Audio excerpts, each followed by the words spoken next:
And here it is, we go again. Roll up, ladies and gentlemen. One man went to mow. Here it is, we go again. Here I am again. Hope you're there with me. The session commences and your company is required. You, this guy, do you ever even take a break from the internet? Well, the answer is no. Why should I? One man went to mow the... Another savior. One man went to mow, the eagle has landed. Another savior. Holy, holy, holy, holy, Adimebujuku. Another savior. Another savior. Holy, holy, holy, holy, Adimebujuku. Another savior. Well, this is Mobien. This is dedicated to the gallant heroes of the Nigerian Biafra War and IPO families all over the world. I remember the Nigerian Biafran War, in the thickness of the Biafra genocide. Hey, one man revived the vanishing hope to life. Let the great Biafran army to fight, and they were singing out, holy, holy, holy, holy, is another savior. They were singing out, holy, holy, holy, holy, is another savior. Holy, holy, holy, holy, is another savior. Many years after the genocide, whoa, yet another great leader has risen up now. Oh, and he's leading the Biafrans to victory. Inyamadika yabika kwa namno. Hey, anamekele maduche mefo. Mwanemo, it's an honor having you on board. When I'm singing along, holy, holy, holy, holy, Nandekano is another savior. Just sing along, holy, holy, holy, holy, Nandekano is another savior. When I sing along, holy, holy, holy, holy, holy, holy, holy, is another savior. Getting it right and getting it faster now. Holy, holy, holy, holy, AHMAD is another savior. Holy, holy, getting it right, faster, never freedom. Is another savior. Yeah, for freedom. Holy, holy, holy, holy, Nandekano is another savior. Another savior. Holy, holy, holy, holy, Adimebujuku. Another savior. Another savior. Holy, holy, holy, holy, Adimebujuku. Another savior. Well, this is Mobien.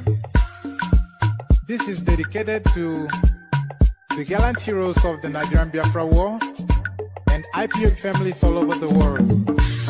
I remember the Nigerian Biafran War, in the thickness of the Biafra genocide. Hey, one man revived the vanishing hope to life. Let the great Biafran army to fight, and they were singing out, holy, holy, holy, holy, is another savior. They were singing out, holy, holy, holy, holy, is another savior. Holy, holy, holy, holy, is another savior. Many years after the genocide, whoa, yet another great leader has risen up now. Oh, and he's leading the Biafrans to victory. Inyamadika yabika kwa namno.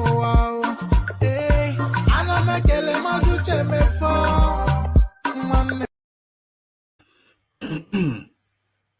And there it is, holy, holy, holy, holy, as guys, I bring you this. How block votes from Northwest, Southwest delegates helped Tinubu defeat Amechi, Oshibanjo, other APC presidential aspirants. So of course, now after the event, usually they dissect what happened, and so the dissection, then the picking apart, then to see through the bonnet into the engine of what actually drove Tinubu to that ticket. So this is now what has now begun. How block votes from Northwest, Southwest delegates helped Tinubu defeat Amechi, Oshibanjo, other APC presidential aspirants. So the idea of Abajo is something that they're still trying to find out. I did not expect to win.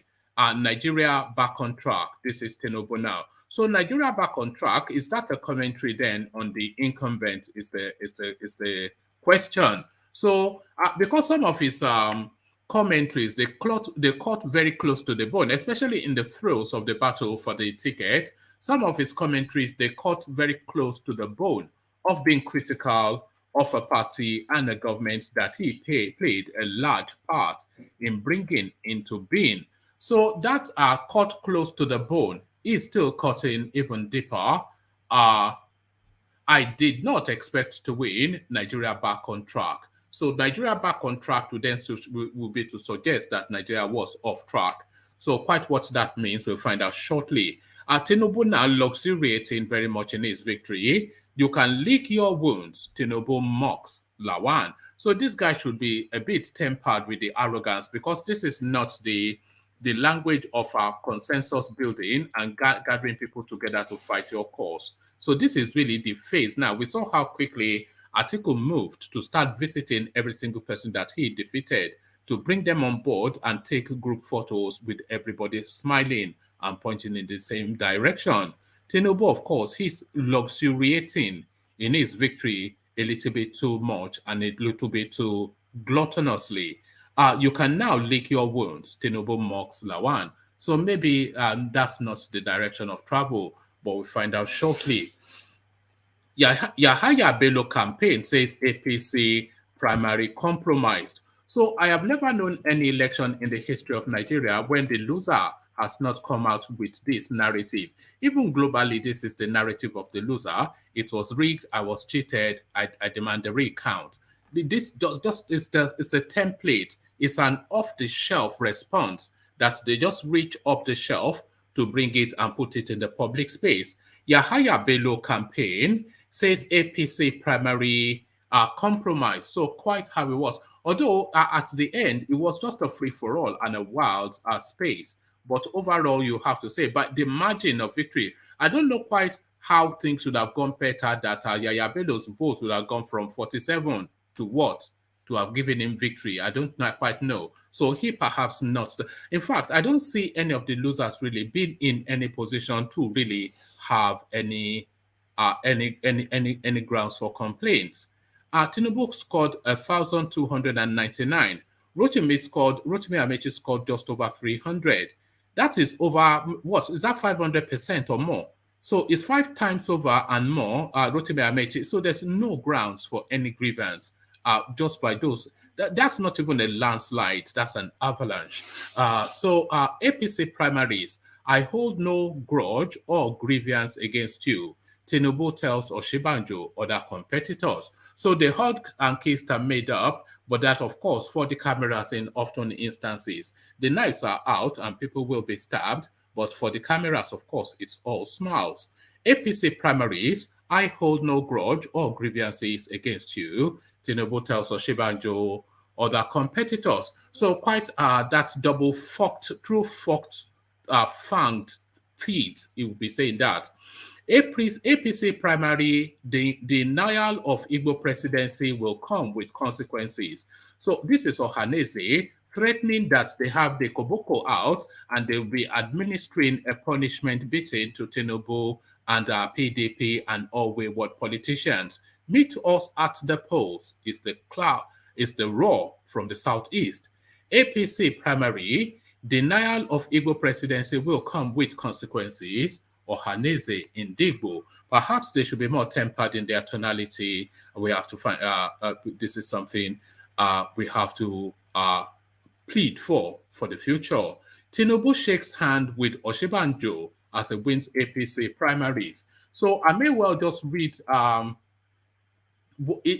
pick one of the either the no victor, no vanquished headline or this handshake headline, because I suspect that they might somewhat be repetitive. This, of course, comes as no surprise, but does it come as a threat?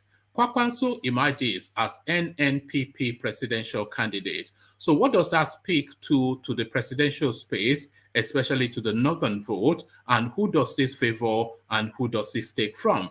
Kwakwanso emerges as NNPP presidential candidate. So that's the menu, a rich and varied and diverse menu. So lean back, kick back, take it easy, relax into it. The usual protocol, click on the like button, click on the subscribe button as well. So make sure that all protocols are observed. So click on the like button and click on the subscribe button. And at your discretion, click on the hyperlink that says StreamYard.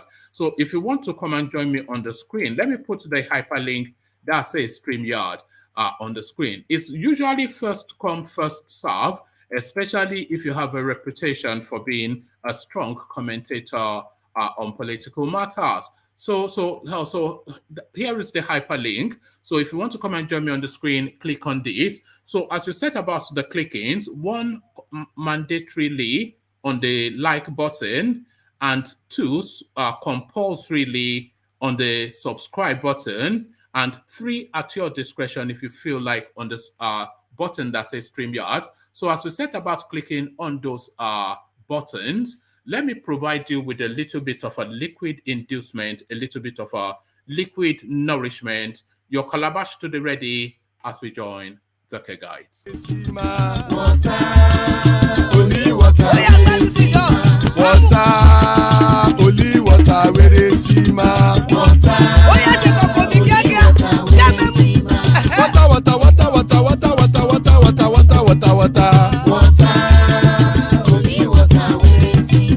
Hapa o naido.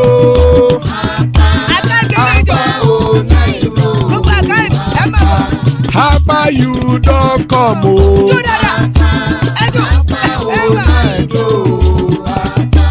Hapa o naido.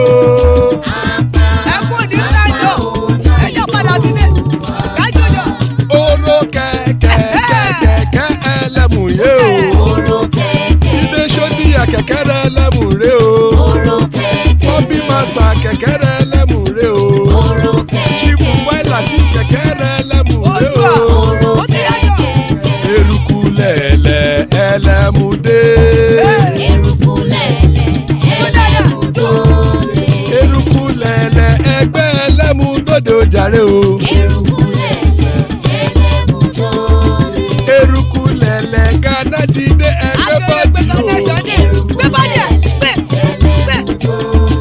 Ọmọ ẹlẹ́yẹ ẹyẹ o ó dilé o. Odúyẹ̀lá ẹyẹ o ó dilé o. Petrosonana ẹyẹ o ó dilé o. Petrosodunke ẹyẹ rẹ̀ ó dilé o. Ẹlẹ́kọ̀ ọ̀run mú ìní o.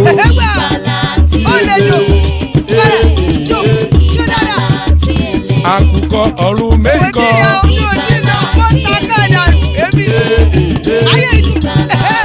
Ikú kò ní rí wà gbéṣe o.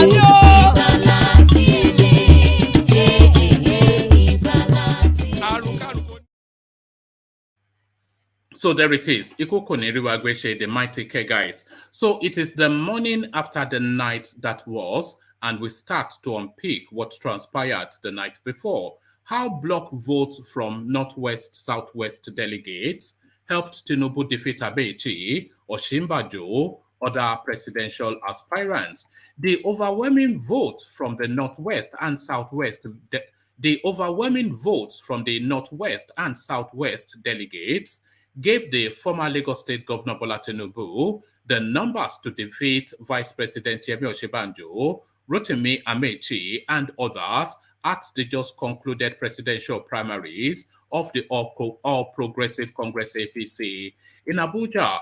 Correspondents learned that 558 delegates from the Northwest gave block votes to Tinubu, just like their 411 counterparts from the Southwest. Going by the regions and state allotment of the APC delegates, it became clear that Northwest and Southwest geopolitical zones hold the decider, which they did by voting Tinubu. So here is a breakdown. So let me just build up to that again. It's a short read. I didn't quite like the flow of that. The overwhelming vote from the Northwest and Southwest delegates gave the former Lagos State Governor Bola Tinubu the numbers to defeat Vice President Yemi Osinbajo, Rotimi Amechi, and others at the concluded presidential primaries of the All Progressive Congress APC in Abuja. Correspondents learned that 558 delegates from the Northwest gave block votes to Tinubu, just like their 411 counterparts from the Southwest. Going by the regional and state allotment of APC delegates, it became clear that Northwest and Southwest geopolitical zones hold the decider, which they did by voting Tinubu. Below is the list of delegates on a regional basis. So Northwest, so which zones are they giving to Tinubu? So Northwest and Southwest essentially are the zones that they're saying gave Tinubu that victory. So Northwest, 558 votes. Kano, 132. So Aganduje came through for Tinubu, which is something we were questioning if he would or would not. Katsina, Buhari's own home state, they came through for Tinubu. Jigawa came through for Tinubu. Kaduna, the little man, he came through for Tinubu. And they had 69 votes. Sokoto, they came through. And when I'm saying they came through, that is not to say the entirety, but the overwhelming majority. So Sokoto, 69 votes, they came through. Kebbi, 63 votes, they came through. Zamfara came through with 42 votes. So Southwest, 411, or your 99 votes, they came through, but I suspect that in the South, in Oyo State, because Tinubu doesn't have that strong a presence in Oyo State, so it might well have been a good battle for Tinubu then. But I'm not sure how much would have gone to Osinbajo because his numbers are so derisory. So Oyo State 99 votes, Osun 90, and of course they might well block votes just to ensure that the thing comes to the South. You know, so they can't really be too psychedelic with their voting because they wanted first to secure it for the South. So a good complement of that would have gone to Tinubu. So Oyo State 99 votes, Osun 90, Ogun 60, Lagos 60 votes. So quite how Oyo State has 99 delegates and Lagos 60, that's a mystery because you'd have thought that Lagos would have, twice as many, at least as much as Kano, because I think they're doing it by local governments, aren't they? So does Oyo State have more local governments than Lagos is the question. So Lagos 60, Ondo 54, Ekiti 48. So Kayode Fayemi, of course, he was quite categorical in his public backing of Tinubu on the day. South 372. So it goes on to give us a breakdown of state by state, but whatever the permutations are, we see the end result. But they're giving a large chunk of the attribution, as I have a speck in my eye. So they're giving a large chunk of the attribution to both the Southwest and the Northwest. So how does that transmute into actual general election is the question. I did not expect to win, Nigeria back on track. So from that headline alone, there's so much to unpick from it. Is he being coy and being magnanimous in victory to say that he did not expect to win because he forced to go to primaries because he knew that was where his best chances were? So he did expect to win, but the other half of that statement, Nigeria back on track, to say Nigeria is back on track is to suggest that Nigeria was off track. Buhari has been in charge of Nigeria for 8 years. So is that somewhat a covert, a tacit, and a acerbic verdict on the Buhari administration? So Tinubu speaks.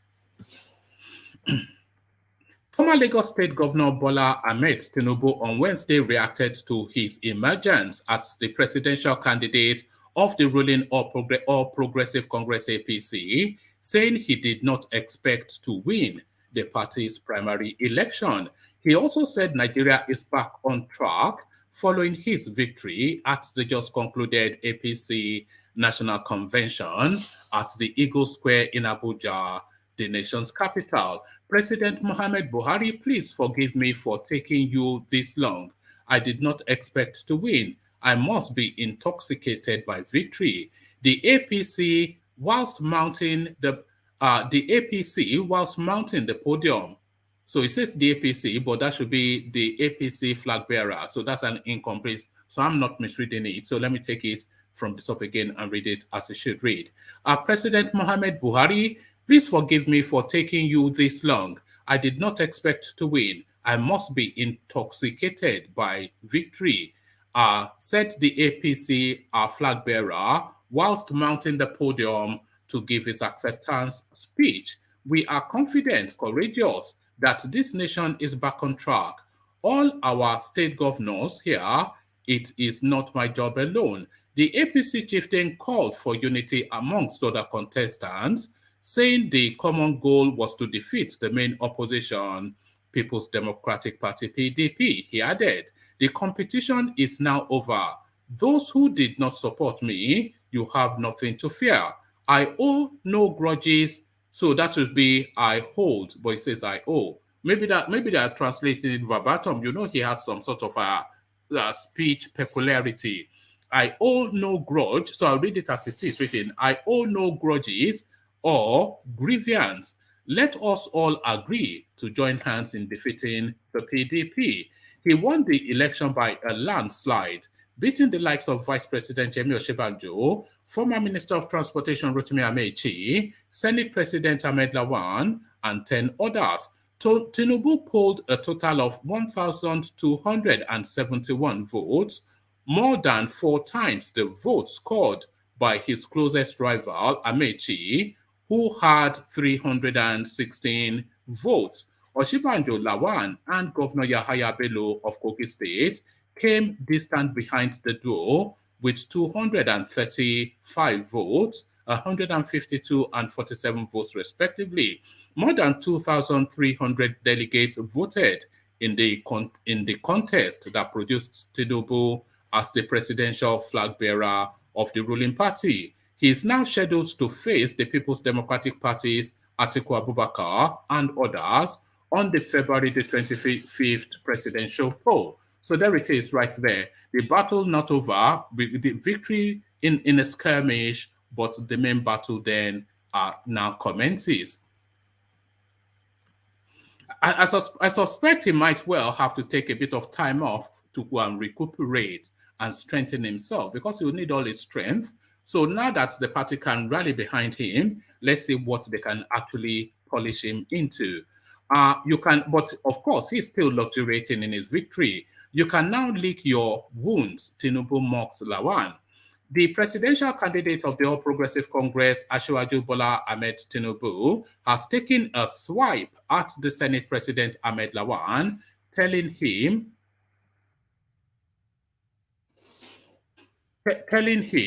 that he, Lawan, can now lick his wounds. Tinubu said this on Wednesday whilst delivering his acceptance speech at Eagle Square, Abuja, after he was declared the winner of the APC presidential primary. The former governor of Lagos State said he was upset that Lawan competed with him for the party's ticket, mocking the Senate president for losing the race. So when he's saying he was upset that Lawan, and this is just my interpretation, of course, when he says that he was upset that Lawan competed against him, it wasn't necessarily upset that Lawan, this is my reading, by the way, not anything, this is how I'm interpreting what he's saying, it wasn't necessarily upset that Lawan particularly contested against him, but that Lawan in particular contested against him. Because Lawan, of course, a northerner, and the space was being ceded to the south, so he's by that inferencing that was somewhat cheeky and rude for a non-southerner to have contested that space. So that's just my reading of it. The former governor of Lagos State said he was upset that Lawan competed with him for the party's ticket, mocking the Senate president for losing the race. To the legislature, Senate President Ahmed Lawan, I would have been a little upset because you compete with me, but it is over now because you can easily lick your wounds, Tinubu said. He, however, thanked Lawan for his efforts as a parliamentarian in moving Nigeria forward. And then it goes on to tell us how much he won by and what everybody else scored. So I'm not going to be reading that bit out when I come across it. With his emergence, Tinubu will battle. So it goes on to, yes, it tails off into what we had previously read. Tinubu's outburst against LAWAN may not be unconnected with how he supported LAWAN in 2015 against Senator Bukola Saraki, who later emerged as Senate president in a dramatic twist. He was also believed to have played a key role in LAWAN's emergence as Senate president in 2019. So it's not actually what I thought. I think this guy has helped so many people in their political careers, and they've all somewhat stabbed him in the back. So still within that APC presidential ticket space, YAHAYA BELLO campaign says APC primary compromised. So this, of course, the standard go-to by the loser within the Nigerian political space. Yemi Kolapo, the spokesperson for Governor Yahaya Bello's campaign organization, says even though the APC's presidential election was peaceful, it was compromised. The All Progressive Congress presidential primary election has come and gone. The process was largely peaceful, but highly compromised, Mr. Kolapo said shortly after the conclusion of the election in Abuja. Stating that Mr. Bello stood as a leader for the oppressed, he accused the party leaders of manipulating the processes at the National Convention. This is, however, not new in a country where democracy is defined as the governor of the oppressors, by the oppressors, and for the oppressors. It's just so funny that these people reach to the language of the masses to try and fight for their own being cheated out of their own cheating rings. You see people like Yemi OSINBAJO saying, great Nigeria people. When is that his language? The people that the Nigerian people are rebelling against are your administration. You've been at the forefront of that. And he was saying, greatest Nigerian youth, and the hoi pollois will chant along. This is what goes on in Nigeria. This is, however, not new in a country where democracy is defined as the government of the oppressors, by the oppressors, and for the oppressors. It is sad to note that those who should know and who many progressives had thought of as leaders with integrity are the ones working against the people they were selected to represent for egocentric reasons, he said. Mr. Kolapo stated that Mr. Bello fought till the end for the interest of the masses, not minding the process, and should be celebrated by the youths. He lamented the mode of the primary elections where the highest bidder of political parties allegedly bought delegates, a mode of primaries whereby delegates who have likely been pocketed by their paymasters and who defer to the highest bidder are made to choose flag bearers of a political party is as warped as the process itself. It is obvious that in a bid to prove that he is not one of them, enemies of this project, Nigeria, went ahead speaking with delegates and oiling their palms to ensure that votes that did not represent Yahaya Bello's popularity were counted against his name. But they have unwittingly made him a hero of the moment. We do not have to talk much, but to pray that God himself would deliver Nigerians from the hands of enemies of democracy. So there it is right there. And then the writer rounds off that the governor scored 42 out of over 2,000 votes. So I'm not quite sure how that long speech permutates with 42 out of close to 2,600 possible votes. You scored 42, and you are claiming that you... So had you not been cheated out there, would you have won? It's just a ridiculous nonsense, isn't it? But then, of course, that's the language of losing in the Nigerian space. Let me have a sip of water.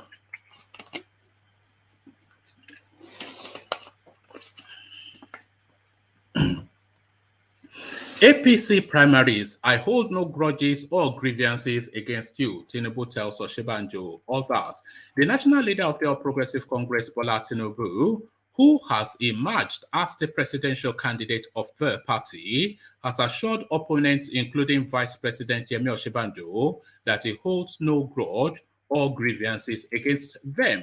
Tinubu, whilst giving his remarks after winning the presidential primaries of the party at the Eagle Square, Abuja on Wednesday, said those who competed against him have nothing to fear. The former Lagos State governor had votes, and then it goes on to list the aspirants. The other two, former information, and then it gives us a score sheet. On Tuesday, seven aspirants stepped down. And by the way, anytime it goes through, Tinubu scored 1,000 XYZ, I'll just be skipping through that because it tends to repeat in all the articles. On Tuesday, 7 aspirants stepped down for Tinubu. They are Senator Godswill Akpabio, Senator Ibukunle Amesu Kayode Fayemi, Abubakar Badaru, Dimeji Bankole, Senator Ajayi Borofis, and the only APC female presidential aspirant, Uju OHANAEZE. Meanwhile, Vice President Yemi Osinbajo, who was said to have enjoyed a cordial political relationship with Tinubu, refused to step down. Many supporters of the former Lagos State governor criticized Osinbajo for contesting the presidential ticket of the APC with his former boss. Osinbajo served as Commissioner for Justice and Attorney General of Lagos State between 1999 and 2007, when Tinubu was the state governor. He had recently claimed he was instrumental in the appointment of Osinbajo as vice president. Other aspirants also continued with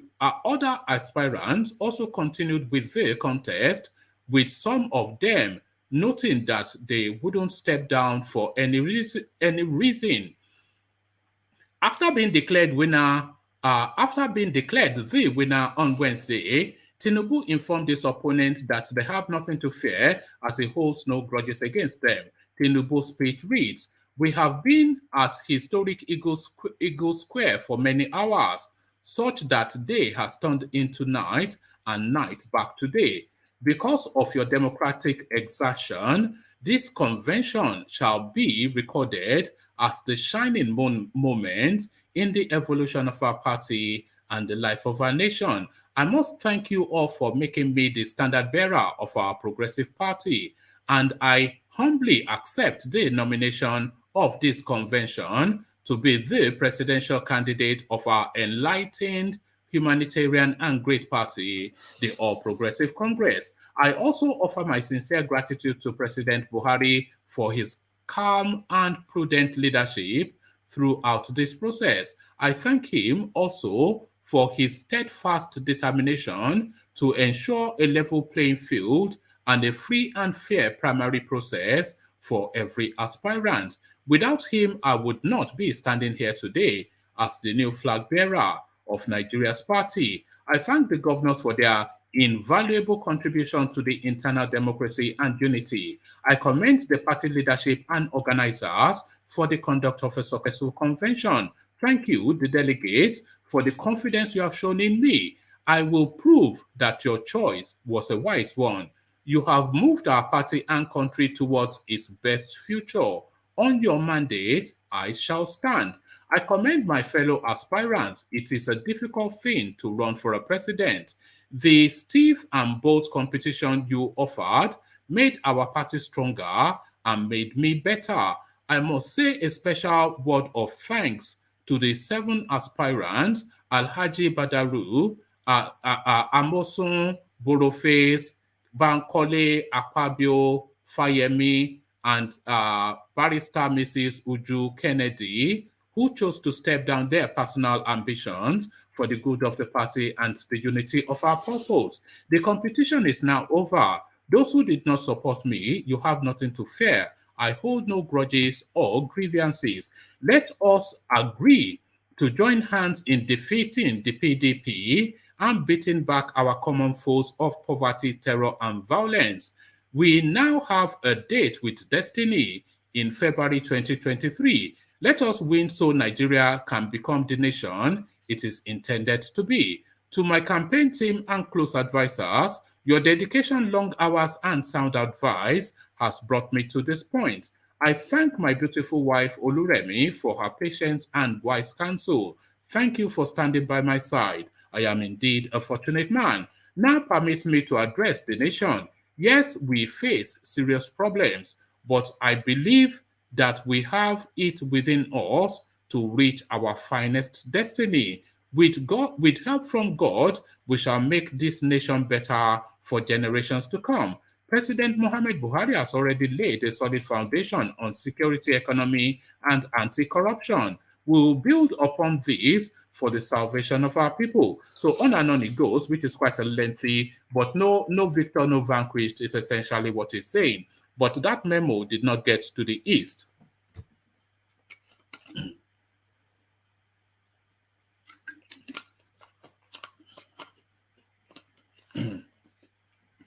But that memo did not get to the East. APC primary.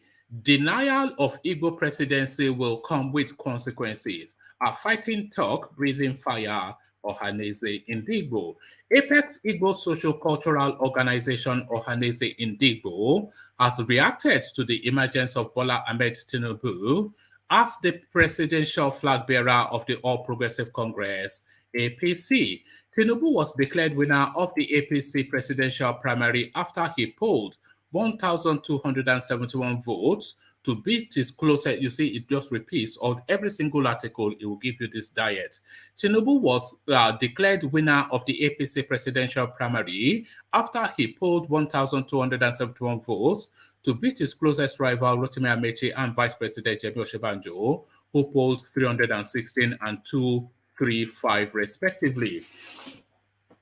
In a statement by OHANAEZE Secretary General Mazi Okechukwu Izeguzoro, he said the refusal of the leading political parties to give presidential tickets to the Southeast would come with consequences. Correspondents reported that Alhaji Atiku Abubakar earlier emerged the presidential candidate of the People's Democratic Party PDP. The OHANAEZE scribe, in his reaction, however, saluted all the aspirants from the Southeast for their historic outing. OHANAEZE Indigbo salutes Igbo presidential aspirants in both the APC and PDP for standing firm to the end in the face of utter betrayal by both parties. Indeed, the usually calm Dr. Ogbonaya Onu appropriately captured the mood of the Indigbos, especially the Southeast, when he said a very pertinent question will, let me do that again. Indeed, the usually calm Dr. Ogbonaya Onu appropriately captured the mood of the Indigbo, especially the Southeast, when he asked a very pertinent question while speaking at the APC primary. Where is justice? OHANAEZE Indigbo salutes the Southern and Middle Belt Alliance, SAMBA, for insisting that it is the turn of the Southeast come 2023. We commend in a very special way elder statesmen like Afenifere leader Pa Ayo Adebanjo, Niger Delta leader Pa Edwin Clark, former President Olusegun Obasanjo, Middle Belt leader Dr. Bitrus Pogu, etc., for rising above ethnic sentiments to be true heroes of Nigerian democracy. He stated, Izeguzoro warned that the 2023 presidential election shall make all man Nigeria if the citizens fail to rise above ethno-religious sentiments to take back Nigeria from the vicious grip of the kleptomaniac politicians. The denial of presidential tickets to the Southeast will come with consequences as it will fuel agitations. So that's, you see, that tone, it should be a tone of concern and it should be a tone of rebuke as well, because they are gaslighting essentially the Southeastern space to rile against whichever administration is coming again because the power is not coming to them. It is politics and you got played out. So if it was the Igbo person that was coming in then, should Pa Adebanjo then be gaslighting, or the Afenifere movement be gaslighting the Yorubas to then fuel agitations to lob at the incoming administration. So that's somewhat something that somebody should certainly tackle them on. The denial of presidential tickets to the Southeast will come with consequences, as it will, not even it may, and this is in quotation marks, by the way, it will not may. The denial of presidential tickets to the Southeast will come with consequences, as it will fuel agitations. He urged the youth to continue the ongoing massive campaign for continuous voters registration, describing it as proof that their superior firepower on social media can be converted to real votes to salvage their beloved country, Nigeria. So there it is right there. I'm not quite sure what to make of that. So that's somewhat threatening words. So I'm pausing to see if I should read this, because it might well repeat on what we may have read already. Tinubu shakes hand with OSINBAJO as he wins APC presidential primary. The national leader of the All Progressive Congress APC, IGBOLAND Tinubu, shared a warm handshake with Vice President Yemi OSINBAJO as he coasted to victory in the party's presidential primary. Tinubu has taken a commanding lead in the voting, having amassed over half of the total votes. The former Lagos State governor is way ahead of OSINBAJO and the former Rivers State governor, Rotimi Amechi. About 2,322 delegates from across Nigeria had stormed the Eagle Square to elect the flag bearer of the party. After President Muhammad Buhari returned to the arena, Tinubu went to the podium to shake hands with the commander-in-chief and his wife Aisha. Tinubu also stopped briefly to shake hands with OSINBAJO and exchanged a few words. So I think he was actually commanded to go back and do that, but because I posted a clip of that on the platform. So two more I think actually this is the last reader, so a bit more water. And I apologize that I'm drinking from but it's just a water or something. So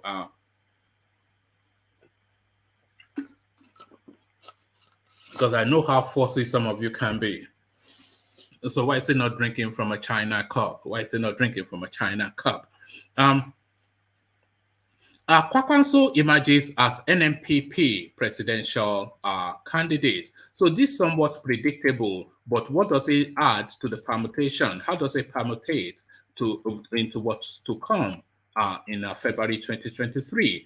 Rabiu Kwakwanso, a former governor of Kano State, has emerged the presidential candidate of the new Nigeria People's Party, NNPP. Kwakwanso disclosed this during NNPP's convention in Abuja on Wednesday.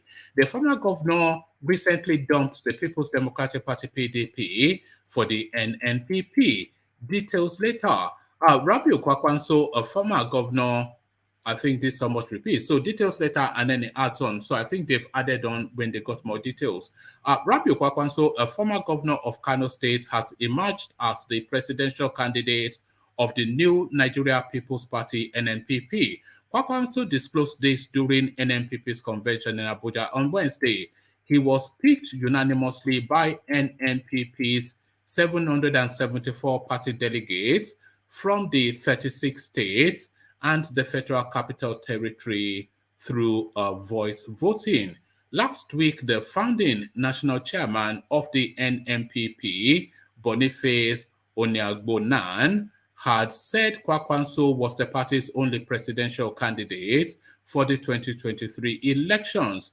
Oniagbonan had disclosed this during a press conference in Lagos. Kwakwanso was the governor of Kano State from 1999 to 2003 and from 2011 to 2015.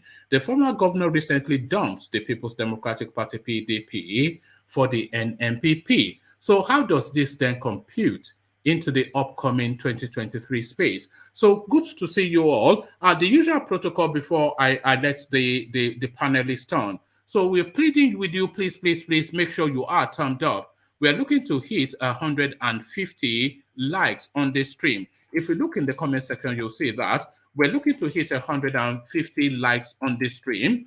There are well in excess of 200 people here already. So if everybody clicked on like, we're already surpassing our target. So click on like if you please. As I bring on Bala, I bring on Baba Akure, I bring on Charles Annex, who joins us with increasing frequency now.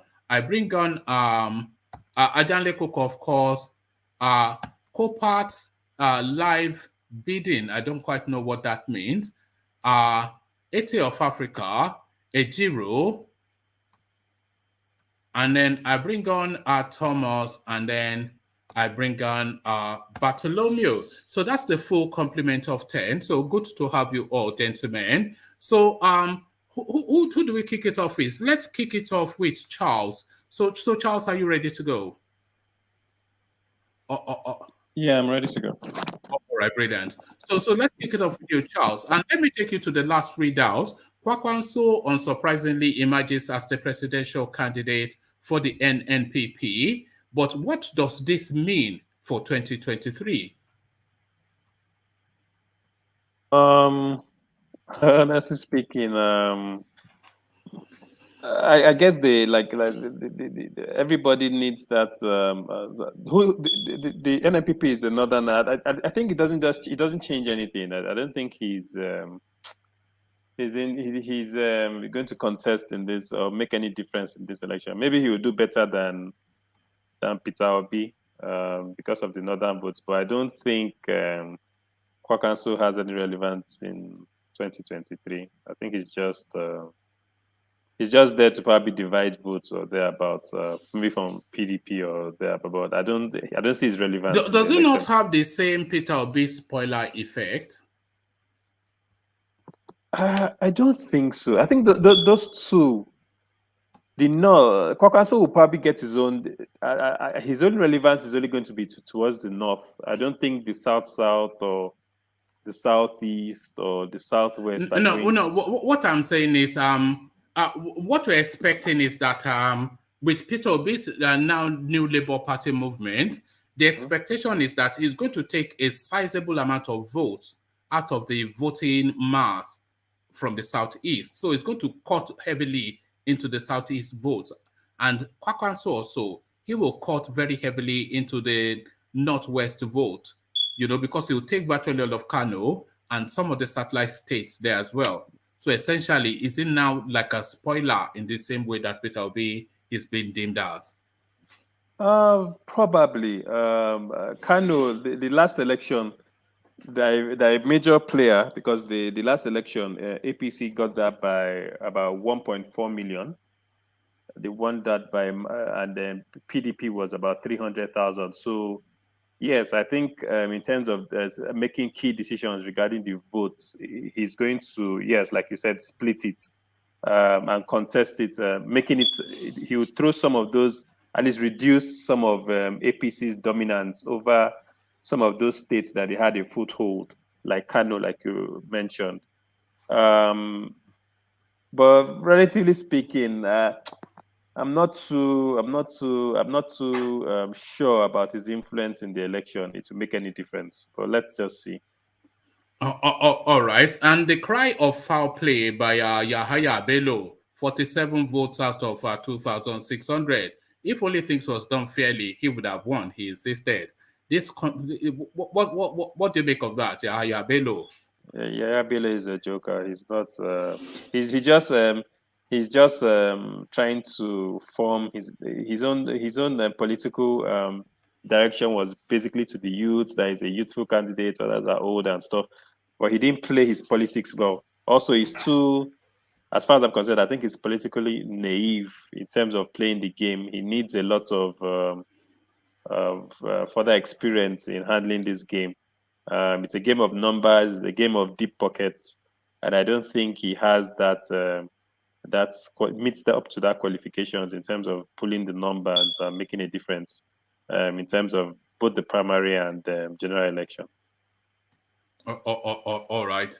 And to now, everybody kissing and making up. Tinubu and OSINBAJO, they shake hands. So do you think the sense of betrayal has cut too deep for these people to ever really be anything other than arm's length relations? I saw a video where he bypassed Osibanjo, went to the other dignitaries, even those that were even lower than him, and shook their hands. That itself, it shows that he doesn't rate Osibanjo and he feels betrayed by him. I think it took the calling of, is it Bajamila or one of those key political... Bajamila to call him and say, bros, I beg, don't do that kind of thing. I think personally, Tinubu has a score to settle with Osibanjo. No, it's going to flog him. Yeah, but the Yoruba nation, it seems they might try as much as possible to mend fences. But he's going to just keep him at but he shouldn't do it. It's not a good look, because people don't like to see that. People like to see a fair fight and then people being sporting after. They don't like to, even if he holds that grudge, you should hold it within his own self and in private quarters, not openly snubbing the vice president of Nigeria. Okay, which so is because still is the vice president. It's more of like he's taking his pound of flesh, because Osibanjo openly snubbed him by not trying to concede to him. He openly to hell with you. I don't care who you are. I know you are the major politician in the Southwest, but you know what? I'm not here to bow down to you or concede to you or anything. So I think that was, for Tinubu, he found that disrespectful, especially with his influence in making him the vice president. And I think it's, for me, I think I won't take anything against him. I think it's fair enough as far as I'm concerned, because really that was an act of betrayal by Osibanjo. Yes, he took a bold step of challenging the status quo in terms of political leadership and struggling with Tinubu, but I don't blame Tinubu for his reaction. And Osibanjo should, he has a very long way to go in terms of mending fences. Is there any way back? Is there any way back for Osibanjo, both to Tinubu and really to Yoruba land itself? Yes. If Tinubu Tinubu might actually, if you're smart enough, you might try to use this situation between them to try and make people believe show that himself as a statesman. Yeah, exactly, like try and paint himself as, you know what, yes, he offended me, but I'm a very forgiving politician, you know, I'm a man of the people, the party comes first, that kind of thing. So I think he might do that. Do you think he has eaten him, or is it just, you have to remember that it's from Isaleko, really. It's an Isaleko guy, so you cannot polish a turd. I think he would use him. Revert to base instincts. He would most likely use him in terms of, you know what, for the cameras, make amends, make it public, you understand, change the narrative, make people think that, this guy is not as harsh as people portrayed him to be. And he has a forgiving spirit. And once he wins the election, he's just going to throw Osibanjo under the bus and dent his political career. But I think he's just going to take advantage of the situation, elevate himself, do it for the cameras. Once he wins the election, he's just going to sideline Osibanjo. He's going to make him irrelevant in the political scheme of things. Mm-hmm. And do you think really the advisors of Tinubu, they should take him out of the public space for a day or two and steady him down and ask him to steady it as it goes? Because he seems to be glorying in it a bit too much. In his acceptance speech, he invited AHMAD LAWAN to go and lick his wounds. Is that language become enough? It just shows he has a lot of bad blood for those that went against him. Look, I'm sure before he made that outburst, I'm sure he'll have tried speaking to one or two of them, even Osibanjo, and I'm sure they will have snubbed him and things like that. He backed AHMAD LAWAN. In fact, it was his weight really that secured him the Senate seat. Exactly. So, look, so it just feels a sense of betrayal. There's some certain things. Leave politics aside. Even if that was going to happen to me, if it happened to me personally, I helped you maybe get to a position of power, and now you turn back. I don't blame Tinubu. I think he has every right to actually give it back to them harshly. But not publicly. Yeah, but not publicly. Like I said, at the end of the day, he would do it for the cameras, make amends. But I'm very certain he's going to still put them in their place, so that next time they won't even have the power or political will to actually go toe to toe with him anymore. So he's going to just bring them down politically. I think that will be the game he's going to do at the end of the day. All right. So the cutlasses are out and they're sparking on the floor as OHANAEZE Ndibo threatens fire and brimstone.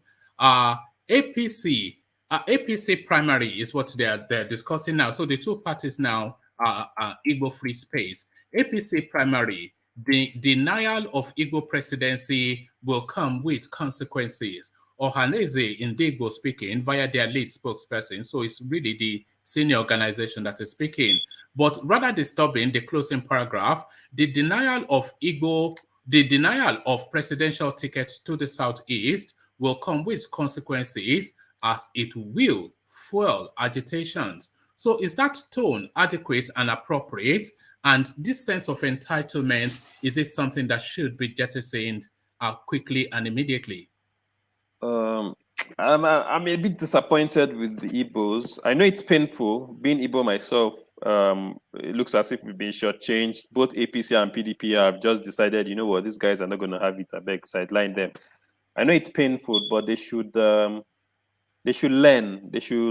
What they should rather have done was to go take a back seat, recalculate, look at, observe where the power will most likely swing to, and try as much as possible to curry favor to the party you think have the higher chances to win.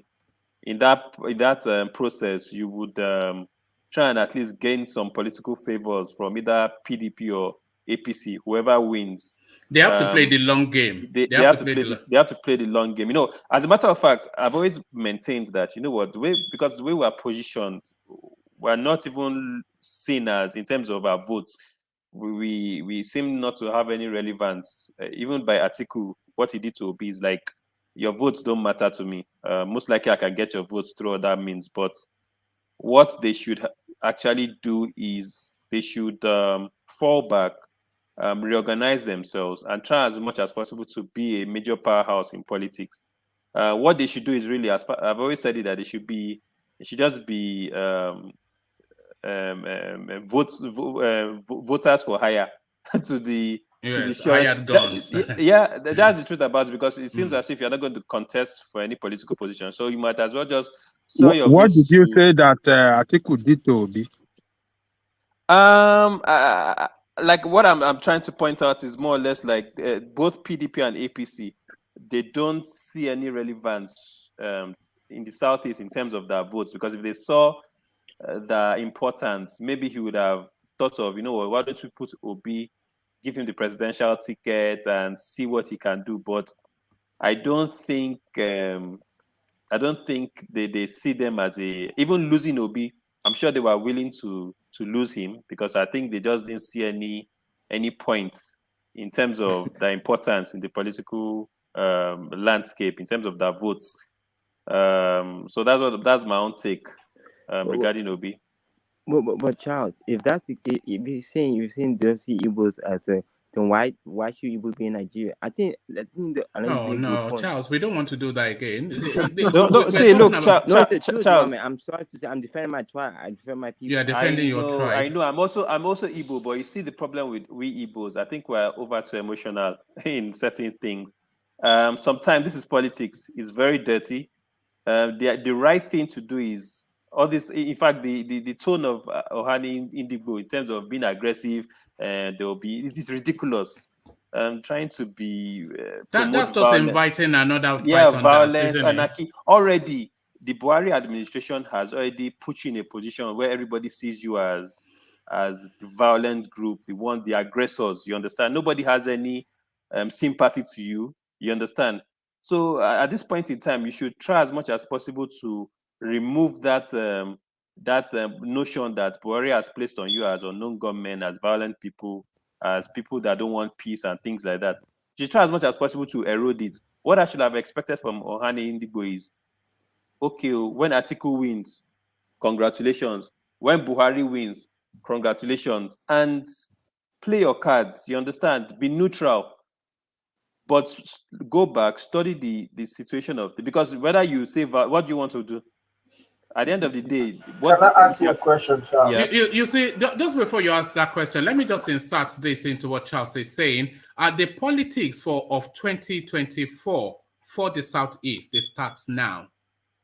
So forget 2023 because they are no longer in play, but they can still play the Peter Obi card. But the politics for they should start it now. But your question, Ete. You see, you said OHANAEZE, what their name is, they need to take their faith and become, be doing this, be doing that. There is no major group in Nigeria that would have been calm. In fact, they are even calmer. We all saw what the group behind Buhari did 2024, threatening every soul. It did like threatening to make the country ungovernable, threatening all sorts of things. Nobody was saying anything there until he became the president. I'm even 100% sure if the Yorubas were in the same shoes, they would have done far worse too. So this thing that we are always, when it comes to the Igbos, we are always too much critical. Like we are too overcritical when it comes to an Igbo man. It is not nice. Yeah, I hope you understand what I'm saying. I understand. I know it's very unfair, but let's be factual about it. The real reason why the northern it's highly unbalanced, but the real reason why the northerners can utter such violence and things from their own end and go away and get scot-free with it is because of the numbers and because of their relevance in any political election, both in the PDP the Fulani and group the doesn't have numbers. The Igbos are far more numerous than Leave Fulani. When it comes to North, there's nothing like all those ones you are talking about Fulani and you're trying to break. You think the North is like the South? You think they break them? You can be saying Fulani this and stuff, but when it comes to winning an election, they will come together and vote for that person. The voting pattern is proving the North is not won. The North has never been won in any election. All right, we'll certainly see that play out again, but the bigger point is the Southeast have been outside of the Nigerian politics for really a very long time, and they choose to self-exempt other than they are being exempted. But a lot of people are insisting that they are being exempted, but they actually choose to self-exempt because they don't want to play the politics as it's being played. They want to play politics on their own terms, but people will not come to your terms of politics when the subsisting politics is being played by other ethnicities within the country. So they have to join in. It's just the thing. Or forever be in the outside, just lamenting and playing victimhood. So man, can I ask you a question? Sorry, Charles, can I ask you a question? Yeah, go on. Carry on. May I please may I ask? Okay. May I ask, are there no Igbo delegates? I just want to ask for the sake of asking. Because you can see no vote for Korosha and Uncle Ono. There are Igbo delegates, but they didn't vote for them, is the thing. Go ahead. As a delegate, even if I was a delegate, I won't vote for any Igbo person. Look, you're just wasting your votes. You understand? You might as well just side with the winning side. You vote for Okrocha, and so what does that have to do? What is going to happen? Do you understand? As an Igbo man yourself. Okay, hold on. As an Igbo man yourself, in your view, yeah. What do you think they would have done better next time? Next time, if I was doing Okorocha and the rest, because I know that definitely in that particular primary, there is no way you are going to win. So what I'll have done basically is follow the trend and concede to whoever, most likely I'll have even considered to Tinubu. At least you know that the chances of him winning the election is high, and it's chances of him looking at Igbos that, okay, this guy, so you know that's what happened to Buhari. You don't want to repeat that situation again. Because in the last election, Buhari was vindictive to the Igbos because he felt these guys, they didn't even vote me. The whole of Igbo just sidelined me and everything. You don't want to make that mistake twice.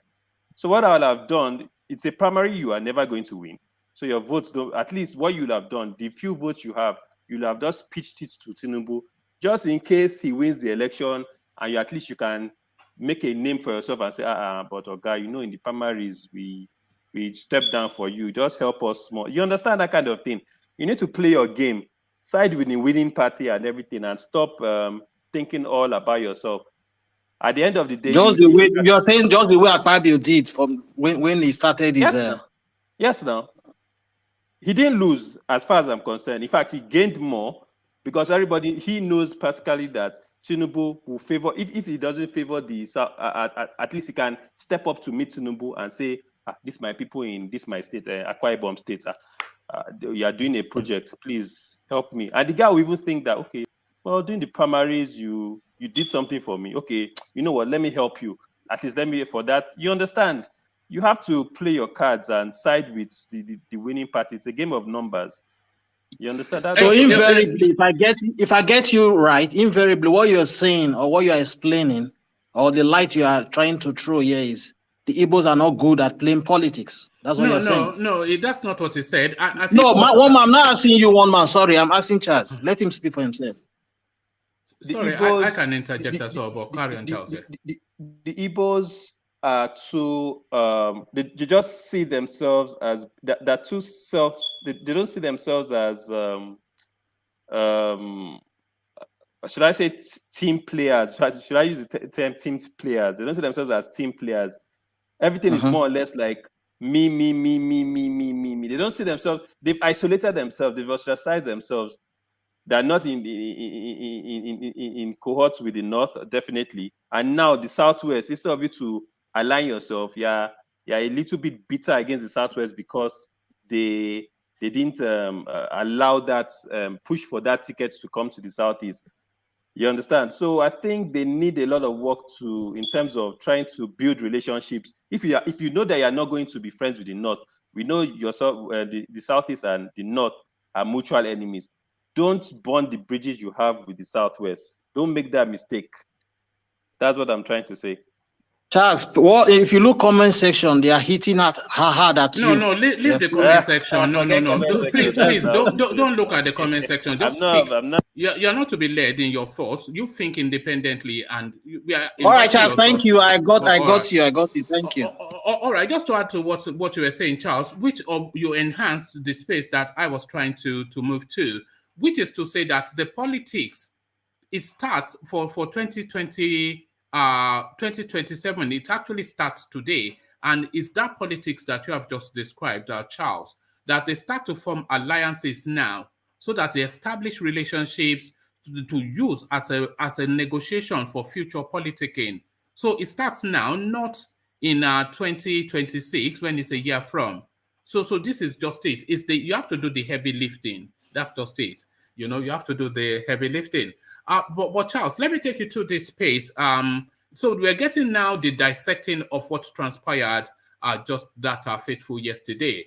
How block votes from Northwest, Southwest delegates helped Tinubu defeat Amaechi Osinbajo, other APC presidential aspirants. So the politics that Tinubu played, rather than going to the delegates, he did that as well. But he went to the power brokers, it would seem, in all of the key vote concentrations and got them on board, and that was what you saw. So they were not voting as individuals, according to what this headline is dissecting of what transpired. How vote blocks from Northwest, Southwest delegates helped Tinubu defeat the field. So what are you then making of that as a strategy, Charles? Are you there, Charles? I'm here. Can you hear me? Yeah, carry on. Yeah, I said it's a good strategy. I think he played his politics well. Well, yes, I know money had a lot to do with it, but all I can say is that he didn't he actually just he had played Osibanjo in that regard. He knows where the power resides. He went to the power blocks and he got an edge over Osibanjo. That's really all I can say. It's like I said, it's a game of numbers, and he made sure that he got those numbers to his side. That's all.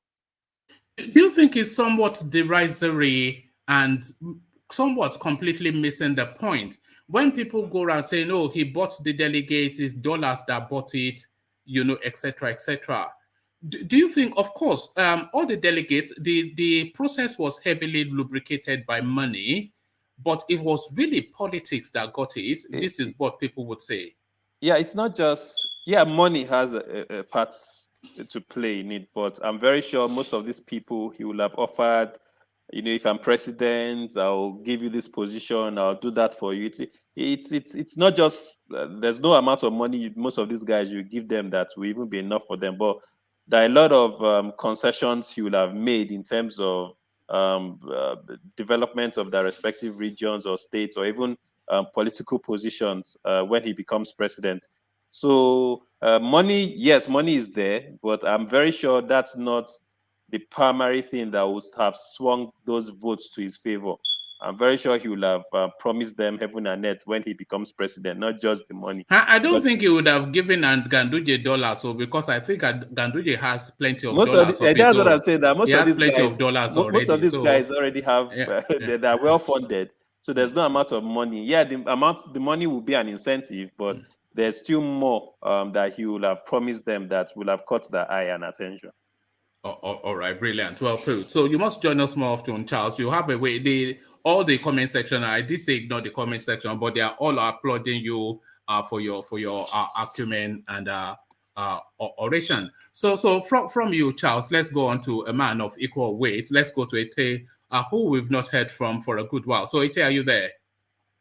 Yes, I am. Oh, brilliant. Good to have you. So we've not heard from you for a good while, and developments have obviously gone total 3 cycles since we last heard from you.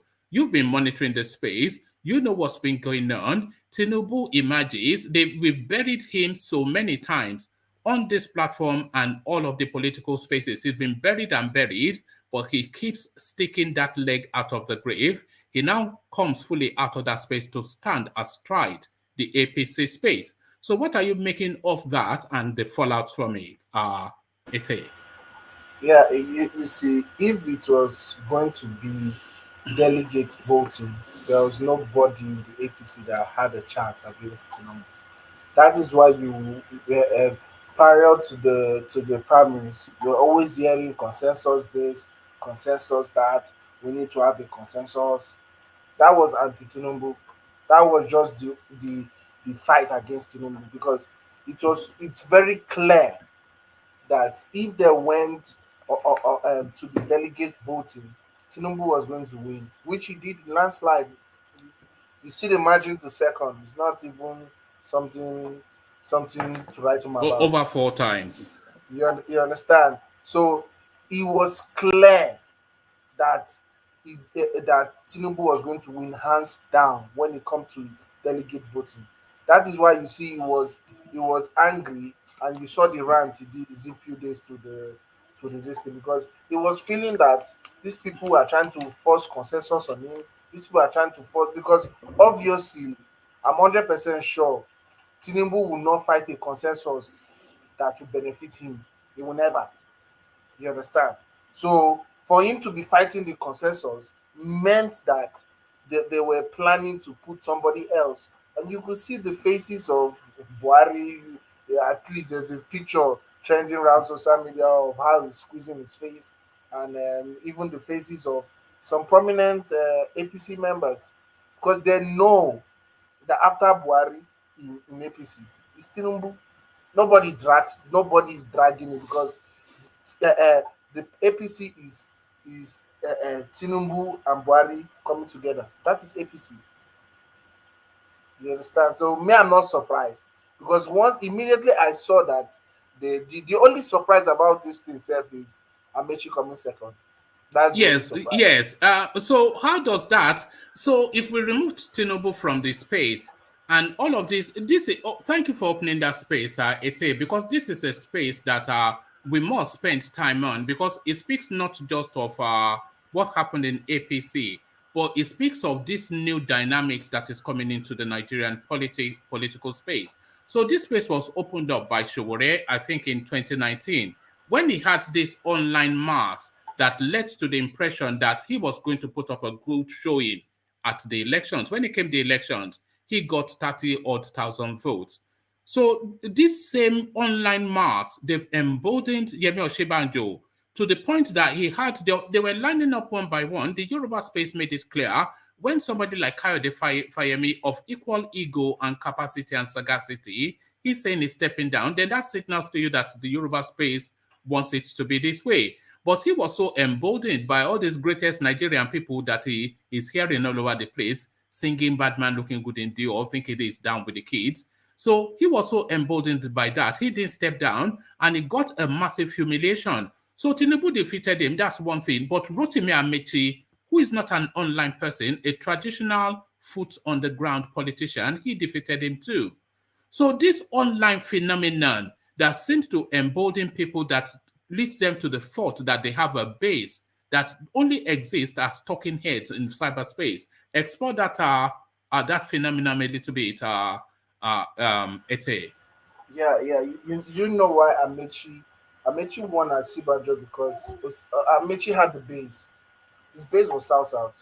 He was the big head in South South, the entire APC. Nobody is dragging a leader of APC in the South South with Amechi. Nobody is. So Tinubu is clearly the leader of the APC in the Southwest. So going delegate wise, Osinbajo was always going to lose to a Tinubu in a delegate voting because But the you have so Southwest, many online followings now. They are all telling him that he the speaks online English. Yeah. people Hmm. are not delegates. They are not even in those political parties. So it's not making sense when you see people come online to try to change party primaries. It's not done that way. You can't change party primaries online. Primaries in parties are won by people that have bases. You need to have at least a little bit of this ethnic tendency to work for you. You understand? Somebody like Buhari. Why Buhari is Buhari? Because of the ethnic tendency that he had with him. Tinubu is Tinubu because of the Yoruba this thing he carries with him. So Osinbajo doesn't have it. Osinbajo is just like a technocrat kind of personality. But It's not. technically, sorry, Ete, but technically, his demographics should be bigger than both Buhari and Tinubu's, because his demography, if you look at the dynamics of the noises that you hear, he's meant to be for the young people, the educated, the enlightened, the forward-thinking, the people who want a change from the paradigm, which is the mass of Nigeria. So that should be his demography, but they didn't come through for him. Yeah, yes, definitely. You see, but the problem it's primaries and it's party politics. Osinbajo is no person in APC. He doesn't have any weight in APC. So it's the young people and the people that are looking up to Osinbajo that he has the ideas or he can change Nigeria are not in APC. They are not even close to being delegates because the people that we call delegates, these are core party members. These are not just random people. These are core party members. Those are the delegates.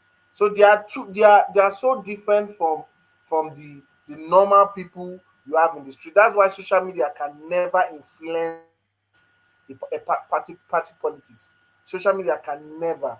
The only thing that maybe social media can influence is general election. But when it comes to party politics, There's no way because OSINBAJO doesn't have the base. The base in APC right now is Tinubu because everybody that has a position in the southwest came through Tinubu. I don't think there's hardly anyone in the southwest that got a position through APC that didn't come through Tinubu. So you don't expect those kind of people to vote for OSINBAJO. What has OSINBAJO done for them? Nothing. He hasn't done anything for them. I'm sure even the small votes that OSINBAJO got, he didn't get it from the southwest. No, I think it would have been from the north. Yeah. You understand? So that's just the thing. Politics is not party politics is not general election. It's not like that. Party politics is very tricky, and you must be a godfather to be able to win primaries. Do you think what happened to Yemi Osinbajo is food for thought and should serve as pause for caution for Peter Obi? So this online bounce that emboldens, it doesn't often translate. We've seen it severally. Is it food for thought and pause for caution, or should it be for Peter Obi? Yeah, thank you for opening that space. See, you made comparison in the past with Peter Obi and Showore. Showore, yes, yeah. You understand? The difference between Peter Obi and Showore is the fact that Peter Obi has an ethnic base. Showore doesn't. Nobody can own Showore and say, oh, Showore is Yoruba, or Showore is this, or Showore is that. He doesn't have that thing. Which Peter Obi right now has working for him is an Igbo man. In the time that Igbo are shouting marginalization, in the time that Igbo are saying that it's their turn. So looking at it that way, Peter Obi has a base already, which is the southeast. Let's look at 2023 election. 2023 election is going to be determined by the voters in the north central and in the south, because the northeast is going to obviously be won by Atiku. Atiku is going to win the northeast, and if Kwankwaso delivers northwest, everything is the game is now very, very widely open, because obviously Tinubu will deliver southwest and Obi will deliver southeast. Now the next president of Nigeria will be who the north central vote for and who the south vote for. That is going to be the next, because when you look at the major candidates in running, a lot of them has this ethnic loyalty working for them. Are you anticipating a rerun for the 2023 election? Ete.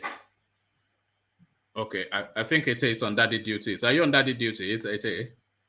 Can anyone hear me? Or hello? Can anyone hear me? Indicate if you can hear me. Can anyone hear me? Yeah, one man. What's up? Oh, I think it's mine. Can you hear me, one man?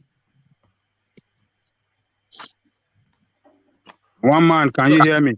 Yes, I can hear you now. Yeah, I think it's my headphone that is acting up. Okay. All right. So it's a carry on. If you head to the question, do you see a rerun for the 2023? Oh, I think we lost it. So Ajale Koko, take it from where it just petered off there. It built a narrative that led to the question to speculate because I cannot see how, if everything obtains as we're anticipating that it would obtain, I cannot see how anybody can outrightly fulfill the requirements for victory. So are you seeing somewhat a rerun in the horizons for 2023, Ajale Koko? I don't see rerun. The smaller party cannot win election convincingly. They can NMPP could win in Kano, and that's going to be a shortfall for APC, because APC has been winning presidential in Kano since since 2014. That is shortfall for them. Then the next state, another state that is next is it Jigawa. Was it that state? That's going to be a shortfall too, because if NMPP perform well, if NMPP is going to perform well, it's going to be in Northwest. That is their strongest hold. And that's going to be a setback for APC. Northeast, PDP is strong in Northeast. Articles from Northeast. So I want to believe that he will win majority from state in the Northeast. And I know that people in the South will vote for him. And even Southeast, like I said in the morning, in the Southeast, the game will get clearer to everybody that Obi cannot win election, cannot win that presidency. And they will... You know that they're going to whip up an ethnic fervor around Peter Obi in the build-up to 2023. They are going to whip it up, the ethnic fervor. Yeah, they will whip it up. It's just online. And on the ground, so, because they already have the structures for that ethnic politicking, they will just tap into that the IPOB setup. I don't think it's going to work. If that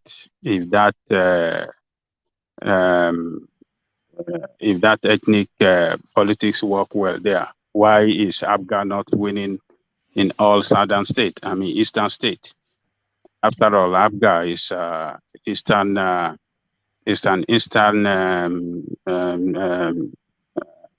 eastern created state. I mean, party rather.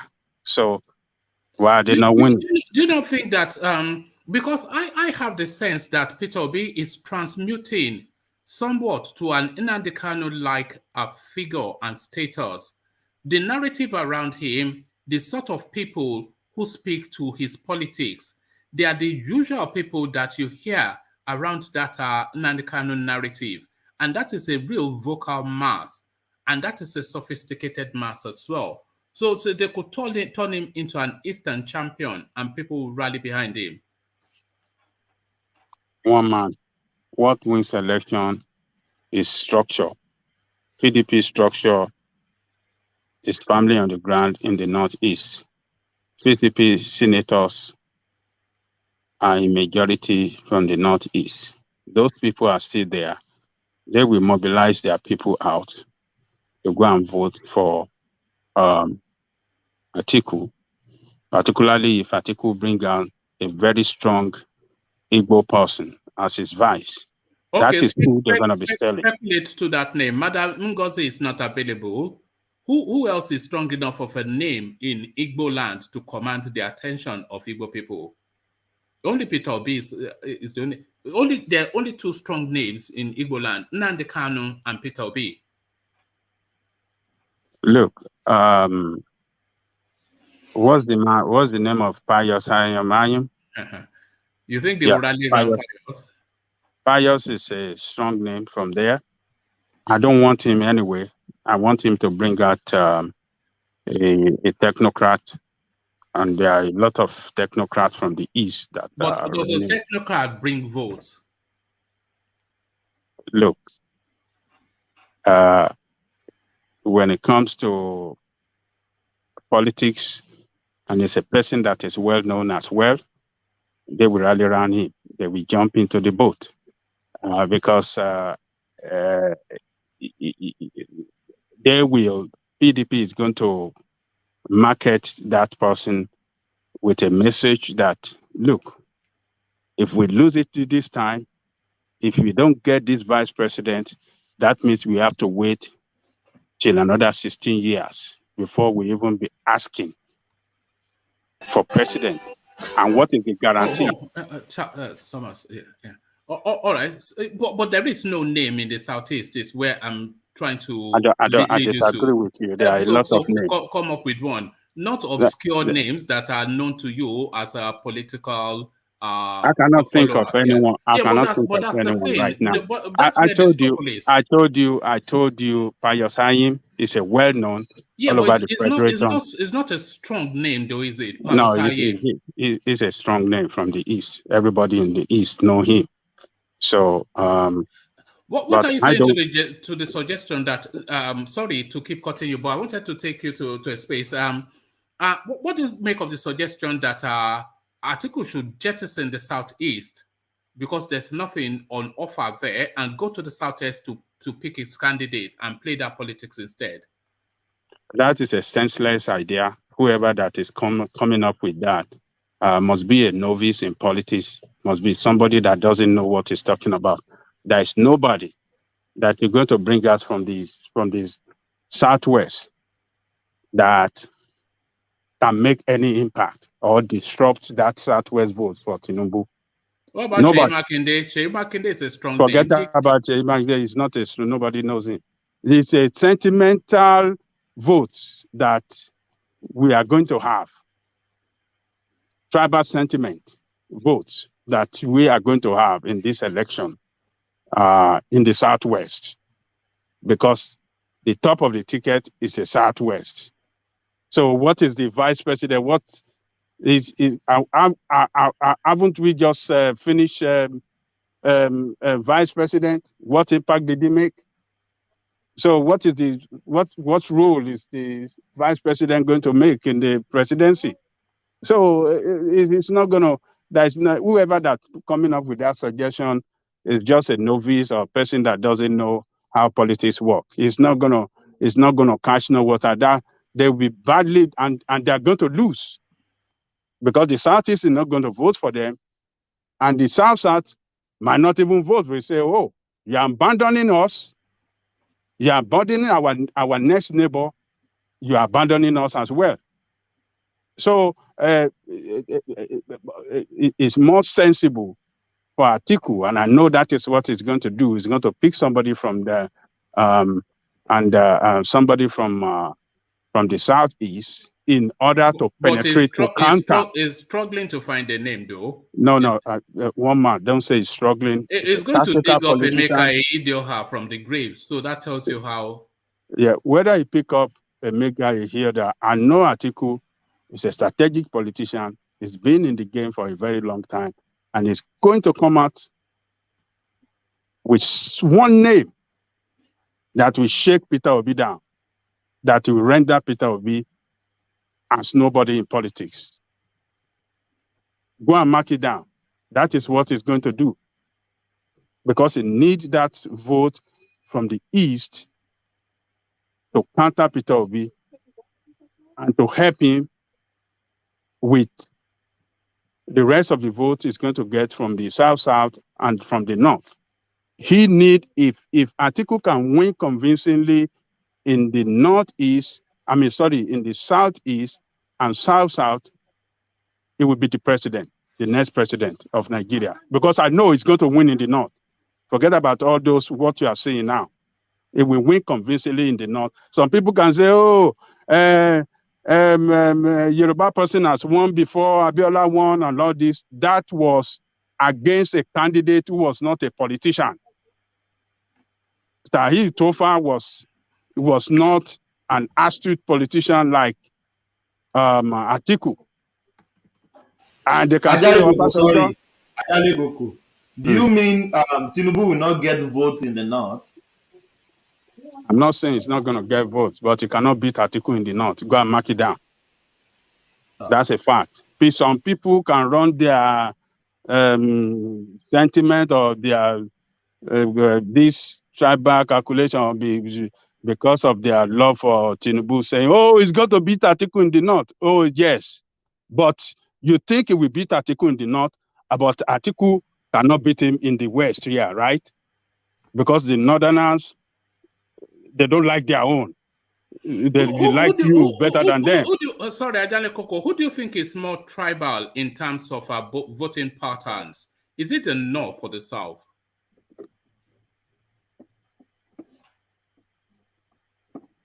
I can say it's the is the South somehow. But the North, well, in the recent time, I think they are more tribal, because if we look at the election of Buhari, they voted, they've been giving that vote, strong vote for Buhari since 2000 and this thing, and they never stopped giving him that vote. And that vote have been increasing, you know, since 1999, been increasing, been going up till, you know, the last election. So we can say, yes, they are tribal, because they've been giving their votes to Buhari, and now that we are more divided than ever before, I would say that they would like to give, and Buhari has exposed them to, you know, he has exposed them to tribal politics more than ever before. Let me give you an interesting data. This is a real curiosity, not just by the event, but by the size of it. So we're going to 2011 Ajahn Lekoko, and we're looking at results from Borno State. So Goodluck Jonathan took Borno State over Buhari and Rabiu Kwakwa and Ribadu. So that was the contention: Buhari, Goodluck Jonathan, and Ribadu. But Goodluck Jonathan took Borno State by 77.25%. Buhari got 17%. So it's just to say that they are quite sophisticated in their voting pattern. Buhari took Kaduna about 51 to 46. So there's a lot of such. Kebbi State, Goodluck took. Kogi State he took. Kwara he took. Nasarawa he took. You know, so they are quite Taraba he took. You know, so they're quite sophisticated in their voting pattern in the north. Is essentially what I wanted to highlight. Well, let's agree that yes, what you said, what you highlighted right now is true, but it's going to be different this time. It's going to be different this time. The polity is so, because the ethnic something is so charged up. Yes, it's charged up, and everybody's eyes is open, and everybody would like to go for theirs. So it's a different ball game now. It's a different ball game. So we just have to wait. But what I know is that the North, Atiku will pick somebody from the East, and somebody they can market very well to counter Obi in order to win the East and South, and that can really help them to win the presidency. The power of PDP lies in the East. All right. Thank you, Ajahn Lekoko. So, Ajahn Lekoko, let me sample what you've just said with somebody I suspect might well be from the East. So, I want to go to Charles, but is the Charles with the camera on? Because we seem to have 3 Charleses on here now. So, Charles, you've been following through. Ajahn Lekoko was going off the back of what OHANAEZE Ndigbo said, that let me actually make sure I've got their wordings exactly right. So what OHANAEZE are saying is that they're speaking to the APC primaries, and what they said is denial of Igbo presidency will come with consequences. OHANAEZE Ndigbo. So we were speaking of that, and then we dovetailed into the possibility of Atiku choosing a running mate from the southeast. So what OHANAEZE said, and who possibly can Atiku pick from the southeast that would maybe not counterweight Peter Obi, but take a little bit from the mass that we're expecting to go to Peter Obi. So, Charles, your commentaries on that. Hello? Hello, yes, we can hear you. Okay, thank you. As you can see, my name is Charles. Yeah, to me, what I can make out of all this is, I am an Igbo man. And many years, we have been overlooked because they feel we don't have numbers to compete with other tribes. If I am to say, I will prefer that we should abandon every other political party and face our own, so that every other tribe, region in Nigeria will test our weight. So that after this election, they will not look down on us anymore. Even Tinubu, it will teach them a lesson that, look at, I know that this election, it will not be easy for Tinubu to win this election, because I trust the North. They will never abandon their own. They will never, because they always follow their own. Because in this election, if all the people from the south would have listened to the southeast and join hands with them and help them, it will bring more unity, so that each time there is election, the North will know that the South are unity. But as it is now, to what I believe, if I will be in the position, I will tell every southeastern Nigeria, every indigenous Igbo, wherever they are, to take their PVC and kill at the back of it, so that every other tribe in Nigeria, we test our weight in Nigeria. We know that we are not a tribe that can be overlooked. And But Charles, is that not what Peter Obi is experimenting now? And this is very much the reading of everybody, that Peter Obi is going to, and it's the conversation that I was having with Dan Lekoko as well. So what you are suggesting is going to play out in 2023, because Peter Obi has opened up that possibility now for the Igbos to, as an ethnic mass, come together to have their weight in their mass of ethnicity to effect to their advantage. So all of this is in play. So we'll test that in 2019, in 2023. What you are suggesting, is that not what Peter Obi is trying to do somewhat? Yes, but I am listening to some of our brothers there, that especially the last person that spoke. I know he may come from Eastern Nigeria, but the way he was talking, I don't think he's buying the same idea with Peter Obi. I don't think, because I don't care wherever they are picking their VP. I don't care. If I am in the position to tell every Igbo man, wherever they are, I don't care if they pick from Southeast, I don't care even if Peter Obi go and fail, I will be very, very happy that we all join him.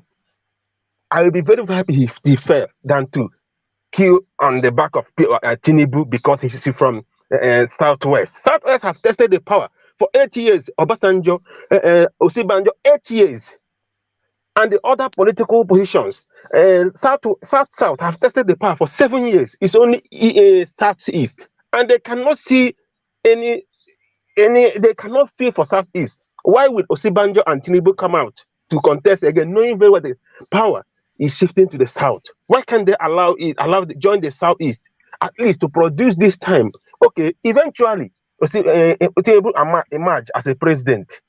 That means Southeast, after 8 years, the power will rotate back to North. And after 8 years, the Southeast will be talking again. Who knows if the same thing will not play out again? Then Southeast will just be following everyone. It's because the Southeast have refused to understand and prove to every other tribe that they can do without them. That's the problem. I feel at this time, if every Southeasterner will join Tinubu, Peter Obi, even if he fails, but for the fact that we have shown every other part of Nigeria.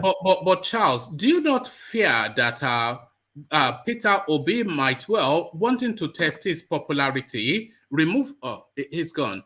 I was going to ask you that, does he not fear that by Peter Obi trying to test his popularity, he will remove a mass of vote from the South? So yeah, Charles is back. Hello, I'm back. Yeah, you are back. So I was saying to you, I hope you are hearing, but I'll repeat it. I'm saying that do you not fear that by Peter Obi wanting to test his popularity, he will remove a mass of vote from the South, which is a good quantity, and off the back of Peter Obi's vote, the North will take the presidency again. Do you not fear that Peter Obi's testing his popularity is somewhat an anti-Southern move? Is an anti-South move, Peter Obi testing his popularity?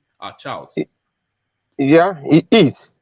And I know majority of people from the South will vote Peter Obi. I can bet you on that. Majority of people from the South we vote Peter Obi. Because when we look at what is happening. Oh, you're breaking off. All right. I think we've lost Charles. It was rather interesting. Yeah, it's frozen. You say so. You see how we were hearing him. That's how we hear you when you're driving. Hello. Oh, are you back? Hello. Yeah. You broke I'm off. back. Yeah. Go on. Forget about all this tribal sentiment. He is our own. He's a Yoruba man. He is this. He is that. Among all these candidates, I am telling you, it's only P2B that is qualified among all these candidates. Okay. Let me ask you a question to lead you to where I think the conversation might be or what might happen. Let's start first to test how far gone you are. Do you think there's a chance of Peter Obi being the president in 2023? Yeah, there is. You think so? Yes. Even if he lose, I don't care. Even if he lose, for the fact that we have all come out in mass to vote him, even if he lose, but for the fact he has tested his popularity, and every other tribe in Nigeria feel it. I will be satisfied with it. Then at the end of the day, be satisfied with that. But yeah, at the end of the day, no Igbo man. It will be like there is nobody in Igbo. Eastern Nigeria who can compete with Tinubu Atiko. That's an insult to the Igbos. Look at I was listening to what the last speaker said. Leave the last speaker. Let me go on that journey with you. So if Peter Obi do you concede that it will be very difficult for a southern candidate to win the presidency without the southeast vote? Come again, please.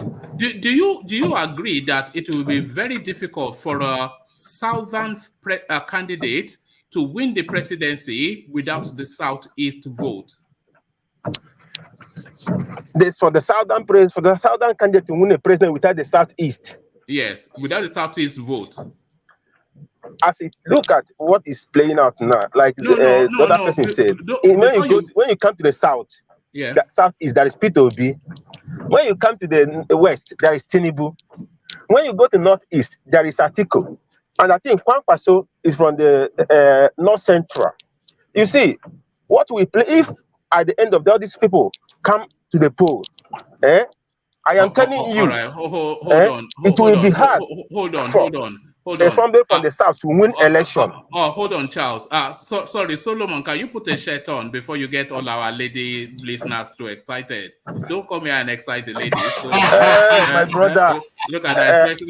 I'm driving. I can't hear you very well now. This is not Tinder, but sorry. So back to you, Charles. You know, but you know where I'm leading you to anyway. But carry on, Charles.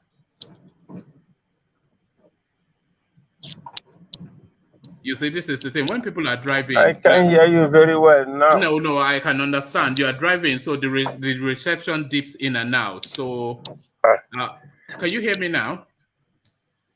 Yeah, I can hear you now. All right. I was inviting you to carry on from where you were, but where I was leading you to is that if Peter Obi runs, that takes votes from the southern candidates, which makes it very difficult for that southern candidate to win the presidency. So if Peter Obi takes this mass of votes, he will prove his point, but the South will lose the presidency to the North again. So is that a point worth making?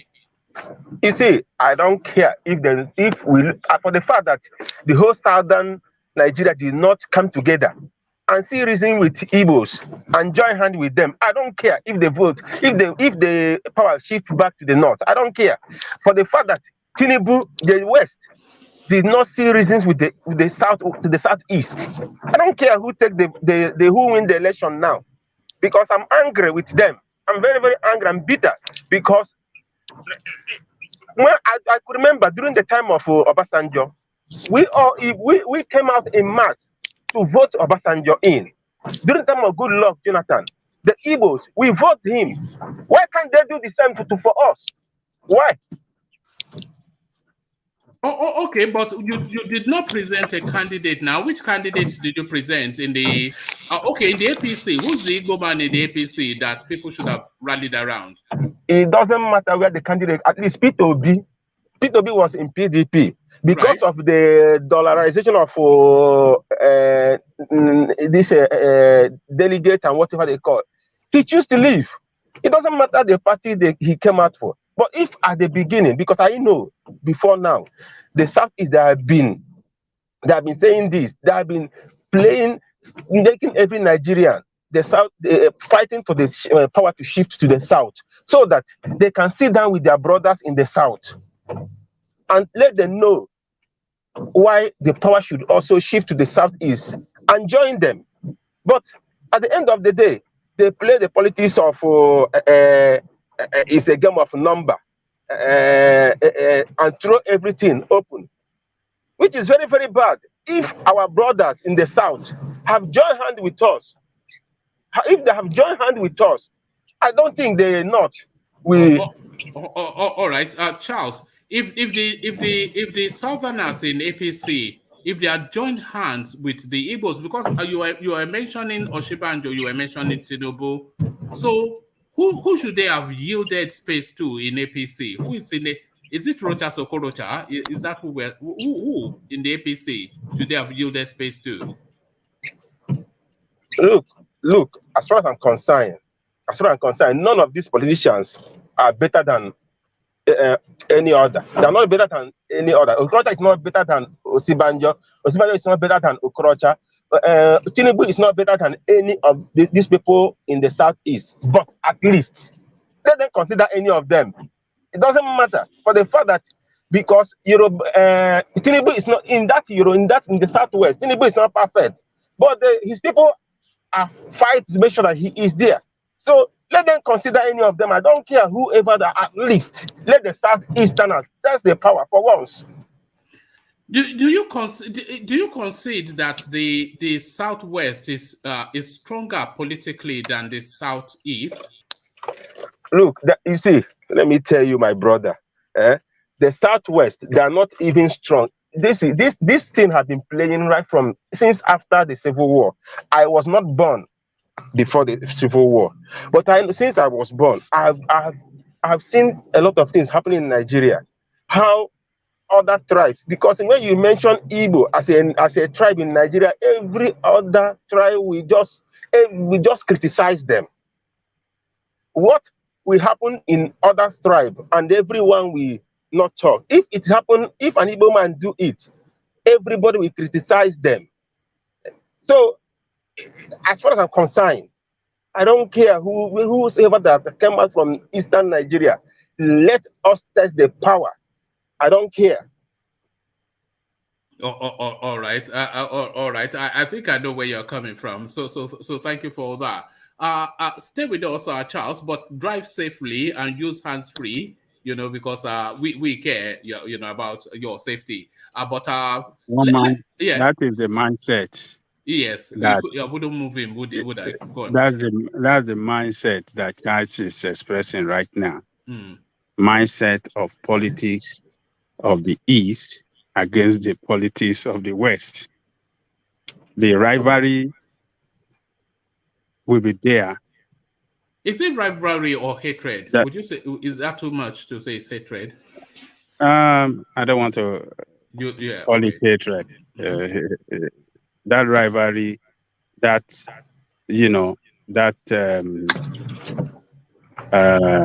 contestation for supremacy of power is there between the two sides. Igbo will not go in the same direction with They would Yoruba. rather have an Atiku than have a Tinubu. They will rather want Atiku. This is what is going to play out. They will not vote for Tinubu. They will rather have Atiku to be there and Igbo be the vice than to waste their vote for Obi. Obi's vote cannot get to anywhere. It's just going to be sectional right there. People in Yoruba land are not going to vote for him. And people in the South are not going to vote for him because it's a meaningless vote. And the North is not going to get votes there. They'll be badly beaten. People can run their sentiment or emotion, whether they like it or not. I mean, the way they like it or whatsoever. But the politics of Nigeria that I know The rivalry between between the East and the West, they don't play, they don't camp, they don't play politics in the same camp. Like I said in the morning, we saw it in the First Republic, Second Republic, in the abroad Third Republic, and in this Republic dispensation that we are running. We are never been in the same camp. Ajanle Koko, do you think Tinubu, for him to stand a chance, he should take a lot of his politics to the southeast and battle Peter Obi there to take as much as he can from him? Do you think he should take his politics How to is the he going to southeast? do it? How will he do it?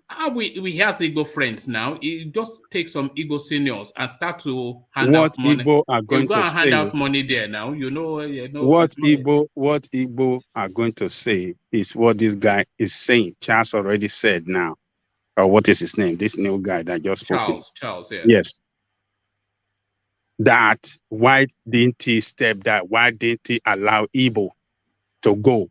Since Yoruba have been there and South have been there, and this is the time for the East, they gang up against. This is what the ordinary man on the street of the East would say, and that is what he will carry out at the polling station.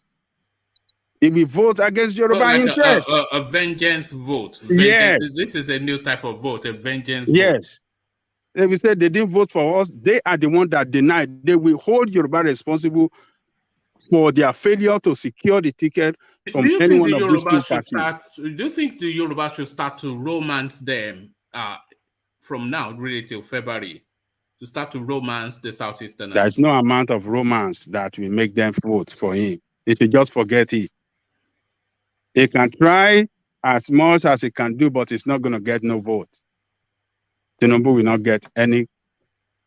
It won't be able to get 25%. Maybe if he goes and takes a chieftaincy title there, maybe if the Obi of Onitsha sort of gives him. No? So that's the problem, man. They're not going to vote. They're not going to vote for the West. I know that for sure. This is what has been played out in the past, and this is what is going to play out this time around. They're not going to vote. Did you see Tinubu campaign there at all? He didn't. You know, that's one of the things they held against him, that he didn't even visit them. So that is it. They're not going to vote for him. They're going to vote Atiku. I am saying this, and I'm saying it confidently. They will vote Atiku. They will give the larger vote to Atiku. Larger than Peter Obi? Larger than Peter Obi. Go and mark it down. Peter Obi has no base in the East. He can make the noise on the internet and all the rest. The real vote not going to get from it. All right, let's test that theory with Solomon. So, Solomon, I'm working on the assumption that you may well be from the Southeast as well. You heard what Ajanle Koko... Yes, you heard what Ajanle Koko said, that... and Ajanle Koko has reasons to say that it's not to disparage the Southeast. It's because he has been watching the political space all the way through, and we have seen this online bounce before. And when it comes to the real politic, it never really translates into any voters. So what he's suggesting is this Peter Obi that they are describing as a phenomenon is just some online bounce. And if Atiku gets his politics right to pick the right sort of Igbo man as his running mate, he will slice up Peter Obi in the Southeast, and take all the votes that he can from there. So Peter Obi will not dominate that space. It's just an online bounce, is what Ajanle Koko is putting forward. Good evening, everyone. Concerning what Mr. Ajanle Koko said, I'm from the Southeast, but I'm not supporting Peter Obi. One thing the Southeast fail to understand is this is Nigeria. We've been in this country since how many years? Like all of us started this country. Okay, we've made mistakes. We're supposed to learn from the mistakes we've made. Like the Yoruba people, what I saw yesterday, I knew that they've learned from their mistake. and they took correction. That is why you see somebody like Tinubu emerge as their flag bearer, as the flag bearer of APC. But in the East, we don't learn. We use our emotions to do things, and that is not how things are supposed to be done or are meant to. Hello, can you hear me? Perfectly. Carry on. Yeah, that is not how things are meant to be done. You've seen how this process, you see how this country, how they've been running right from time. There's this thing, if you can't beat them, you join them. Join them, he says, you now structure yourself, like have a structure from your region. Because yesterday, if you see let me tell you the truth, I'm not supporting Tinubu, but I was happy that he emerged as the winner as a flag bearer. For me, if I want to, the person I'm supporting is Atiku. And I'm not supporting P2B, because you can't just come out, let's fuck this emotional thing. The East are going to vote for him. In fact, right now, they are going for PVCs. Getting their PVCs in the East is P2B. But for me, I feel like if I'm to advise my Eastern people, we should not waste our vote on P2B. We shouldn't. Let's carry our vote and give. We need to check between Atiku and Tinubu who should we carry our vote to, and you see where our people are more in PDP. Let's carry our vote and give to Atiku. This one is not sentimental. This one is fact. So Solomon, are you from the East? I'm from the East. No, I'm from the East. Yeah. What are you saying? I'm from the East. We need to be saying the truth and stop using tribe to spoil things in this country. You've seen what other people are doing. Look at what Tinubu did in Yoruba land, as what he has been doing. Which, like you were saying, we don't have a notable person in the East here. And I've thought about it. It's true. There is no person that can come out and say he can call out the way Tinubu will call out in the West. There is no one person in the East. Sorry, Solomon. There are 4 names in the East, as far as I can garner. But they can't pull the command. Eh? No, there are names that can pull the command. Nnamdi Kanu can pull the command. No, this one, Nnamdi Kanu is not a politician. Yes, but we're just talking about the star names. See, we're talking about there are 4. We're talking about this one we're talking about the political scene, the political arena. Nobody.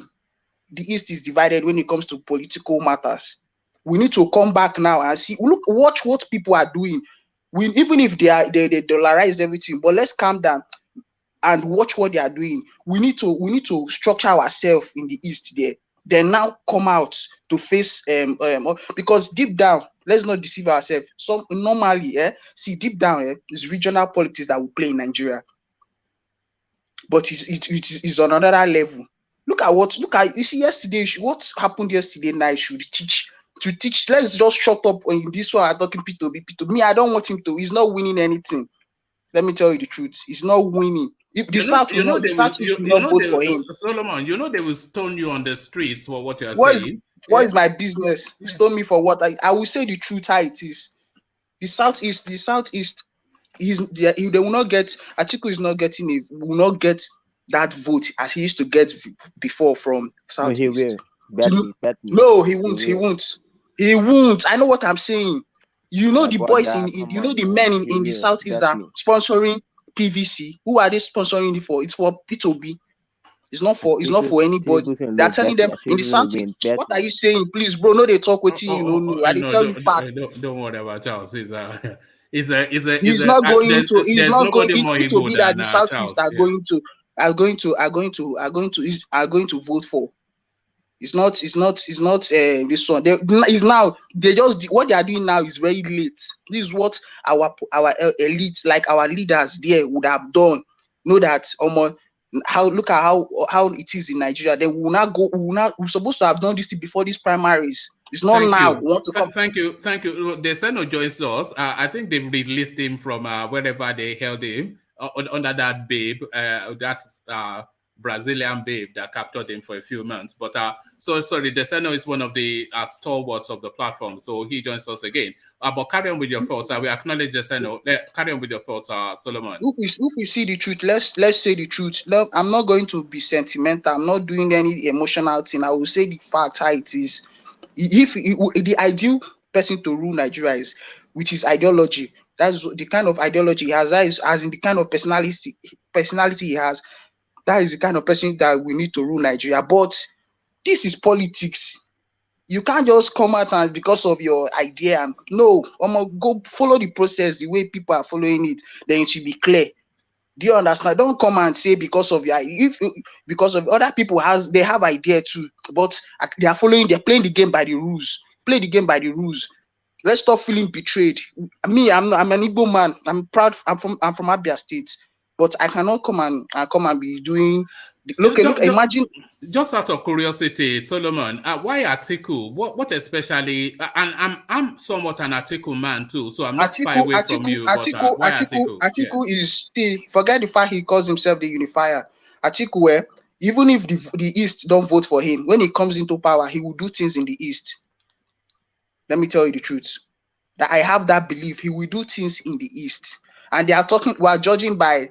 You go online, you see people saying, "What has Atiku done? What? Let's just judge by Atiku." It was which day I was talking to one of my friends. I was telling me that Atiku was the person that introduced most of the things during the tenure of Obasanjo. It was Atiku that his influence. It was one that initiated those ideas. Isn't that executed those things they were saying that Obasanjo, like this GSM of a team, and paying up the debt. So this man has things to offer. Tinubu has things to offer, but he's going to still. You look at now. You said something here that he did not campaign in Southeast. He would, because it is the way you present yourself. Southeast have not presented themselves properly to this country well. Let's forget the country has done harm to us, but we learn. Let's learn. Take correction. Follow them the way they are. Do you understand? We follow them the way they are. All right, thank you, Solomon. P2B, anybody saying P2B should just forget P2B. Let me tell you the truth. If I'm to choose, I will go and choose the Fulani man as Atiku to win. All right, we should do things properly and stop using emotions. All right, thank you, Solomon. I have only one recommendation for you, Solomon. You know that infamous silicone mask that Nnamdi Kanu tells us about. You have to go and get yourself one. Because after all these controversial anti-Igbo comments that you made, you need a new face. This is what is dragging us back. This is what is dragging us back. When you tell your fellow Igbo people truth, they will say this one Fulani. It is not Fulani. It is common sense. Let's start using our head. All right, brilliant. So Solomon, let's hear from Wale, and then we hear from Deseno because he has a lot to condense in a short speech. But let's hear from Wale.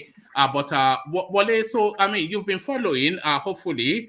So the conversation now, the morning after the night before, and what transpired rather the previous night. So the morning after the night before, what transpired the previous night. So we're dissecting now what happened and taking the lessons and projecting to the future. The Southeasterners, they are coming in with the usual.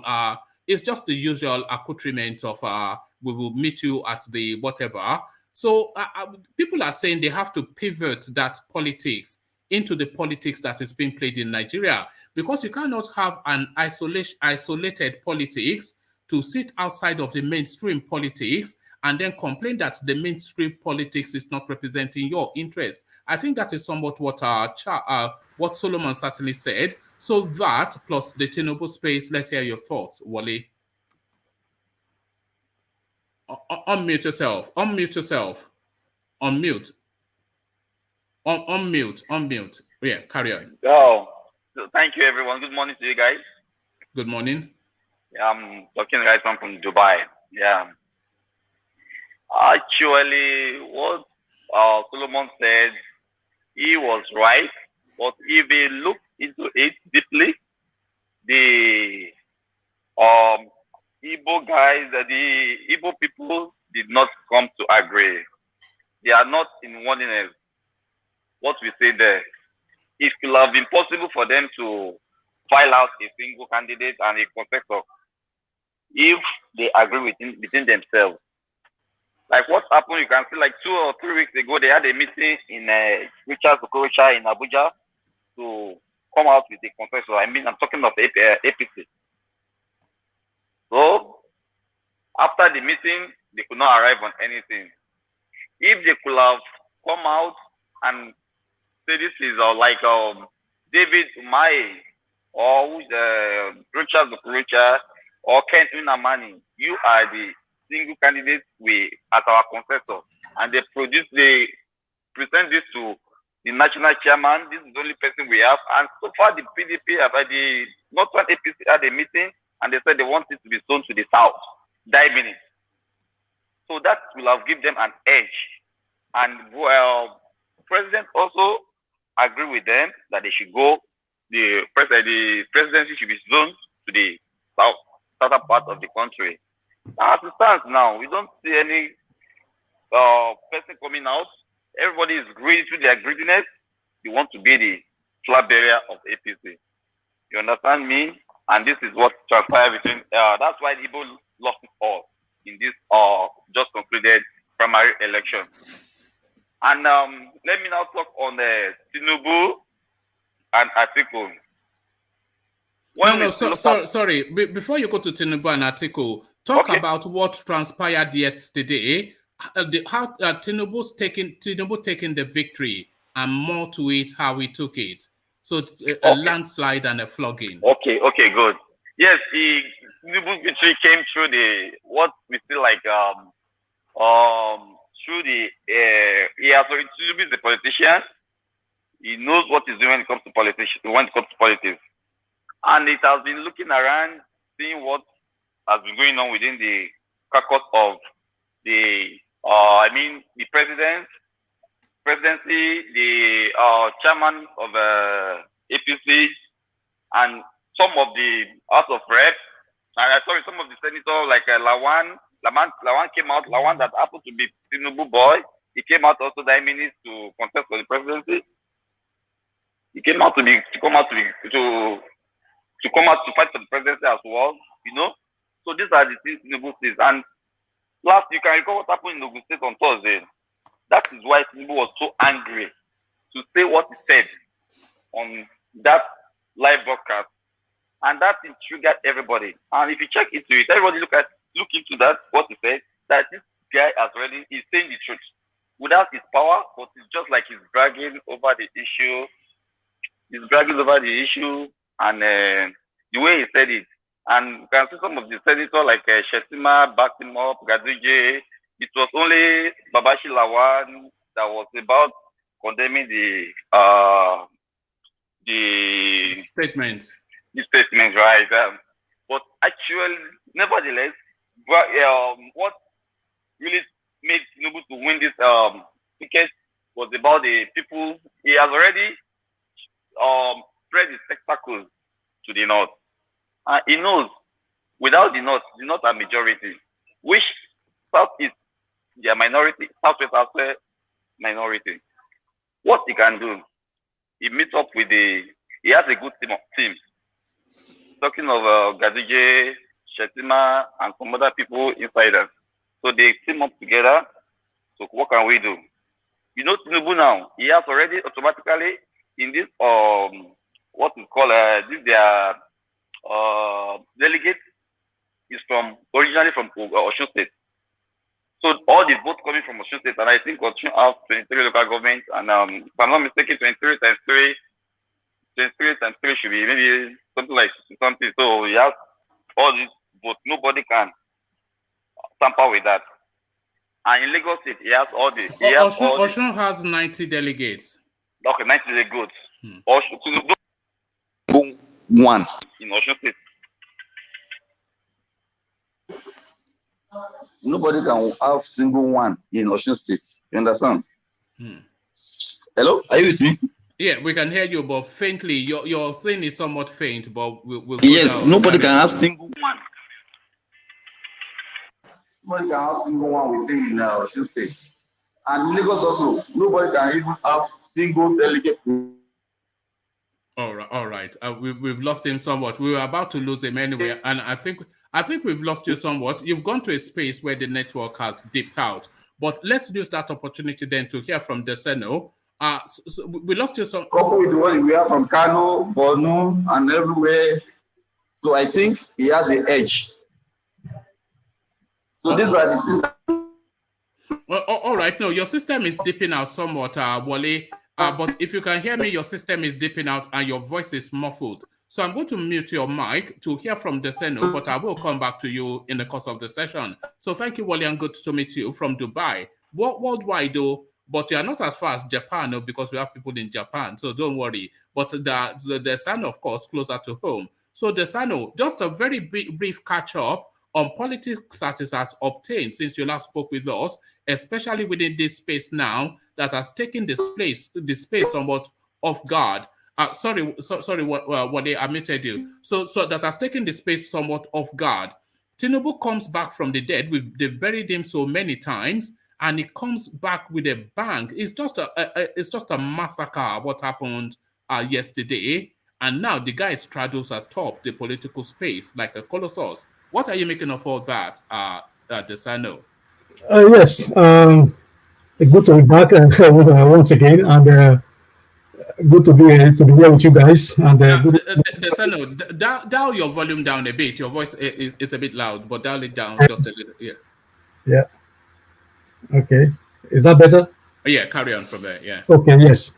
Yeah, good to be here again, and I'm going to be brief because I have to go to sleep. I'm going to work, in the morning. So basically, I've been watching events for the last few days, and also see Tinubu rising from the dead, as you describe it, strutting around the place as correct winner. Sorry, I don't know, but we're not hearing you as we normally do. So maybe use a headset or something, but something is yeah. If you're listening, it's bouncing somewhat. Hold on one second. Yeah, is that better? No, can you hear it back? It echoes back as you speak. Yeah, I think what I'm going to do, I'm going to turn on the channel. Is that better? No, there's still a feedback. You may have two devices on. No, there's no. Let me see.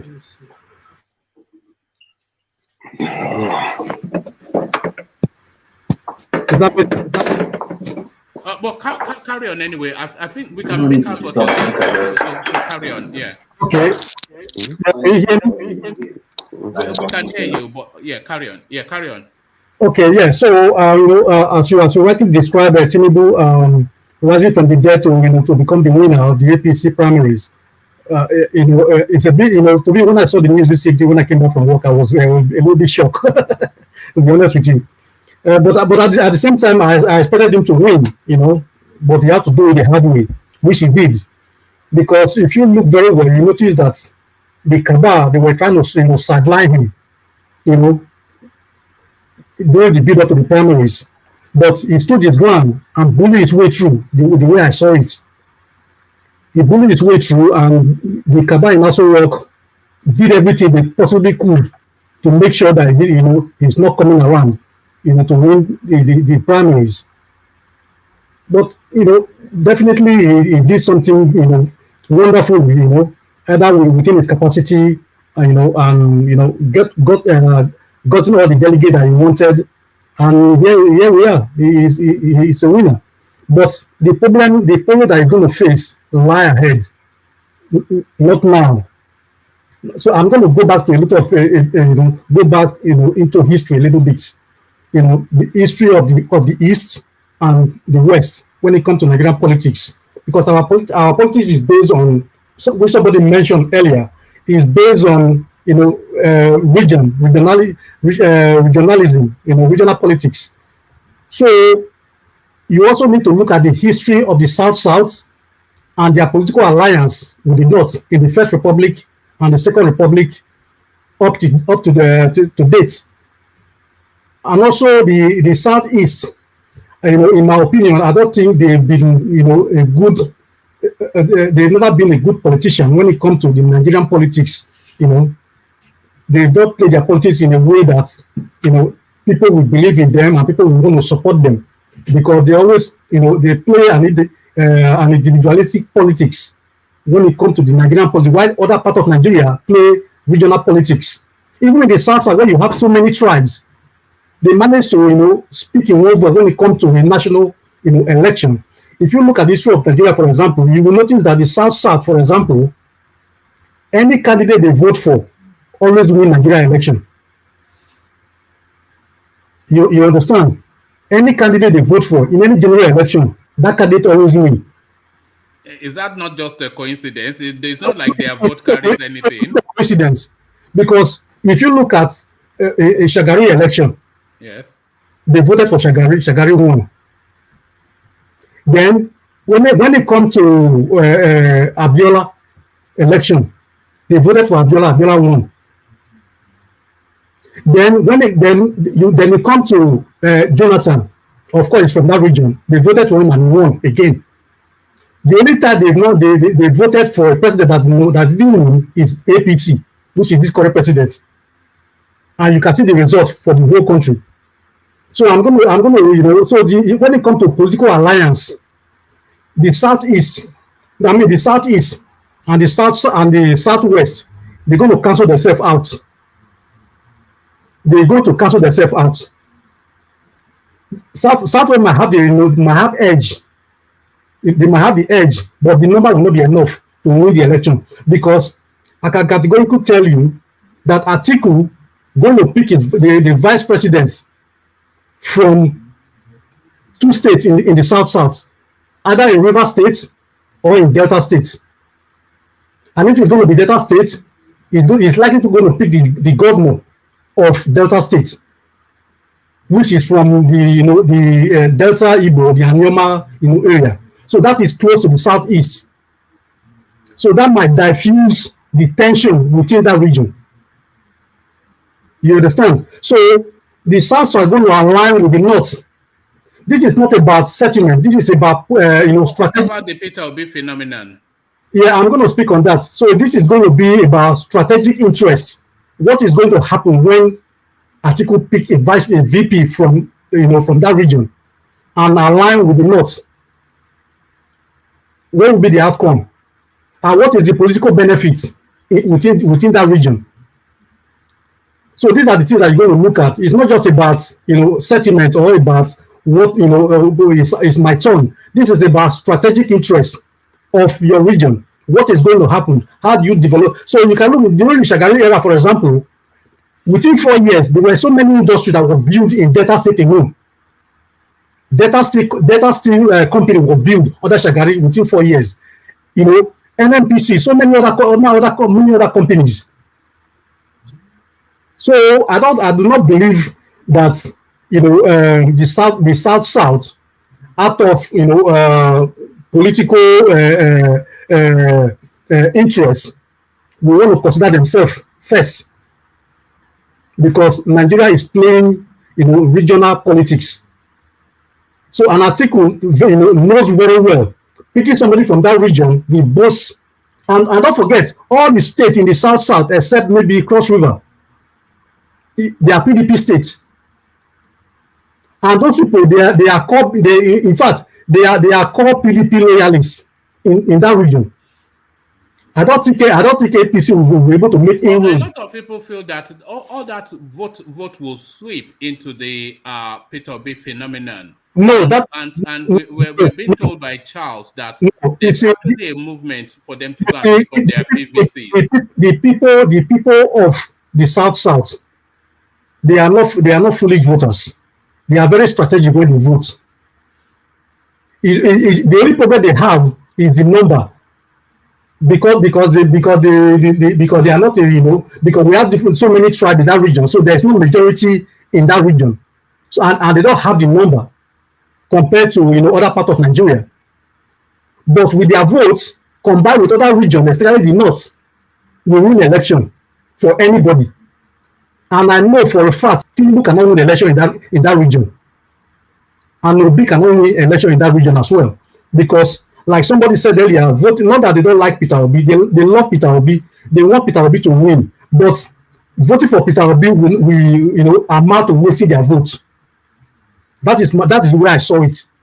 And for the West, there is a history why the South might not likely go with Tinubu. There is a history to that as well. starting back from our era.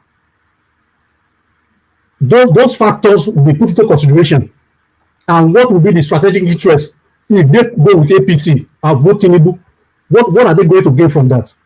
What is the strategic interest, for them? So with Atiku also already has friends within that region, and Atiku has so many business, in that region as well. So I do not think Atiku will be foolish. So are you giving the victory to Atiku already? I'm not giving. I'm talking reality here. I'm not giving the victory to Atiku. I'm trying to make you to understand what will happen when the general election comes. This is about strategic interest, not just about voting for voting sake. And also the history of alliance between those two regions. Because during the Shagari era, the South aligned with Shagari and Shagari won. And they benefited massively from it. But you have to understand that the demography has changed, the voting more sophisticated, it has gotten even more ethnic. And even though you may say that people voted strategically under the Shagari space, the voting now in Nigeria is entirely ethnic-based and money-based. That's what it is. It's tribe and money that Nigeria that controls. I know it pains me to speak this way. Let me tell you, the Southwest have not been a good political player with the South throughout the history of Nigeria. And we know that. We might not speak about it on television or on social media, but we know. All right. Why? No. Because the Yorubas have not been a good partner. Cite two examples of what's led to that thought. Those of us from that region always see the Yorubas, and we see the Yoruba as tribalists when it comes to politics of Nigeria. They are too ethnic based, and we from the South we don't reason like that. So because of that, we see them as people that we always want to come and use our vote, and when it comes to when the benefit comes, we will get nothing out of it. And then it has always been like that, right from the history of Nigeria. But the Yorubas have only really controlled the central space once. Okay, during the Obasanjo era, what happened to the South under Obasanjo government? What is the history? A lot of developments. Like what? Like he gave the South that special oil derivation status. No. And pumped plenty of money here. Obasanjo did not give anything. Rather, Obasanjo went in there and introduced what we call offshore and dichotomy. When the federal government was trying to claim any oil found within the Atlantic or the sea belong to the federal government and doesn't belong to the people of the Niger Delta. And that is their water. These are things Obasanjo came with. And secondly, the most important of all, Obasanjo rewarded us with the killings in Obi. Yes, I knew that was where you were going. Yeah. So they increased the derivation from 5% to 13%. It did.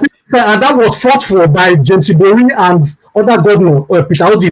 Who did it? Granted by Obasanjo. Of course. Why don't you want to give him the credit? What is all this story? Obasanjo did not give any. And then the NDDC, who did it? Yeah, I believe this is my turn. No, it's the don't give credit to who credits belong. Don't chastise and say that you're about to play tribal politics. What do you people? It is. Even when there was a crisis in Warri in Delta State, where there was fighting between the tribes in Warri at that time, Obasanjo only came to visit and fly through the helicopter. He didn't even come down to see the whole place. So Obasanjo did not benefit the South for whatever reason. And your people voted for him twice, right? And they didn't benefit anything. So at that they voted for him because of the governor that we have at that time, because most of them were PDP governors. Even up to today, they are still PDP governors. Is it PDP governor that voted Obasanjo or your people voted No. him twice? They were the one that controlled. They were the one that controlled. He didn't force them to vote now. They voted overwhelmingly for him. What are So, you talking about? they voted overwhelmingly for him, but at the same time, the governors are the one controlling the states. It doesn't matter. Forget about governor. Your people on the ground voted for PDP, voted for Obasanjo overwhelmingly twice. Yeah, so just to tell you that your people believe in him, and he did a lot of things to your people, and even he manipulated the system that favored Jonathan as the vice president, which eventually made Jonathan the president of Nigeria. If not for Obasanjo, there would not be president from South today. So what are you talking against Obasanjo? Obasanjo was not the president when Jonathan became president. Obasanjo backed him. You know they didn't want Jonathan to be president. When Jonathan became president. What did you say? Who picked Jonathan as vice president to Yar'Adua? Obasanjo might have introduced him, and that was other circumstances. If you want me to go over the circumstances, about all these circumstances or all these excuses you are giving, Obasanjo have done a lot to your people down there. Only one thing that he has done in the South under Obasanjo government. I don't need to mention your people. We have mentioned two now. We have mentioned two. We have told you the derivation, the increase from the derivation. We have told you NNDC. We told you about Jonathan, how he manipulated within the PDP to make Jonathan the vice president to Yar'Adua, which eventually, after he's there, after Yar'Adua's death, Yar'Adua became the president. This is the problem the Yorubas have. They see themselves as the most superior in the south. No, it's than, facts, like the Fulanis in the north. I mean, you'll just be appreciable of someone that have done good to you people, and not like to the be Fulanis calling in the north. They want to colonize every southern region and make themselves the all right, Charles. We are hearing three voices. Let's hear from the Senator. The Senator, back to you. You have the floor. Yes. So as I was saying, this is the reason I believe that when the election comes in 2023, there is going to be some intrigue. There's going to be some surprises. There's going to be some, wonderful stories that will come out of that election, because this election is not going to be like any other election. Because a lot of things are, is at stake in this election. Strategic interests, our existence, and so many other things across the country. So I believe the southeast and the southwest will cancel themselves out, and Atiku will be able to win the northeast, the middle belts, and also from some of the northwestern states. Combined with the south, Atiku will be the president. Even I'm not a big fan of Atiku, because we can have better people across Nigeria that can do better than him. But as it is today, Atiku started almost 75% chance of becoming Nigeria president. No, I think your permutation is somewhat vague. I'm not quite sure if it's on firm footing. Atiku doesn't. I'm basing it on history. Oh, all right. Atiku doesn't have a history of electoral successes. It doesn't. And a lot of because the one space that Atiku really did enough for people to consider him a real quantity was in 2019. And it would be a misnomer to permutate with Atiku's figures in 2019. Because a good 60% of Atiku votes were anti-Buhari votes. So whoever was the PDP would have gotten that vote. So it was nothing to do with Atiku. Yeah, let me explain something here. You see, and I'm going to explain this thing based on my experience, outside of Nigeria. When it comes to a 50-50 chance, what people will do, especially when it comes to the Western nation. Have you ever watched S Factor, or maybe America Got Talent, or any of those shows?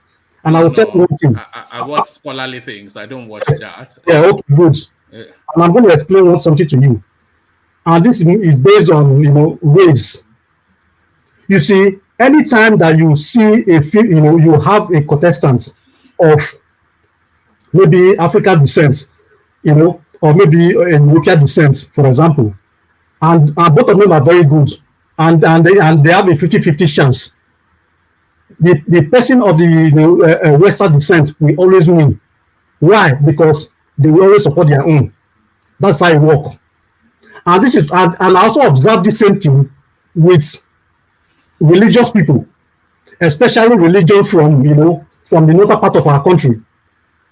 When they have somebody of their stock competing against somebody of another stock within the territory of Nigeria, they will always go for their own.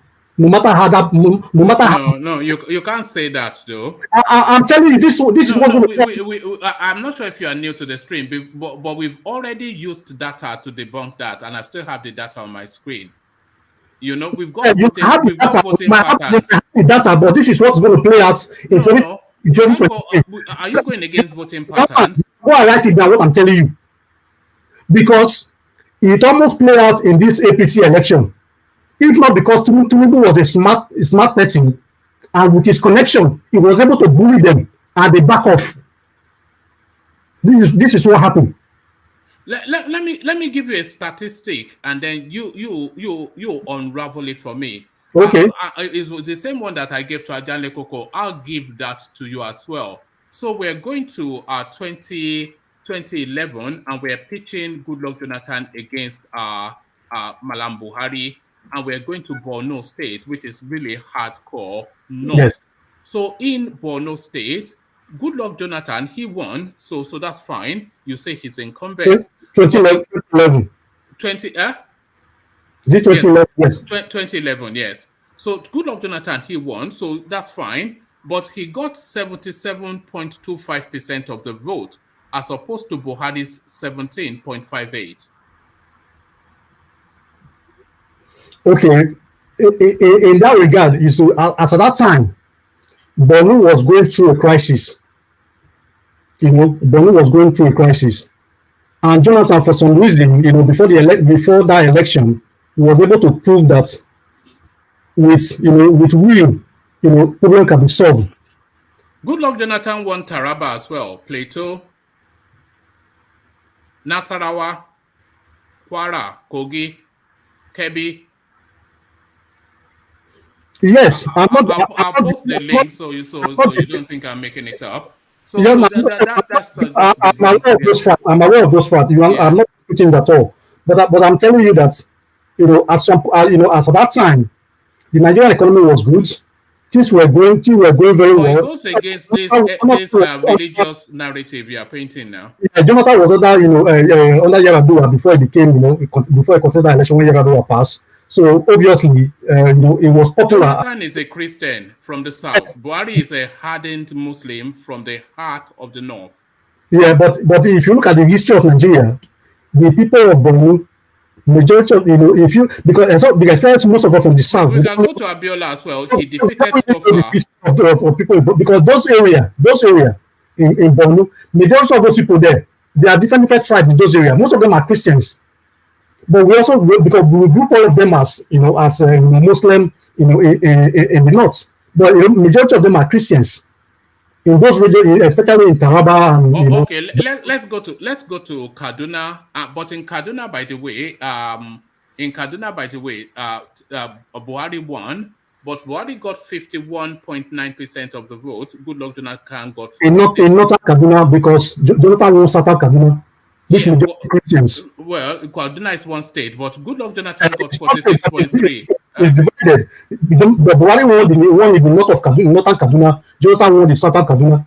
Okay, let's go to Katsina. Katsina, which is Buhari's home state. We're not going to go state by state, No. So what I'm saying to you is that the data don't match the narrative that you are painting. No, you might look to that data. It might not match what I'm telling you, but I'm telling you for 2023, this is what's going to play out. Because he almost did play out in this APC primary of today.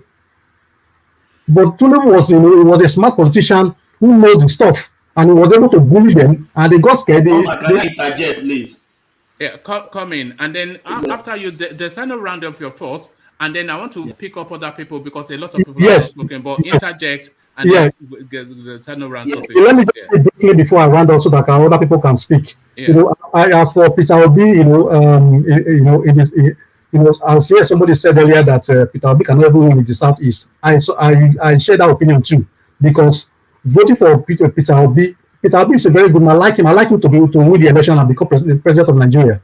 But does it, the structure is not there, and it doesn't have a base like my friend mentioned earlier. The base is not there. So without a base, you cannot win the election in Nigeria. Tinubu was able to win the APC primary today because of his base, because of his connection, because of his influence within both financial and political.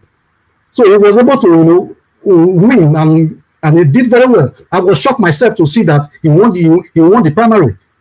So I think I am going to yield the floor to anybody else that will speak. All right, thank you, Desano. So certainly a lot of things controversial, which a lot of people disagree with, and a lot that people agree with. But that's Desano. It's just it just gives it to you, and then you can take it as you like it. But I have that quick interjection, Thomas. And then I want to go to Bala after you. So have your interjection, and I'll go to Bala. Yes, I just want to beg what you said. The echo is coming from somewhere, one man. Yeah, I think it might well be. Carry on. Oh, yes. Yeah. So I just want to say this. If you want to say about the Southeast, one man, what's religion that dominates there is Christianity. So why are you voting for Atiku? As a northerner and as a Muslim, it doesn't cohere. The Southeast is predominant Christian, and they are it's about expedience, isn't it? But let Solomon take that on. You need to understand what the people of the South, we are more liberal-minded. We have free minds. Are you sure about that? The Southeast the purpose of the country. Sometimes we all and that best can be interest. All right. Sorry, there's a lot of echo from you, but I want Solomon to take on what Thomas just said, that the Southeast is predominantly Christian, and of course they are from the South. So why would they invest their votes in a northerner from Adamawa called Atiku? Why would they invest their votes in Atiku? Why would an Igbo man, apart from yourself, or who have a liking for him, but why would the Igbo votes go to Atiku, Solomon? There is one point I'm holding in the point of like right now. One, I'm not putting P2B in the picture. I'm putting Atiku and Tinubu in the picture now. You said something. Tinubu did not go to the east to ask to converse to get delegates, like to campaign for delegates. Meaning he doesn't recognize. He feels that the east and they are of no use to him. I don't know if you understand what I'm trying to say. He feels that they are of no use to him. So it's not like maybe if he eventually becomes the president, he might, but he will not carry them along the way he will carry, like for instance, the North along. But is it somebody like Atiku is going to carry the East? He knows do you think? Sorry, Solomon. Do you think Easterners shared this opinion with you? Because I think you may well be alone in that thought. I'm saying fact. I'm not using my emotions to talk or to say whatever I'm saying. I'm saying fact. I'm only saying fact. It's not by emotions, by my emotion. It's just fact. Atiku will recognize the Easterners more than Tinubu. That is just the fact. All right, brilliant. Let's hear from Charles. Charles, so what because you are in that space, Charles.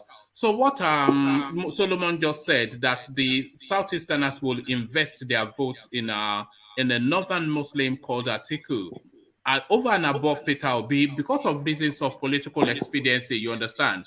Because the chances of Atiku becoming the president of Nigeria 1,000,000 times more than the chances of Peter Obi ever becoming the president of anything. So for reasons of political expediency, Solomon is inviting and believes that the thinking Igbo man would invest his vote in Atiku.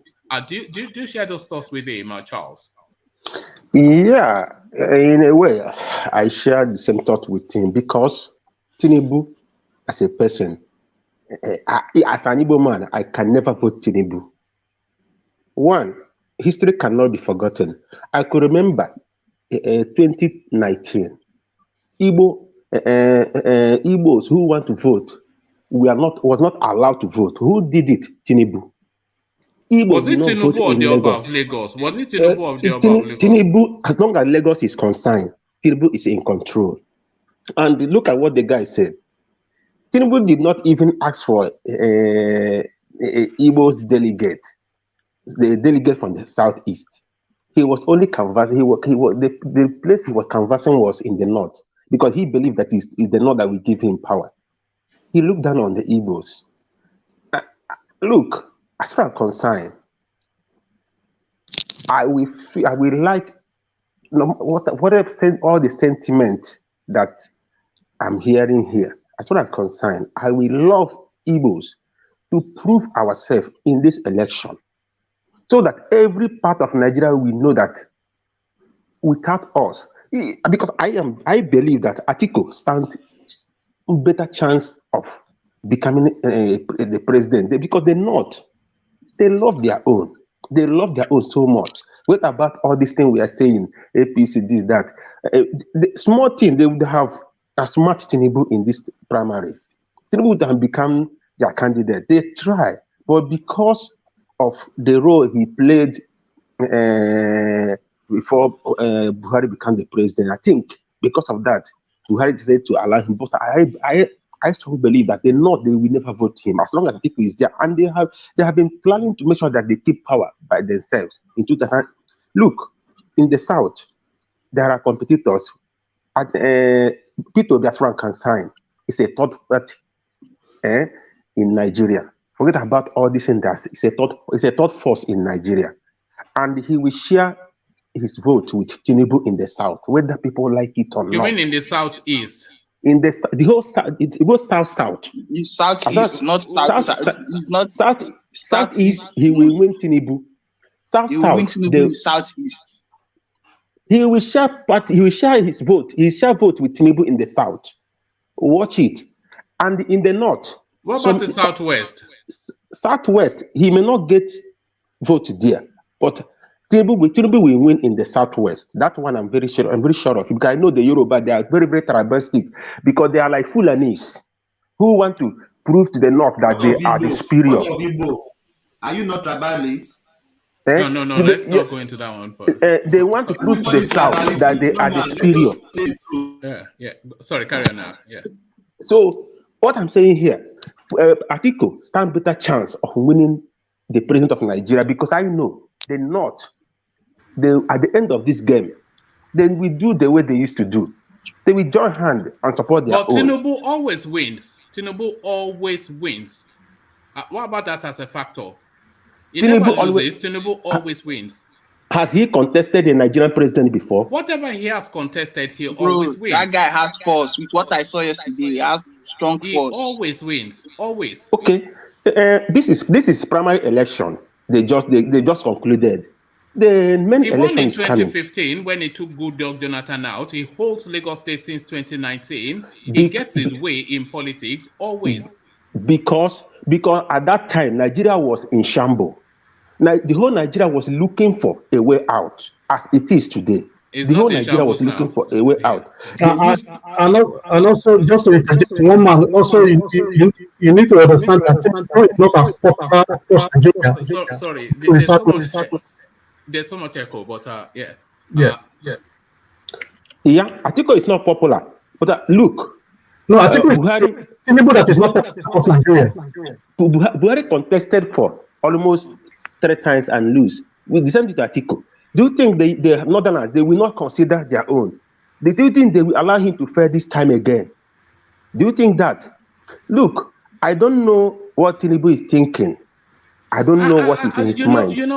Charles, I think we don't give enough credit to the Northerners that they deserve, because I was speaking to Ajanle Koko earlier on, and we were exploring the space of voting in Nigeria, and we concluded that the voting patterns in the north, and we've also used data in the conversation with Desano, the voting pattern in the north is the most sophisticated of the two divides within, because the southerners, they vote largely ethnically, but there's more sophistication to the voting in the north.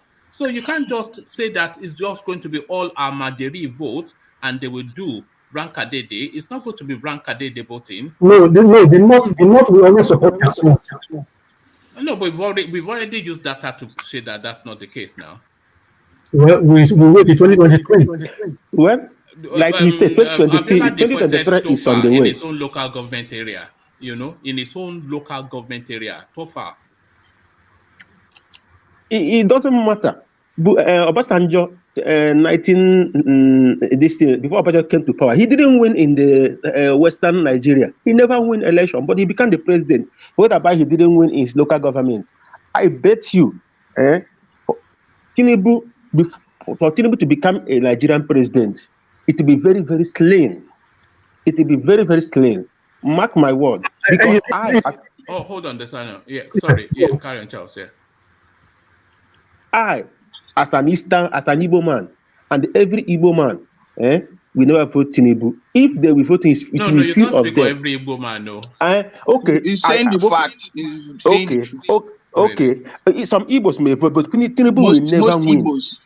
Most Igbos will vote, but Tinubu will not win in Eastern Nigeria. That's one is a sure. Okay, let's explore. I want to explore. Tinubu cannot win election. There are players that Tinubu will not win election. Sorry, Desano, there's too much bounce in your system. Yeah, I don't know why is that. Let me check. Yeah, sorry, I'm going to have to. Yeah, so Charles, just it concerns me somewhat that you are saying Tinubu will not win any votes in the southeast, and Solomon somewhat agrees with you as well. That concerns me because all of the agitation, which I thought we were all together on, was of power to come to the south. So Tinubu, the only viable southern person that can take that seat. So why would that not be the desire in the southeast, Charles? Because we see him as a betrayer. Because before, all the southern governors, they come up and say power should shift to the south. And if we are our brother's keeper, we should come and sit on the table and agree. It doesn't matter the party you belong. There are Igbos who are in APC who aspire for that position. Why didn't you encourage them? Because Tinubu, okay, I heard someone say the money aspect of it. Tinubu is no. Tinubu leave the money for one moment. You said there are Igbos in the APC, but there are no Igbo people of substance within the APC. What do you mean? That there are no Igbo people of the level of somebody like Soludo or somebody like Peter Obi. So a real golden, a real golden fleece of an Igbo person, a real quality person. There's none in the APC. All you have are elements like Ojus or Kalu and Rochas Okoro. This sort of stained and dirty, just gluttonous sort of elements.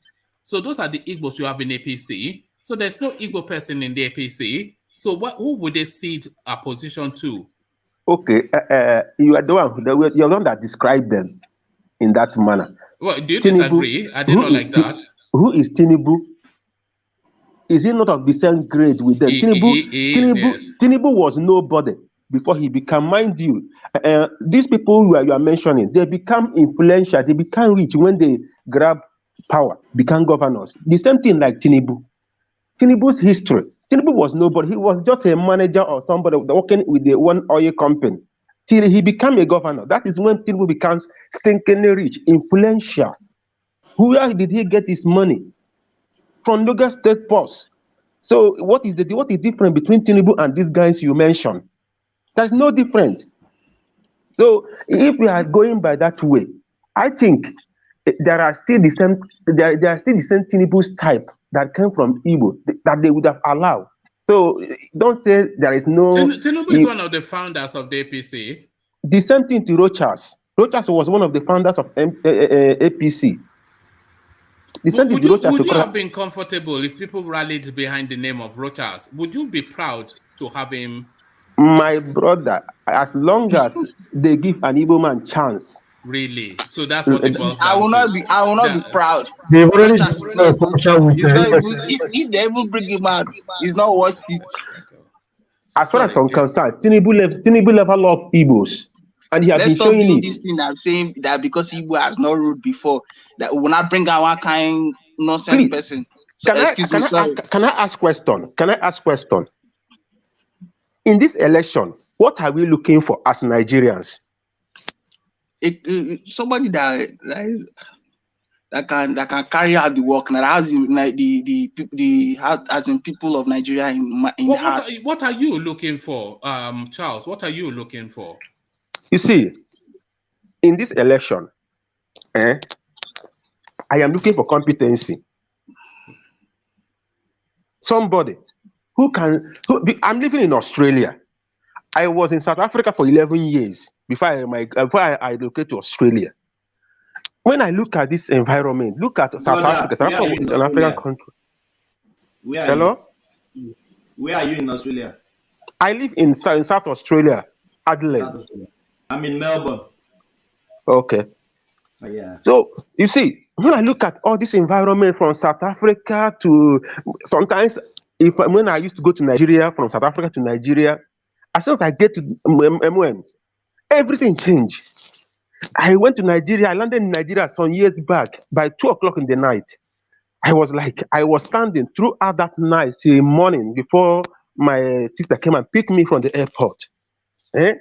I need a president who will change all this nonsense that I am going home.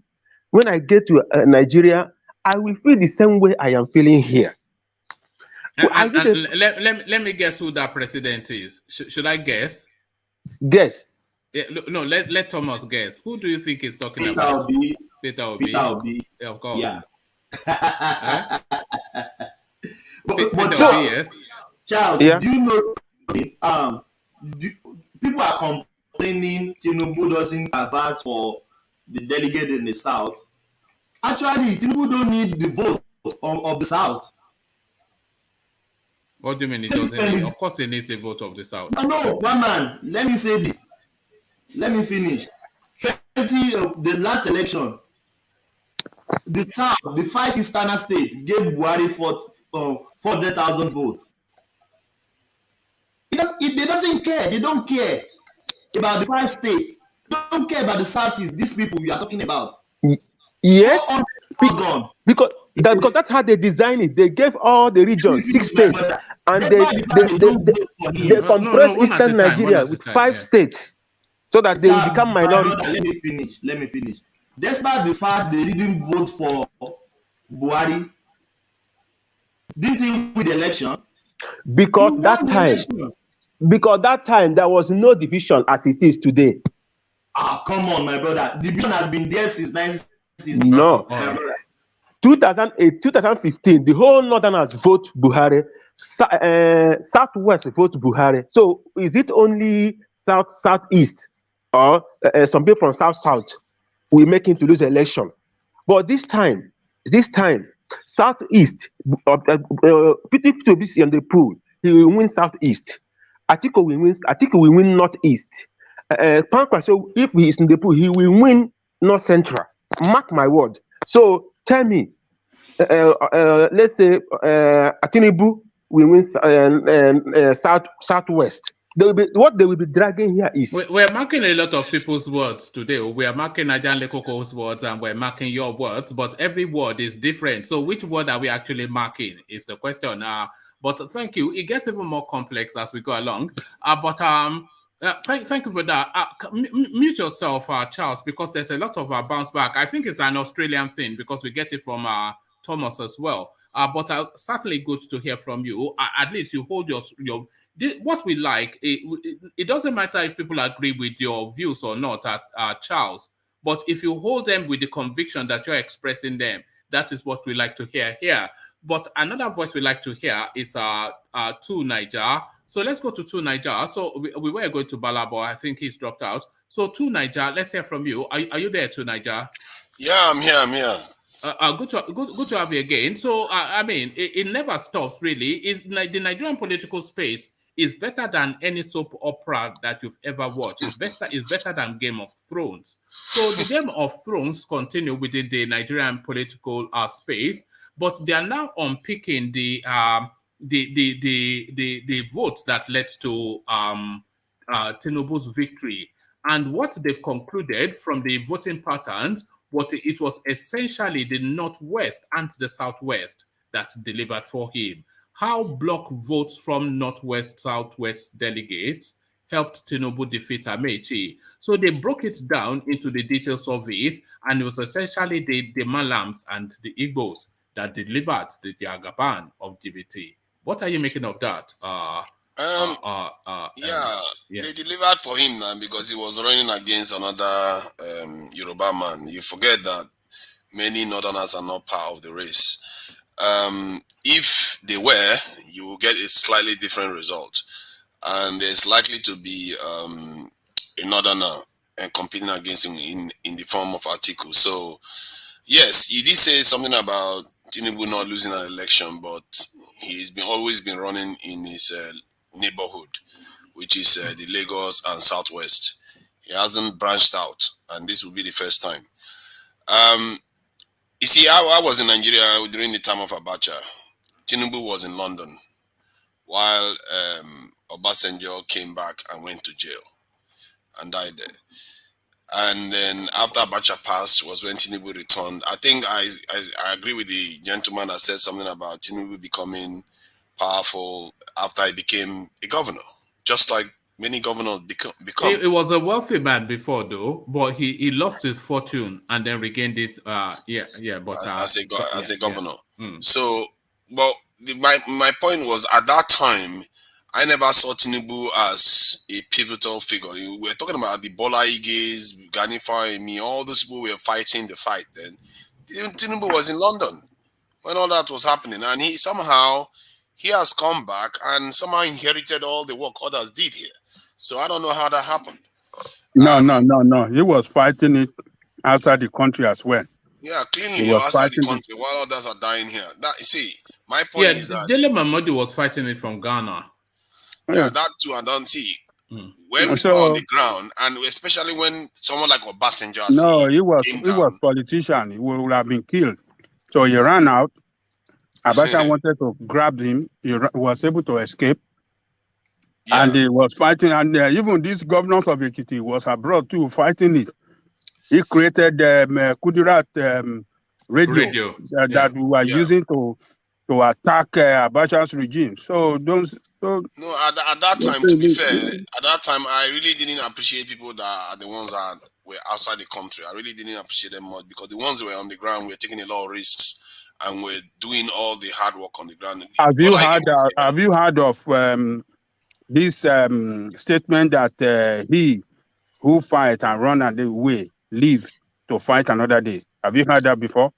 Yeah, I've heard that too, and I've also heard that some people can call that cowardice. So okay, what happened to Abiola? That's West. He ran out at first and came back in, and he was arrested, put in jail, and killed. What would you say to that?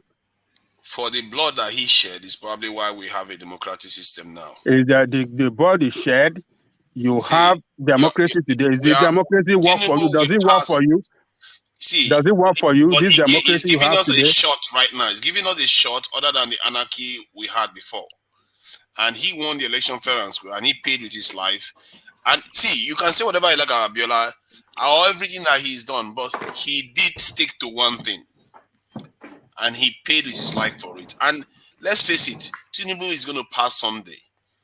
But he will not be the guy that turned Nigeria round. So let's not mix two things here. And what I've seen in the country is that I saw a man today that has won an election and being funny with the people that he just defeated. I saw a man that a couple of days ago was saying things about himself. I don't understand how we got here where it's okay, he's capable. Let's see. I feel like if he carries on the way he's carrying on, then maybe he will suffer his first defeat. Because now a lot of Southeastern people have already started saying that, oh, they are not going to care. They don't care about Tinubu already. And if they're not, he carries on like this, they may not appreciate him at all. I think they don't like all these bombastic talkers. They don't like them too much. And you do that, then they'll start thinking, okay, this guy is going to be too much for us. If he gets into office, he's going to mess things up for us too much. So they might decide that, you know what, Atiku is better. Atiku is more one Nigeria. Because Tinubu cannot be accused of being one Nigeria. He didn't even go to the Southeast. So, and when they say the Southeast may not vote for him, that's fine. But if the South does not vote for him too, he could be in trouble. Because the South Side is 24 to 26 million, if I'm not mistaken, while the Southeast itself is around 30 million. So the balancing act here is that, for me anyway, he is supposed to reach out to the Southeast. If I was him, I would figure something out. You promise something. Because when I look at Nigeria today, I really feel bad. You know, that's the one that really hurts me more, because I hate tribalism, I hate all this nonsense. But when I look at the Southeast, and you see Lagos, look at Lagos now. Lagos has got Tinkan Island and all those seaports there, and instead of moving it to other areas, they're thinking of building more there. So it means anybody that wants to ship anything from there to Onitsha has to come to Lagos to ship their goods to Onitsha. You know why? Because do you know why that is? Why? I think that goes back to the Biafran War. There's still a remnant of that in the Eastern narrative, and there are concerns that if they open a real functional port there, it will be used as a portal to smuggle weapons in. My brother, you are lying. But it's not. You see, it's not. They don't own the country. You can't lock people out. The south is there. It's not even the southeast that are there. The south is there. What is it? It's the southeast Warri. It's the southeast River State. I don't understand why they feel like everything has. See, there's an element of being selfish here sometimes in Nigeria, where people do things and it damages the country's economy in the process. There's no reason why. Calabar Port is functional. Calabar Port is functional. Is it deep sea? People are not using it. Exactly. Yeah. Port has a port. It's not being used. See, because they downgraded it. They downgraded these ports. They didn't downgrade it. They it's not being used. Yeah, we don't know. It's still functional. They advertise it. They run commercial on it every time. That people should come and patronize Calabar Port. People should bring their container there. Why are people not using it? Some people are there for logistic reasons. A lot of businesses are in Lagos, and it's more easier to have this thing in Lagos better than over there. No, that's not the case. That's not the case. The Calabar Port is probably a newer one, and I even heard recently that somebody actually said that they know the person that downgraded that airport's this status. However, I'm talking about the Port Harcourt one. I know about the Port Harcourt one. I was in that area, and I saw how we used to use it before. But now, from what I gather, it's hardly used compared to what is going on in Lagos. But the vessels decide on where they are going to. If they feel that Lagos is more suited, then you know why I don't think so.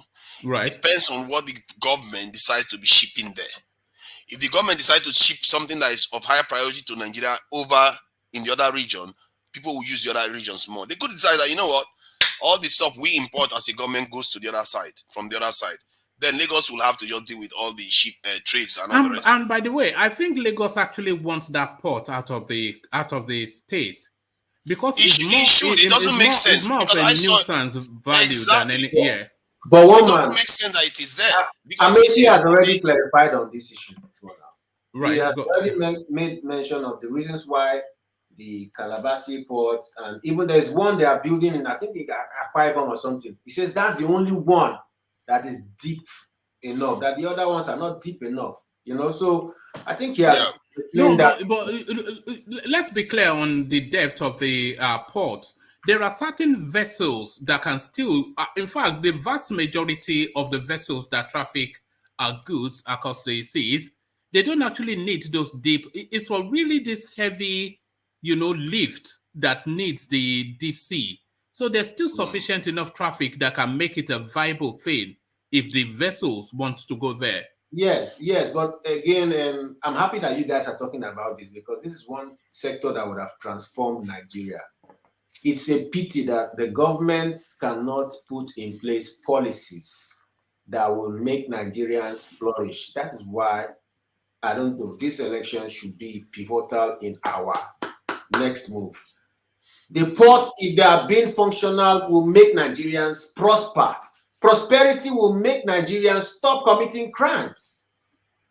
I don't know how to explain it anyways. Let me leave the man to talk about No, but the Easterners should actually then, because who are the importers in Nigeria? They are mainly the Easterners. So they can divert traffic to the ports that are nearer to their, It's not about diverting traffic. Most of the things you import, you don't choose the ship that bring it in.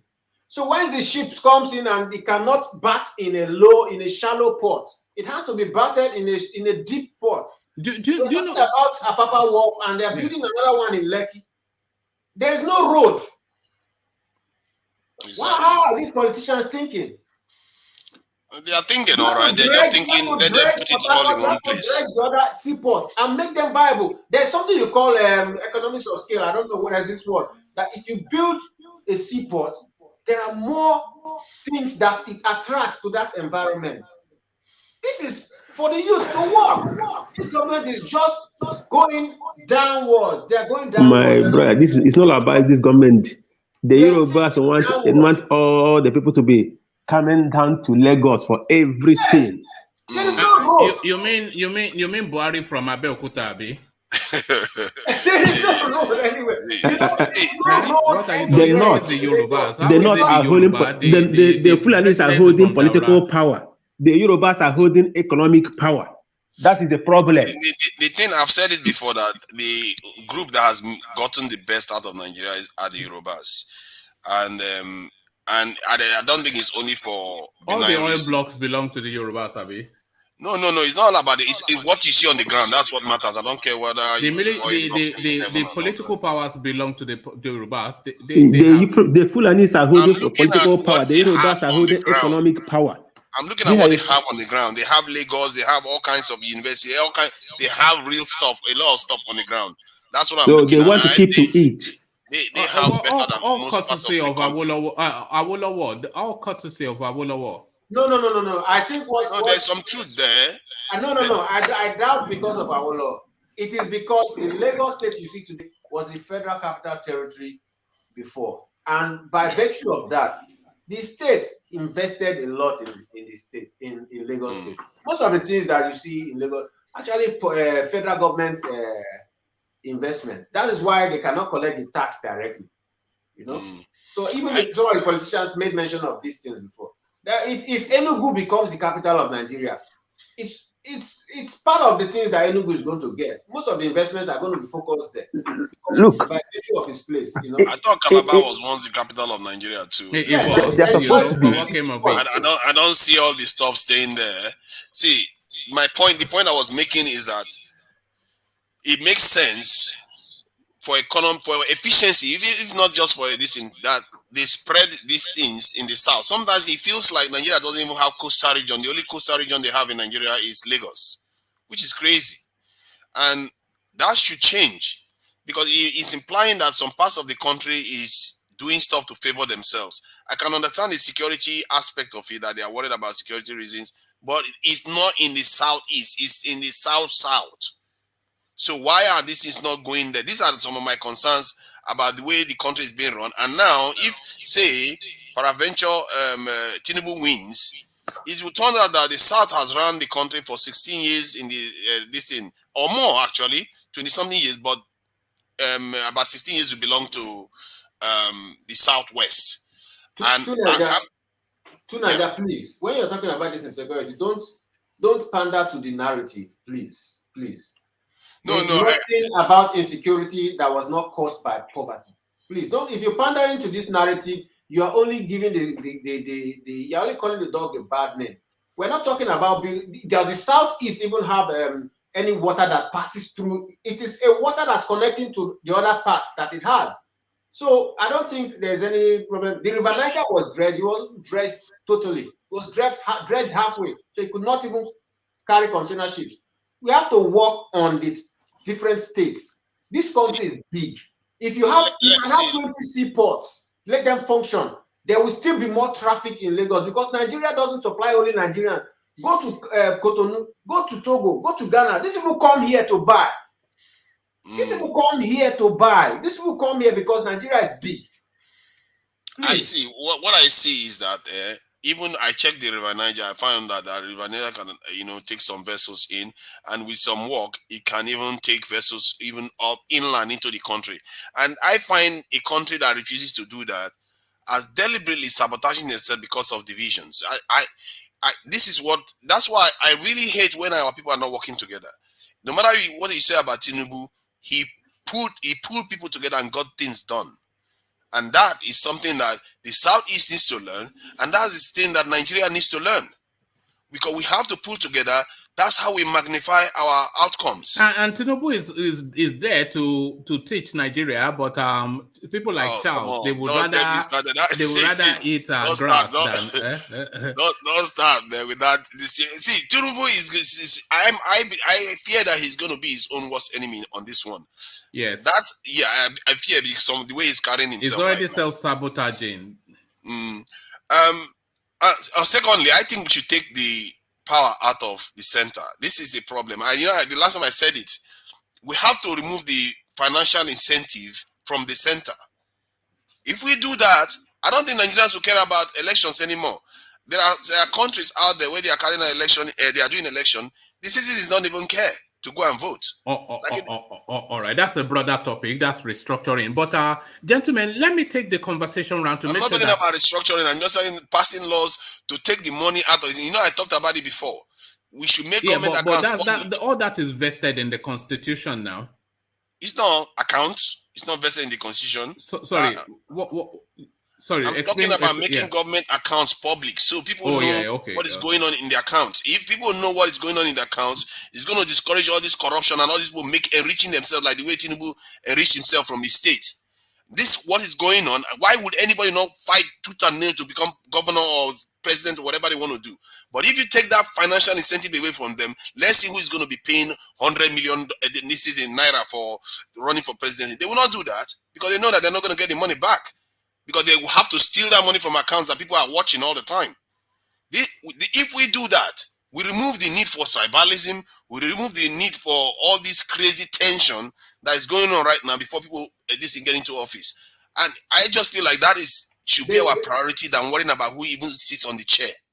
I'm sorry to cut you in again. All right. Sorry. Let me take the conversation around, but I'll bring it to you, Xero. And I'll take your commentaries then on whatever it is you wanted to say, and then take you to the space of the OHANAEZE blowing hard and blowing hot about the Southeast being diddled out again. So all of that are Xero. Okay, let me just answer Tunaja. The stealing money has nothing to do with the account. The account is whatever you put there.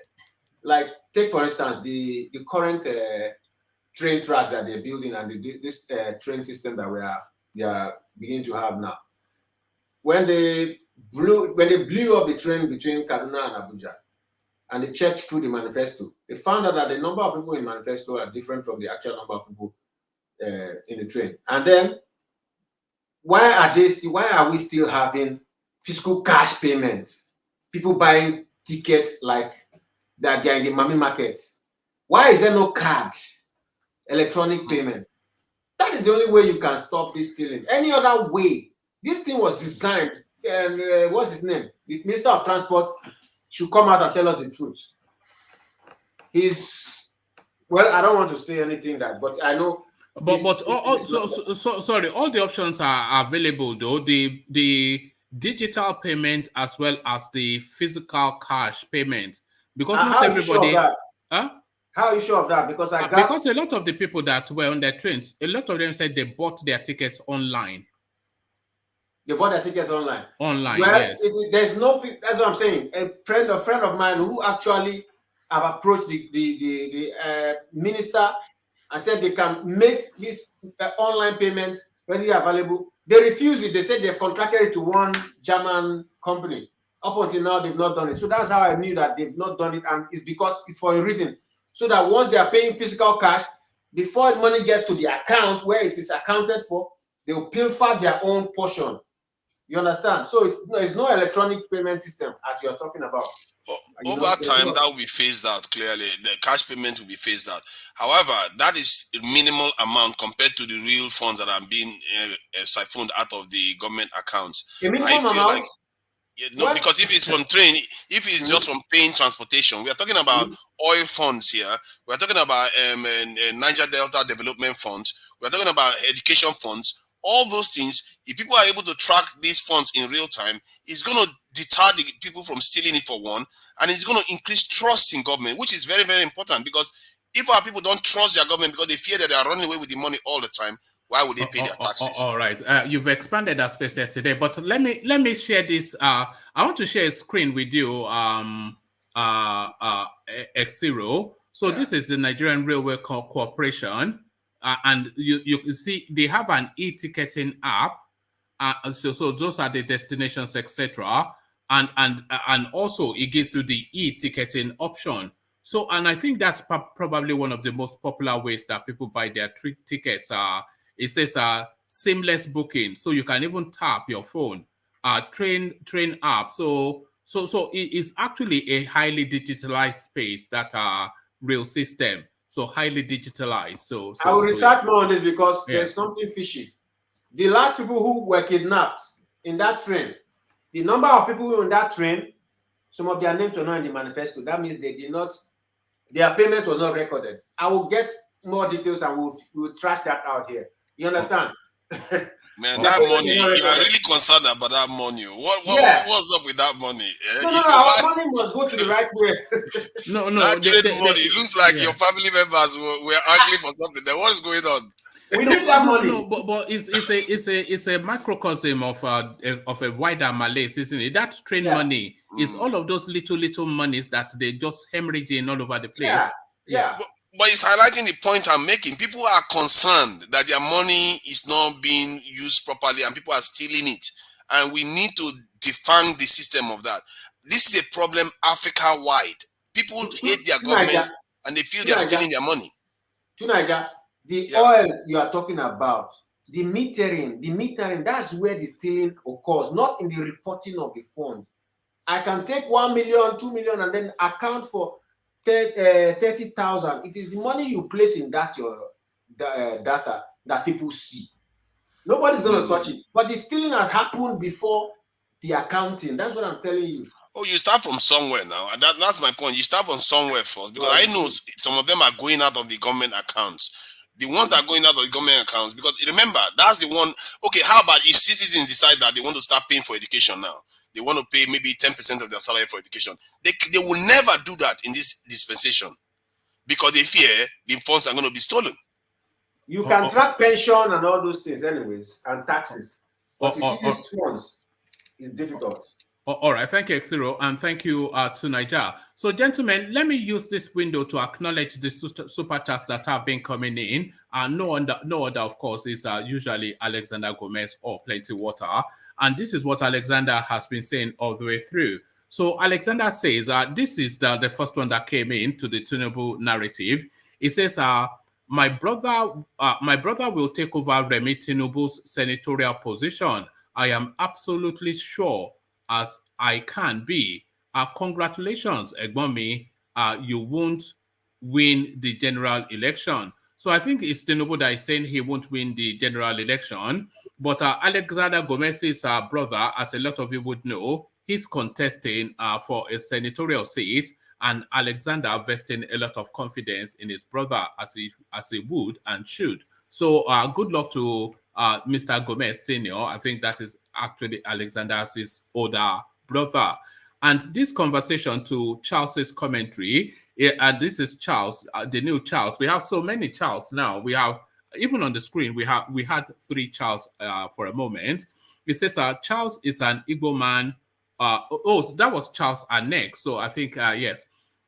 It says Charles is an Igbo man who grew up in Lagos. As per his accent, he is detribalized and with a totally different mindset, typical of Lagosians. Well done. So this was Charles just unpicking the facts out of the sentiment. And that doesn't usually go well because a lot of the conversations on this platform and really within the Nigerian space is often led by tribe and sentiment above facts. But he picks facts, jettisoning sentiments, and he presents it often to his own chagrin because people then insult him off the back of that. Charles is an Igbo man who grew up in Lagos per his accent. He is detribalized and with a totally different mindset, typical of a Lagosian. Well said. So that's Alexander Gomez again, and he rounds it off with this super chat. He says, folks, Lagos is blessed, simply put. So all of that are speculation as to why Lagos is being advantaged. And even that seaport that they are putting in Lekki, that is essentially to facilitate the Dangote investments in that space because he needs a portal to ferry his fertilizers and whatever it is out of the country. So that's essentially for the benefit of Dangote. So that was for the benefit of Dangote. Now, for the benefit of the listening audience, let's then see if we still have Baba Kure, who I suspect may not be with us anymore. Baba Kure, are you still there? I thought you were asking a question about the OHANAEZE. Yeah, I took you there, and yeah, you deviated to. No, he said I should finish my answering. Yeah. So to that OHANAEZE space, then they are blowharding. Huh? What did they say? All right. So it's just I can read you this, but then this is the narrative of the entirety of that space. APC presidential primary, denial of Igbo presidency will come with consequences. OHANAEZE and Igbo. Apex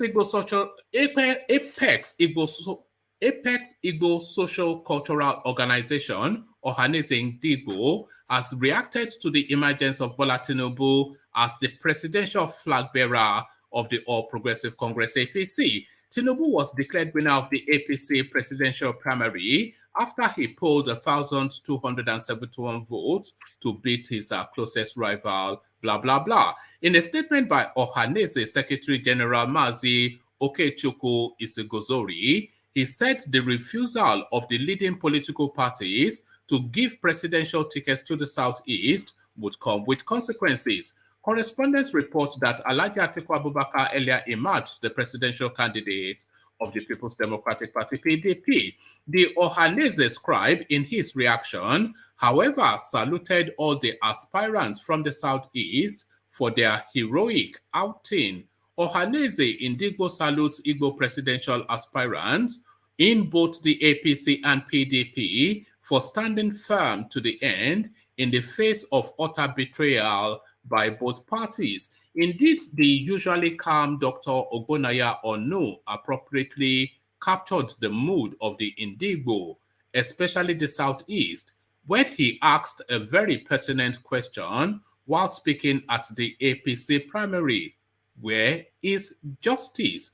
OHANAEZE Indigbo salutes the Southern and Middle Belt Alliance, SAMBA, for insisting that it is the turn of the Southeast come 2023.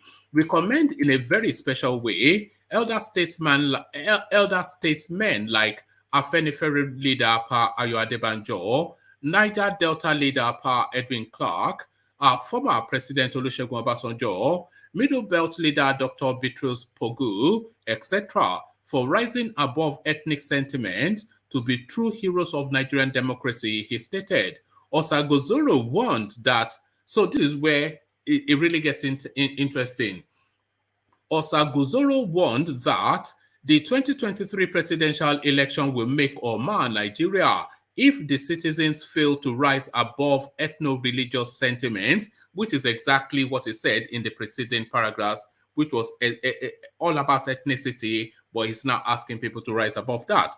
Osagozoro warned the 2023 presidential election will make or mar Nigeria if the citizens fail to rise above ethno-religious sentiments to take back Nigeria from the vicious grips of kleptomaniac politicians. The denial of presidential... So this is the space that really that rankles, and somewhat the OHANAEZE space should be cautioned for this.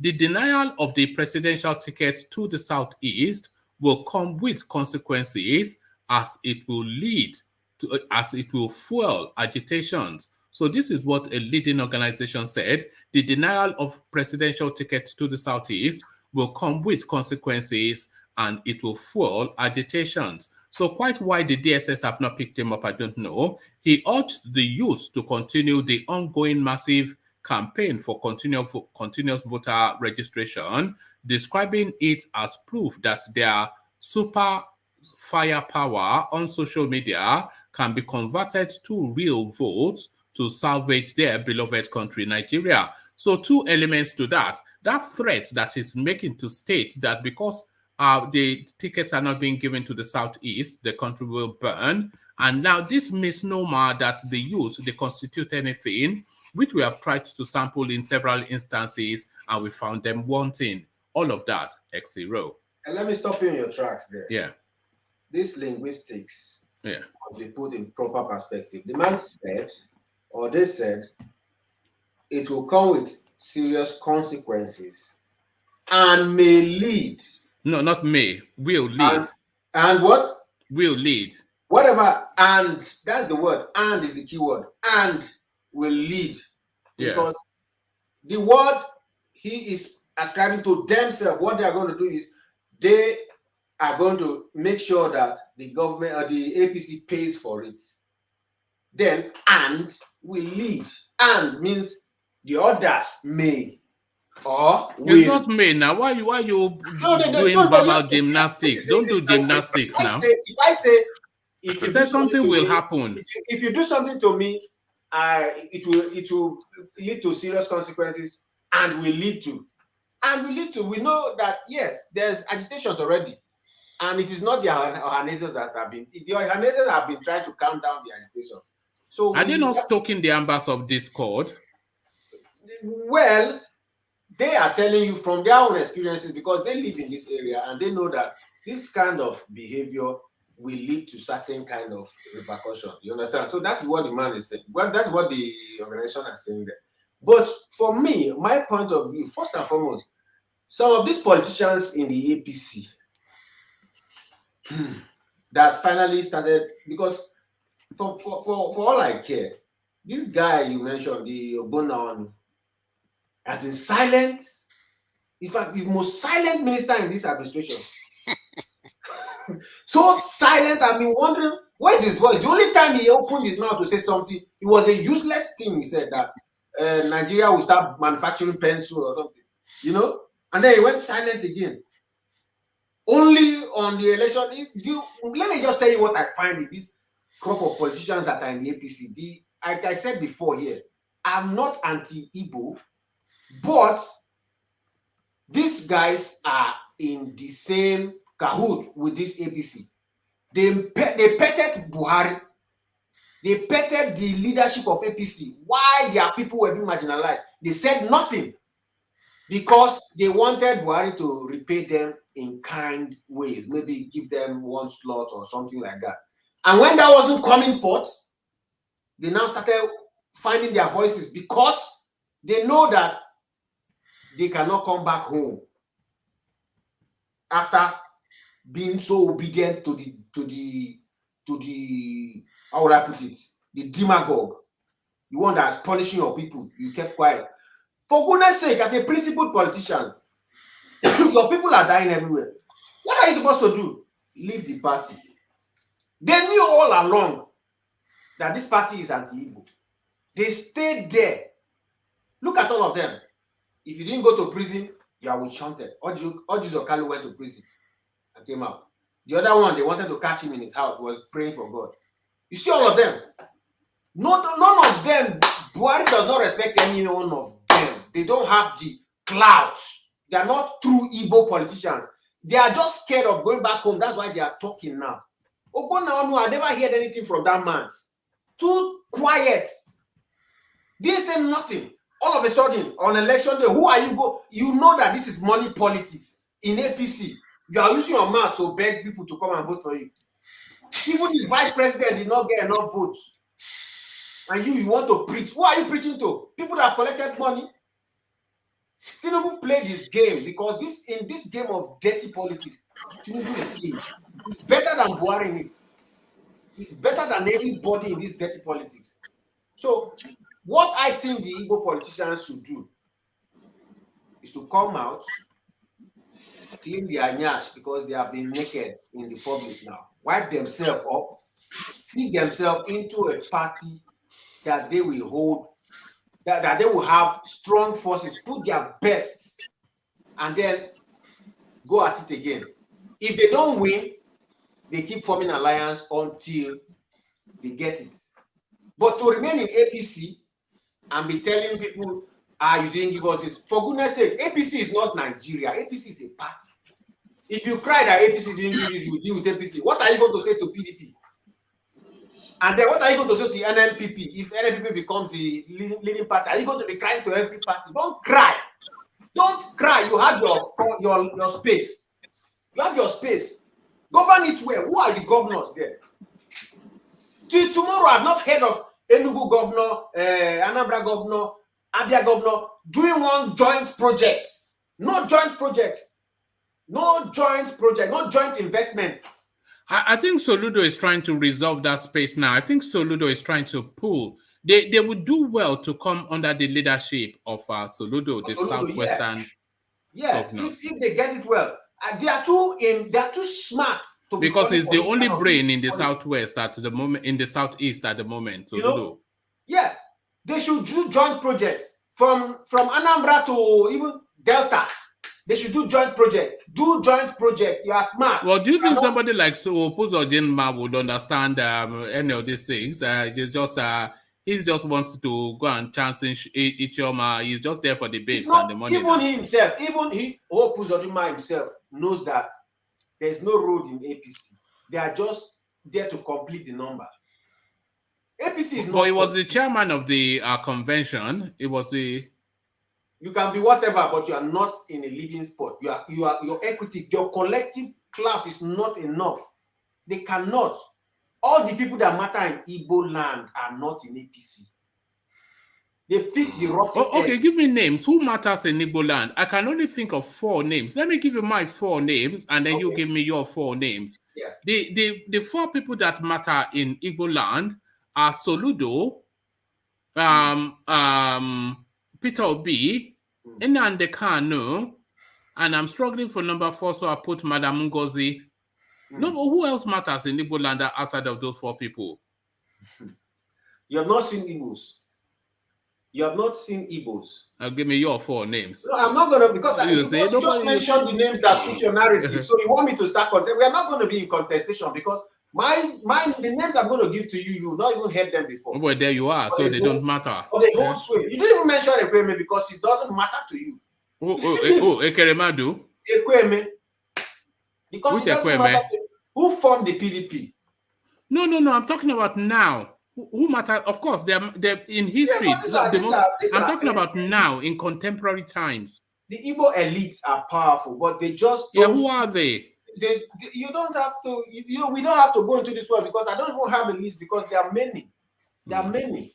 But you can't name 4. There are many. Hold on, Nigeria. There are many, but you can't name 4. Obi and Soludo is already shaking everybody. Everybody's already shaking. So you are going for my same 4. So it's only 4 people. No, everybody's already shaking for only Peter Obi. What do you see the other names we have?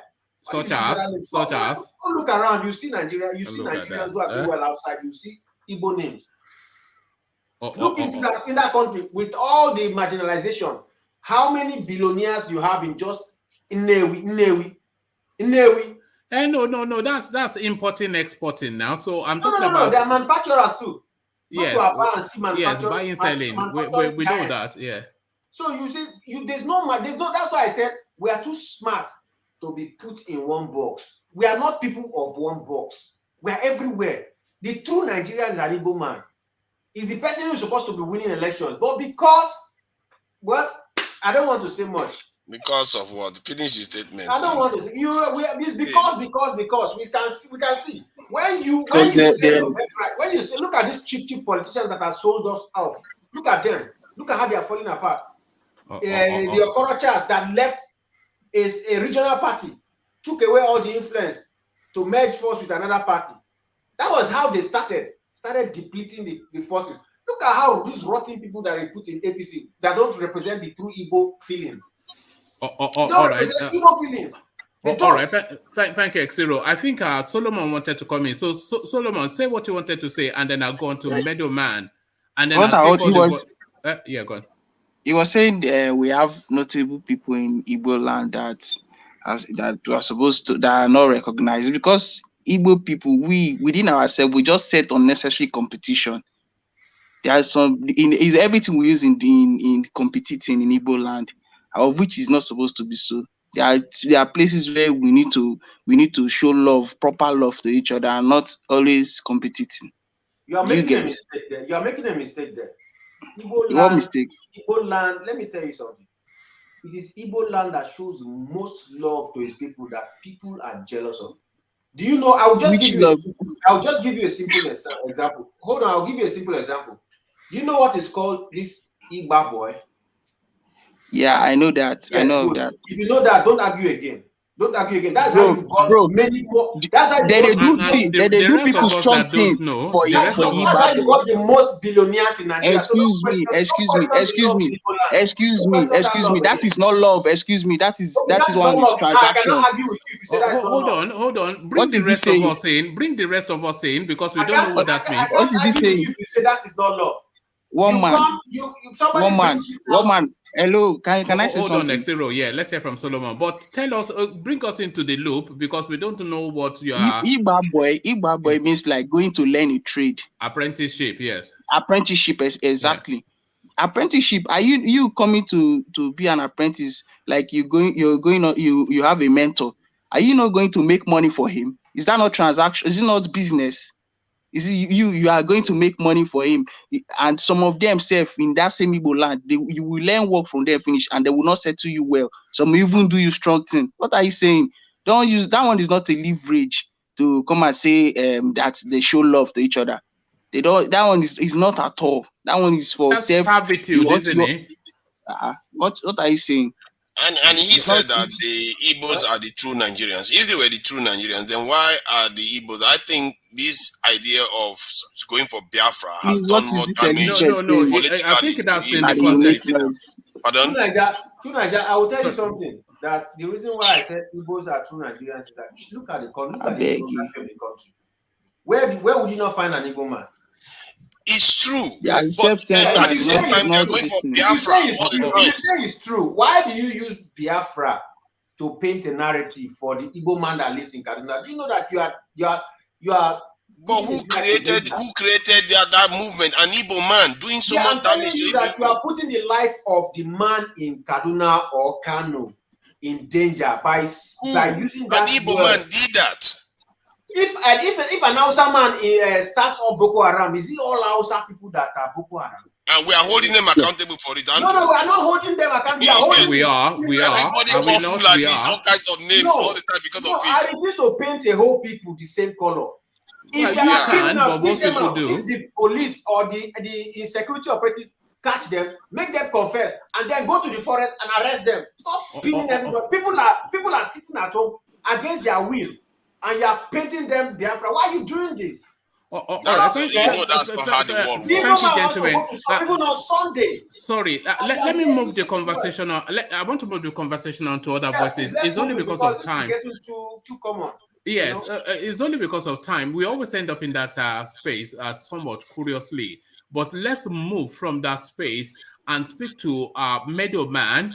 And Tinubu takes the victory, but somewhat you almost want that victory taken back from him. He's been going round preening and peacocking and flapping feathers over everybody, mocking people, etc. He says that I did not expect to win. Nigeria is now back on track. which is to suggest that Nigeria was off track before. Somebody that you are asking him to give you a job, you are saying, "Oh, I'm glad that I've been getting this job. As soon as I start, the job will now be done properly." So that's just one faux pas. But the other faux pas is this he actually said in a speech, in his acceptance speech.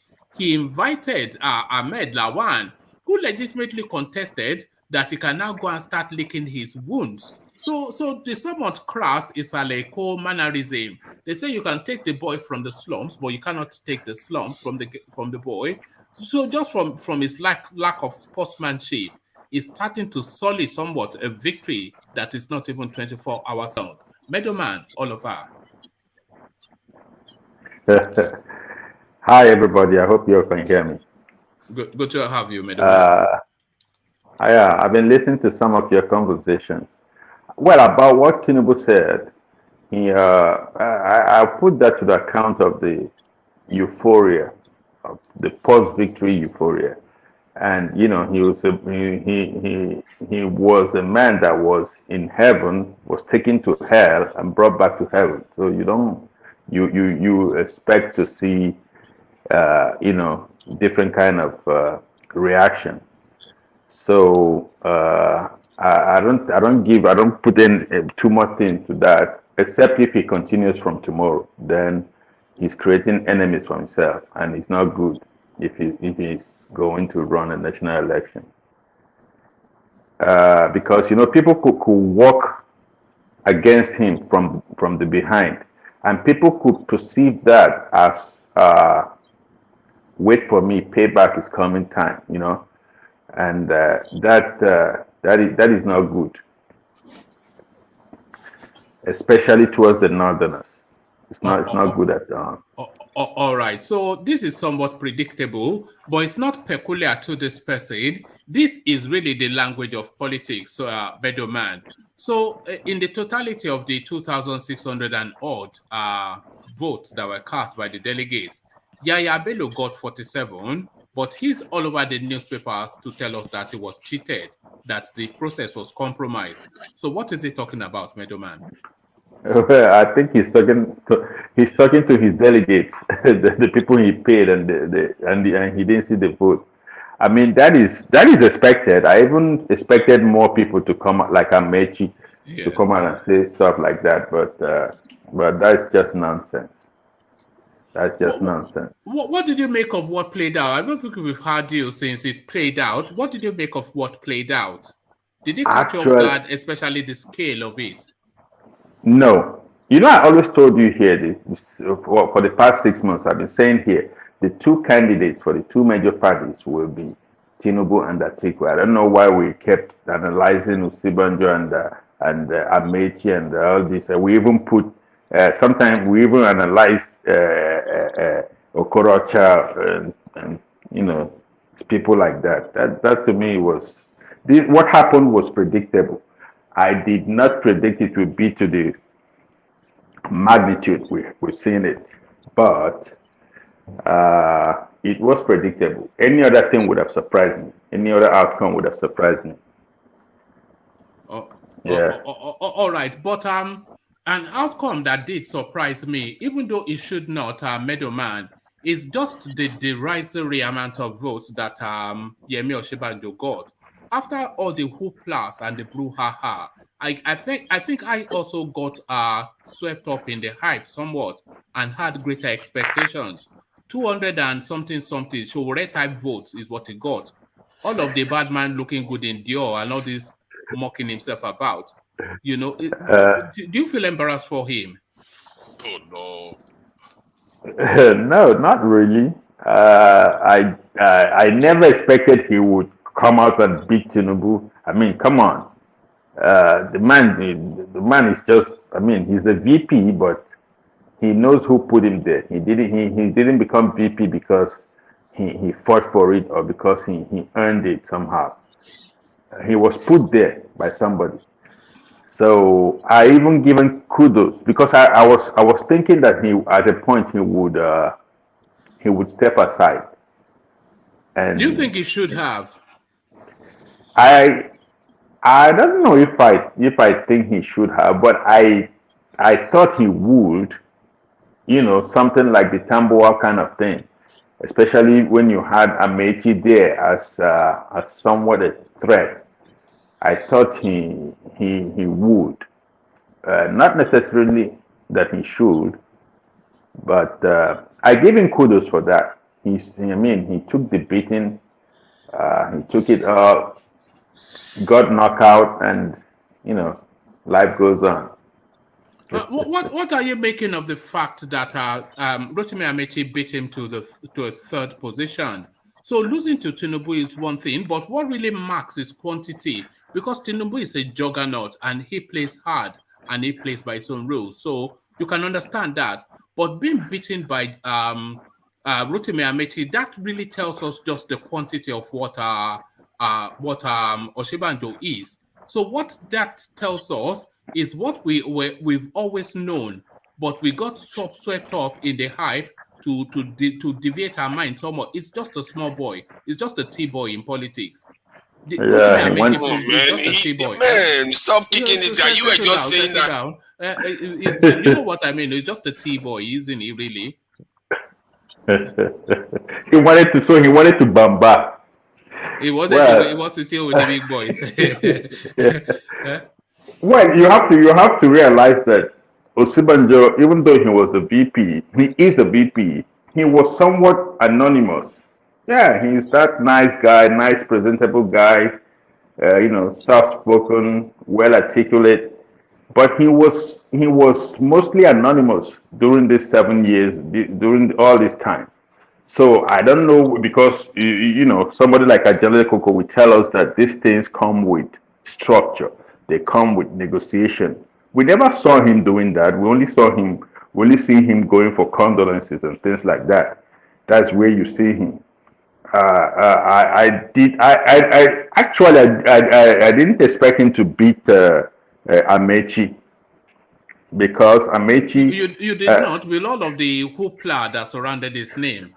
Yeah, but Amechi was practically a northerner in these 7 years. He was out there, he was going, he met people, he was the guy that was meeting people and, you know, inaugurating things, I mean, commissioning things, and meeting emirs and chiefs, and, you know. So I didn't think he would beat Amechi. I always thought if Tinubu was going to be threatened, it was going to be Amechi and not OSINBAJO. That's why I was contemplating the idea of him at some point stepping aside for Tinubu, and not him being a real threat to Tinubu. So it's not that surprising. It could have been the other way around. It would have been the same thing to me. I don't think that was surprising. Do you think he should have run that risk that you just described? Because it was a risk until we find out the result, and then it's not a risk. Now we say we always know, but it was a risk until the point that the results came out. So do you think it was wise of him to run that risk of letting Amechi sneak it, which was something that could have happened but did not? Yeah, that risk. If I were him, I wouldn't have. I mean, have an issue when he came out to even somebody here was saying that they no born am well or something like that. Yeah, that's the guy sipping tea. I talk him. So Thomas has been vindicated. I've been vindicated. I'm waiting for Ego.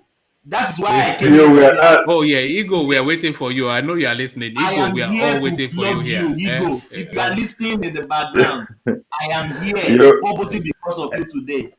But Thomas, you said he wasn't going to come. This guy, OSINBAJO, that can beat Tinubu in any way. I don't know. No, we can say that after the fact, but you know, there was a time that, I had the thought that he could sneak it. You know, I had that thought. I wouldn't lie. So Oh over man, to I you, stood Medoman. with my word. The only person that would have made that possible would have been Buhari if Buhari had, shown, in a very open way, unambiguous way that this is my man, and raised his hand. And Are you there? Are you there, Medoman? Oh, I think we can hear you. Yeah, I think he was saying that the only person who can do it was Buhari, but Buhari is not the kind of politician. He's not that kind. He doesn't have. He doesn't have. No. Hold on, everybody. Medoman, we can hear you. Can you hear me? Yeah, I can hear you. Yeah, so carry on. You were speaking about Buhari, and I was going to ask you that were you surprised that he did not wield his influence at the last moment to have his way? Somewhat, yeah, because his body language. Because I always thought Buhari should have come out openly from like 6 months ago and showed that Tinubu was his man if he really wanted Tinubu, but he didn't. So that was why we were all thinking that okay, maybe OSINBAJO, maybe Amaechi, and he did not move. The man is sometimes strange, He did not move until and then at the end of the day, he just let it. I mean, what's the meaning of that? At the end of the day, he just let it happen. Which is fair enough. Let the market decide the price. Yeah, I agree with you. But he shouldn't have come out to say that he had a candidate that he will reveal in due time and all that stuff. What the hell was that? I mean, I think he should reveal it now, just to let us know that he let politics play out. He said, well, or maybe not. He will not. If he was to reveal it, he will say it was always Tinubu. I mean, he wouldn't. Yeah, he will not. Medoman, when Nigerians want to be derisory and mocking, they will say how market. I don't know if you've come across that phrase. They will be derisory and say how market. So Rotimi Amechi, how market now? Well, it's how market, but to Rotimi Amechi more so. Rotimi Amechi, he went to the point of building a Fulani railway from Kano all the way to Buhari's hometown in Niger Republic, in Maradi in Niger Republic. And a lot of people were saying, why would you build a railway to another country that when Nigeria is in dire need of all these things? And he's saying, don't worry, I'm a master servant. So now Rotimi Amechi, how market? So how market, all the rank candidate that he did, this is 300 votes. How market, Rotimi Amechi, This was, I think Rotimi Amechi will feel more beaten than even OSINBAJO because of this. Because when you go home to tell your people, I mean, what will you say? I mean, if you are a politician, your base is always your home people, your home base. What do you go to tell them now? This essentially is, I anticipate, is the end of his real political journey, because he sacrificed his political base because of this ambition. I think he sacrificed it. His people were shouting and saying, and he went on to do it because I know he was pursuing a dream, and it just wasn't enough. Because this was a beating. If it was at least closer, we could come out and say, "Oh, he tried. Oh, he did well." Something we said about Wike. Yeah. Nobody's asking Wike how market now. But Amechi, I wouldn't even ask him how market. I would ask him Nakeije. That's how. Yeah. I don't know. I don't understand Igbo, but I understand. I guess I understand what that means. So still within that space, Medoman, who carries the biggest shame out of all? We know who gets the golden prize, but who carries the biggest shame out of all of this thing that played out yesterday? Who cannot no longer go home to their community? And you don't even have to. It's not limited to one person. But who carries the who's taking the biggest loss? Who carries the biggest shame? Who has been destroyed somewhat, and who is now a laughing stock? So all of that space, let's explore that, right, Middleman. To me, some people might say it is OSINBAJO because he's a VP. To me, it is Amechi all through and through. He will become the laughing stock in his political base because people will ask that question. OSINBAJO, not so much. I mean, he's still the vice president, and by the time he leaves office, he would have risen Tinubu's hand and campaigned with him around the country. So people will kind of forget that. When he gets back home, he will still be, former VP and the man that helped Tinubu run against Atiku and stuff like that. So I think he's Amechi because his inferno has started.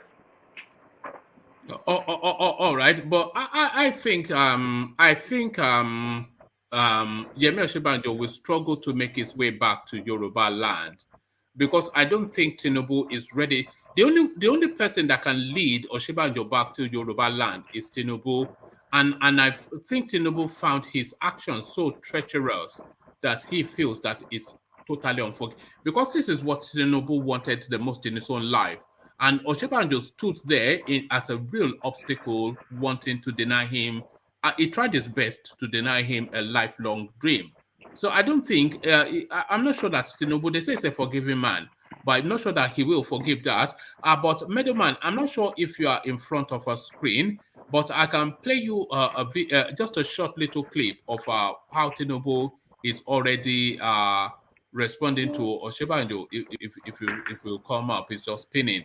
But in a meeting recently, he just shunned him until he was instructed to go and shake his hands. Yeah, let's see the video then. Yeah, here it is. Chubike Rotimi Amechi Tinubu OSINBAJO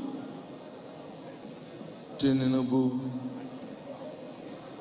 Bola Ahmed Tinubu Amechi Tinubu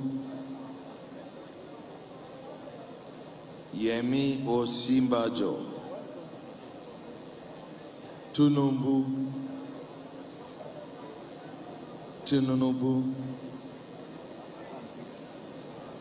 Bola Tinubu Professor Yemi OSINBAJO Bola Ahmed Rotimi Asiwaju Bola Ahmed Tinubu Asiwaju Tinubu Bola Ahmed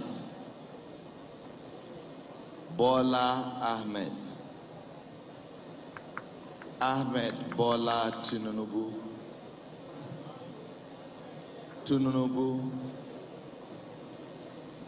Bola Tinubu.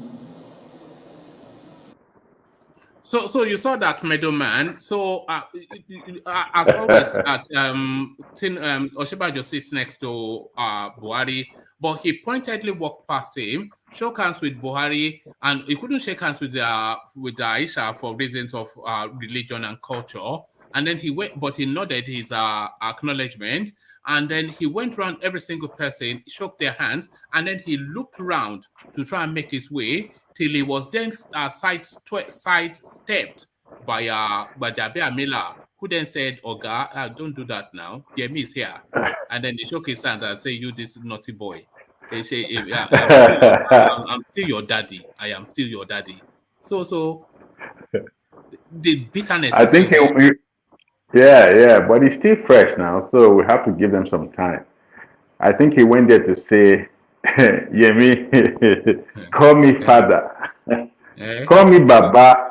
Who is your daddy? Middleman, sorry. I even thought he would step down. I thought he would step down. What you mean the VP? Yes, the VP. In his speech, I thought he would step down for Tinubu. But what exposes him that he will overrun Tinubu in that party? I don't know. Yeah. I think that maybe at a point he thought about it, but I think something happened because they had some meetings before the primaries. So I think some things happened there, and then when you're in a situation where you already, I mean, things are already messed up. Him stepping down wouldn't have made a difference. He knows, so he decided to stand his ground because him stepping down wouldn't have changed the number of votes. Wouldn't have not stepping down wouldn't have denied Tinubu anything. So, and maybe they already counted their vote. They know, and it was too late. He just said, "Okay, you know what? I'll stand my ground. Waiting will happen. Make it happen." All right, Thomas. People are asking you who middleman is. Who is middleman? No, he said middleman. No, they say this is it. They like to pull Thomas's legs. So gentlemen, I want to seek to start to round off here. We've hit the 4-hour mark, and I have something to do early. So I will seek to start to round off here. So apologies for the people I never got to. It's one of those, these sessions. I often say they have a life of themselves. Sometimes they just go in a particular way. And I try to pull it back, but after a while, I just give up and say, I'll just let it go. So it's one of those that's gone the way it has today. But thankfully, we heard from some real big names like X0, etc. But I'll start off for the people that I did not come to. As I take the closing remarks, you can have the space to really give expression to what you particularly wanted to talk about. So let me start with Baba Kure, who I suspect may have left us already. So Baba Kure, are you there? We're taking closing remarks. Yeah, I thought he would have left. So Baba Kure, thank you anyway. Next time, you go first. So from Baba Kure, let's go to Ayo, who's joined us lately, but just in time for the closing remarks. So Ayo, yes, we're taking closing remarks, but speak to what especially tickled your fancy to make you join the session. All right, thank you, woman, and thank you, everybody. Yes, let me start with, I don't know where to start from, Tinubu on OSINBAJO, and then move back to the east. But, okay, I will start with the east first. You see, if the Southern Eastern aspirants have come together to work as one, this would have been a different game. But they were all trying to work alone, feel, oh, I want to be the hero. It will not work like that. And that is the reason why Hope Uzodinma feel like, oh, well, I'm still the governor of Imo State. I control the delegate. And that's just the reason why Okrocha cannot even get just one delegate from the state. Because the power of the delegates now lies onto Hope. But if they have worked together, say, okay, let's come together. Myself, Ken Namani, Dave Umahi, okay, woo. Let's round out among one of us. And then you work for it. This is politics. You get the numbers from the north and say, okay, this is it. Even if they might not, I know they can't beat it, at least they will go a long way. They might be the second, but everybody wants to be like an hero of themselves. That is that. Then back to OSINBAJO's own. Well, he will have done an honorable thing by saying, oh, he's withdrawing from the race at that time. Because if I were him, it should have seen his written clearly there that fire me, city governor of Ekiti State, Nigeria government chairman. If Bukola Amos, who were like the brain behind you all this while, came back and said openly on the day, say, oh no, we are giving to our leader, our mentor, that we've come all the way. He should have done the same thing too at that stage. Because without Tinubu, nobody will have been, or OSINBAJO will have been, he will have still been where he was, probably as a lecturer there. So, but he will have need to look back and say, oh, I need to be grateful for this man, if not for him. And being a Christian, now that's the also everybody saying, and he called himself as a pastor. So who are you to trust? If you give something in trust to a pastor who is meant to be honorable, and now it's coming back to bite you. So then that means he's not a pastor. is only claiming to be that is something else. And that it will have been the hero of yesterday, just like Tamba was if he had withdrawn and say, oh, at this stage, I'm giving this my art for my boss, my mentor, and this is Do you think he can recover from what happened to him yesterday, Oshibanjo? I'm not sure it will be yeah, it will recover, but it will take a long time because the talk of story in Yoruba, Yoruba now, it doesn't go easy like that. The story now will be there. And when later, and they will for generations after generations, that will be the God story. bless. They will keep saying it for generations to come and look. Who's your dad? My grandpa is Professor. Everybody says, no. I want you. Because what he has done, nobody expected that to happen. He should have been an honorable man, being a pastor and say, oh, please. But those pushing him, those cows that are July the rest say, no, don't worry, you can get it. Where are they today now? They've turned their back against him. They've collected little money they want to collect. And you will see them tomorrow now going back to body loan, maybe by next week, to start going back to Tinubu and start going there to pursue their begs and say, we're sorry, sir. We didn't know it will happen like that. But Ayo, do you think it's a bit too much the way people are already they are now changing his name? Yemi Iscariot, Oshibanjo. This is now Yemi Iscariot, as in Judas Iscariot. So Yemi Iscariot, Oshibanjo. Is that a bit much? Well, you see, the reason why they are saying that, I said that earlier, is just because one, being a pastor in Redeem, that name of itself, it should be dignity, there should be honor. That's what I say. If you are trusting your friend who happens to be just like having a friend in Nigeria who happens to be a pastor, and I say, oh, my friend, keep doing this business together for us. How much is, and I feel, oh, because he's a pastor, it will be honored, it will tell me what, and later I got information that no, what he's telling me is not the right thing. He has actually supplied these products and he's telling me he has not collected money. So that if it was Calify me, they would not say this. I tell you, if it was Amosu, nobody would come much like this to him. But being him, somebody where everybody looks at and say, oh, he's a quiet man, a big man, a pastor in Redeem. And for the fact that he is a pastor in Redeem, Oluremi Tinubu, the wife of Tinubu himself, a pastor in Redeem. So that alone, it has along with that. Look, so two pastors from the same church, and they cannot work in hands together and say, oh, let me forget this. At least, if not for this man, I will not. Ayo, what impact will the Oshibajo stepping down for Tinubu made? I mean, what impact will it have made, contributed to Tinubu's victory? What impact?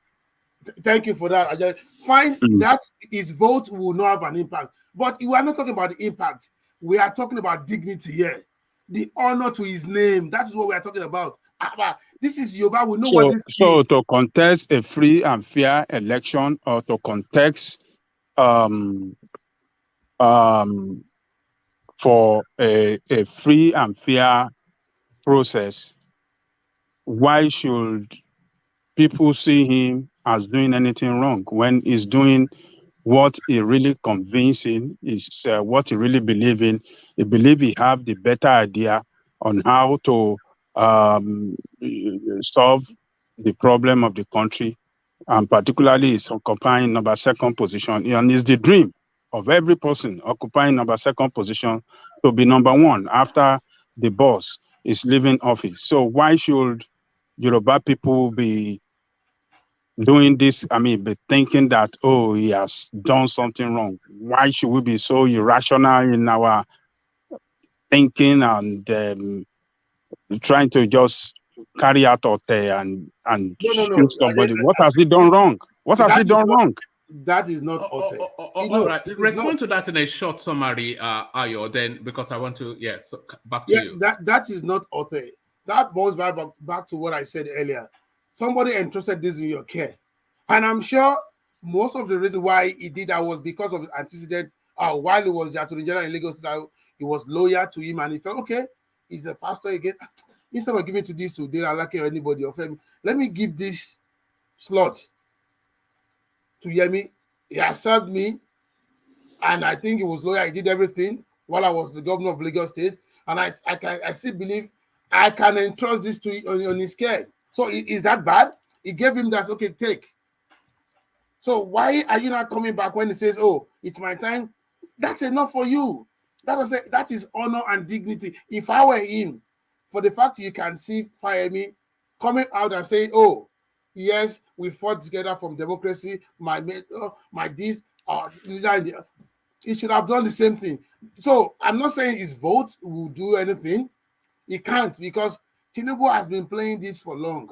So I know when I do some things I don't have to say. I've worked with all those things, so I know what it entails. So I work with Lagos Central Revenue Service over 13 years. So I know when there's some things I have to do.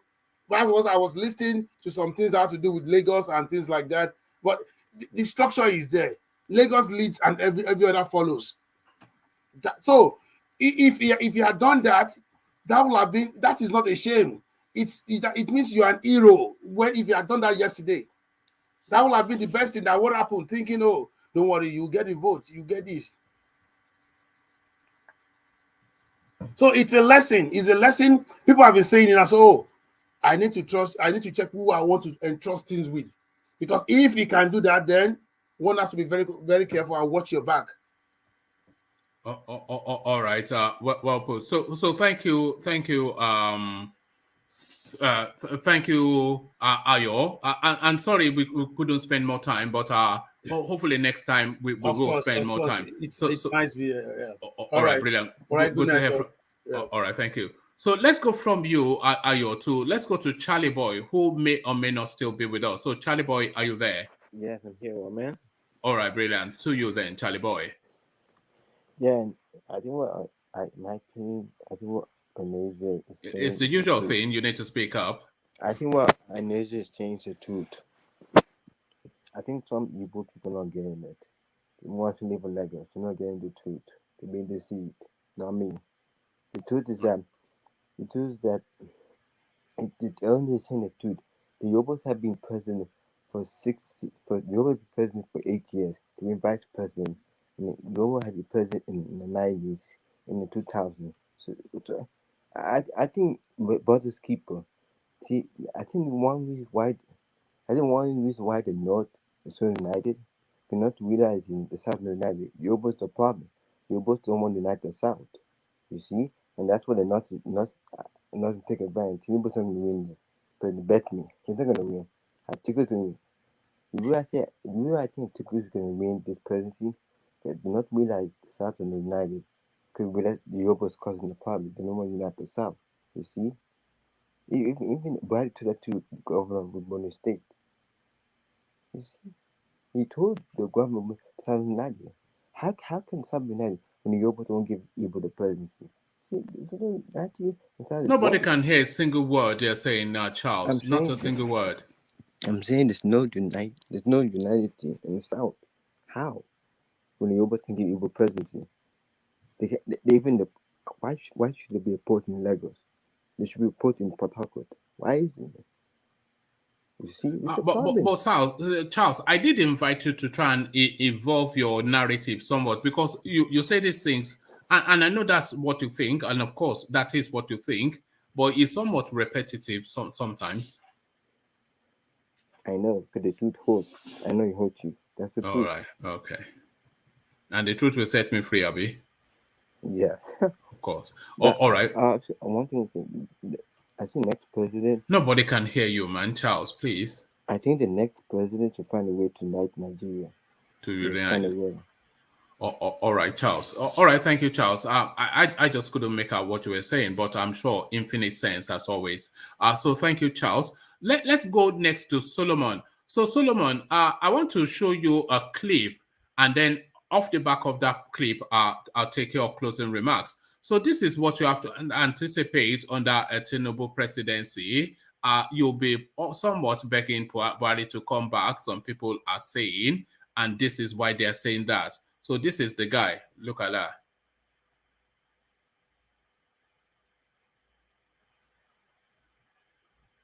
He was on the floor if that guy had not caught him. Do you see? Do you see that? So that's what we have to look forward to, Solomon. So more hospital bills from the United Kingdom. Solomon, your final words. Unmute. This is health issue is another thing we should look at. But you know how the politics in Nigeria is they will not even want to reason all those ones. People will not like those is people will not think about it. Like those is his fellow politicians will not reason those ones. So this is one of the reasons why I'm not still in support of him becoming the president of Nigeria, because he's already showing us the sign that his health he would set up things, he's going to do bring in development in the country, but his health Does this strike you as health-wise, somebody that can last a 4-year term? Does this strike you as somebody that can last a 4-year term? I believe he can last 4 years, but I don't think, God forgive me, I'm not praying for him not to last for the to complete his 2 tenures. But I feel like he might not just stay till the 8th, 10, like, because he will want to come back again. If he gets in now, he still want to come back again, making it 8. I don't think he would complete it, because definitely all these politicians, they lie about their age. So I don't think. Somebody made an acerbic remark in the comment section that Tinubu actually, that Buhari actually looks healthier. Yes. Even didn't you see when he was handing over the flag to him? He held his hand. I mean, he held his hand to so that he could hold the flag firm properly. So, do you think a lot of people say Buhari dislikes Tinubu, but do you think it's all of this, because he would have seen him severally over the, do you think it's all of these concerns that concerns Buhari that, look, I know what I put this country through. That is not what Buhari is. They might have personal grudges against each other, but Buhari is somebody like, I think for him, even the role he played in this primaries, like he said he's not for anybody, that kind of a thing. He's trying to, on the other, like watching the primaries yesterday, I felt like this man, even the way he and his wife were behaving in that, like, I felt like maybe this man is not really in support of this guy, but like what he just feel like he's not his business. He's not putting any effort to put anybody there. So anyhow that it comes out, it turns out, let it be like that. So that's just my own take on it. All right, brilliant. Sorry, you don't have go on, carry on.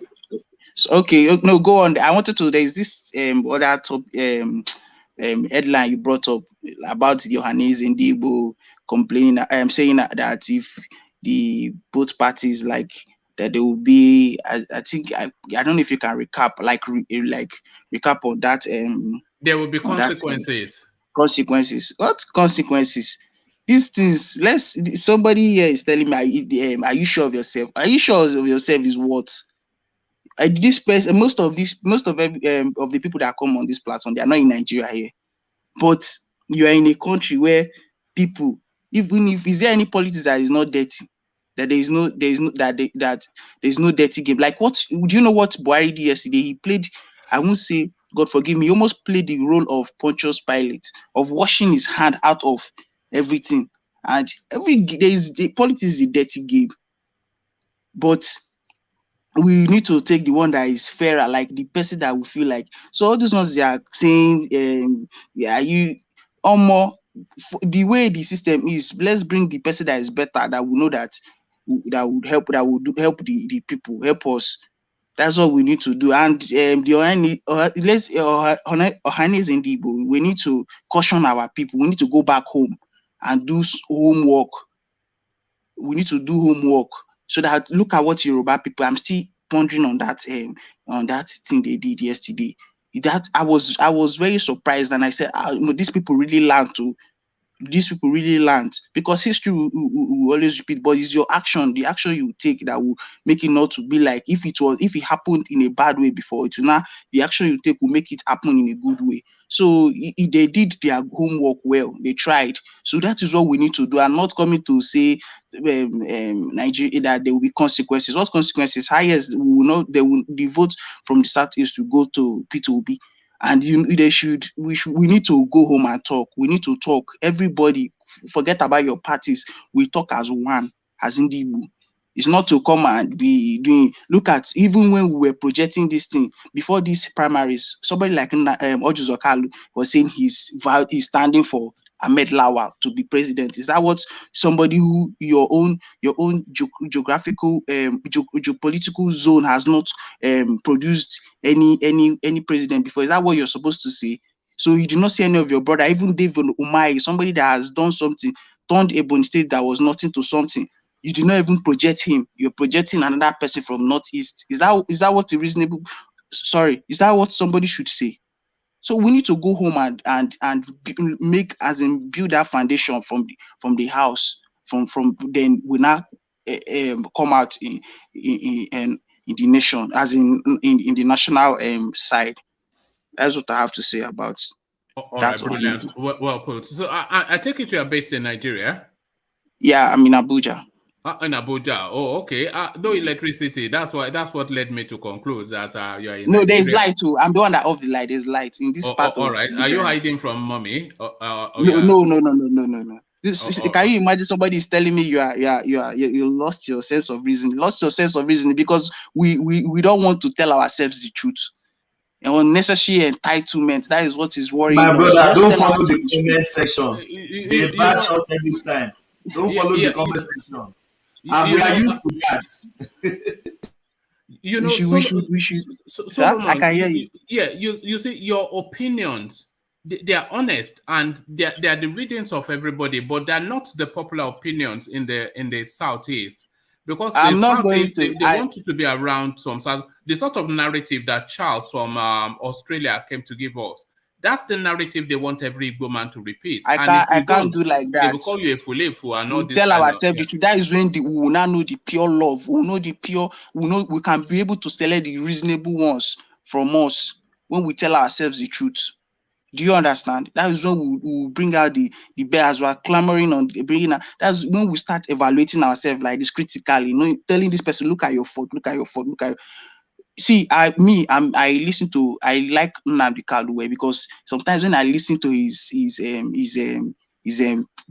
broadcast, he will see the way he insults Indigo. You tell them, look at what you did, look at.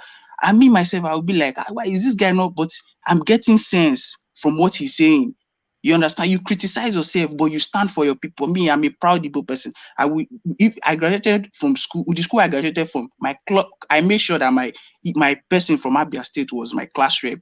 Not because he's my person, but because I see he's a honest person and he's somebody that, yes, he has the what it takes to be a leader. So it's not about you coming to push who will not deliver. Who is just self-centered. So all these ones that are saying you don't reason, you can reason on your own, old women and old men saying I'm a small boy. Thank you. All right. Before I let you go, you say you are in Abuja. Have you noticed any improvement in the electricity? Has there been improvement just on that one space? Has there been an improvement in electricity? You know this electricity of a thing. It depends in the area you're staying. Like me now, my house is just sharing fence with the power station. So in this place, we always have light. Are you in Gwagwalada? No, in Kubwa. Okay. Yeah, in this place, FO1, around FO1, we always have light here. So, but there are some places where you don't even have. You just see light, like they ration the light here. But yeah, they can we have 24 hours light and. And in terms of security, is it safe there? Do you feel safe? Yes, because there is I think there's an army estate. There's one estate they call army estate. That place is where this place is FO1, is a government like extension where I think they said Jonathan that was the one that commissioned this place to military men like those days. Yeah. All right, brilliant. All right, good to meet you. I've seen you in the comment sections before, so you're one of those people that decide to brave coming out of the comment section to come onto the screen. I used to come on live before, but I have not been chanced. But now, by the grace of God, I will be coming here frequently. All right, brilliant. Good to meet you, Yeah. Solomon. So that's Thank you. Solomon, another name to conjure with. So from Solomon, let's go to the newly discovered X-Zero, who has been hiding his fine boy from the ladies, and now he's decided to unveil. So ladies, get your hearts to the flutter as X-Zero delights you with his final words. Yeah, my final words for today would be to, first and foremost, try to plead with the numerous conversants that normally like to pin everything they don't like on Igbos.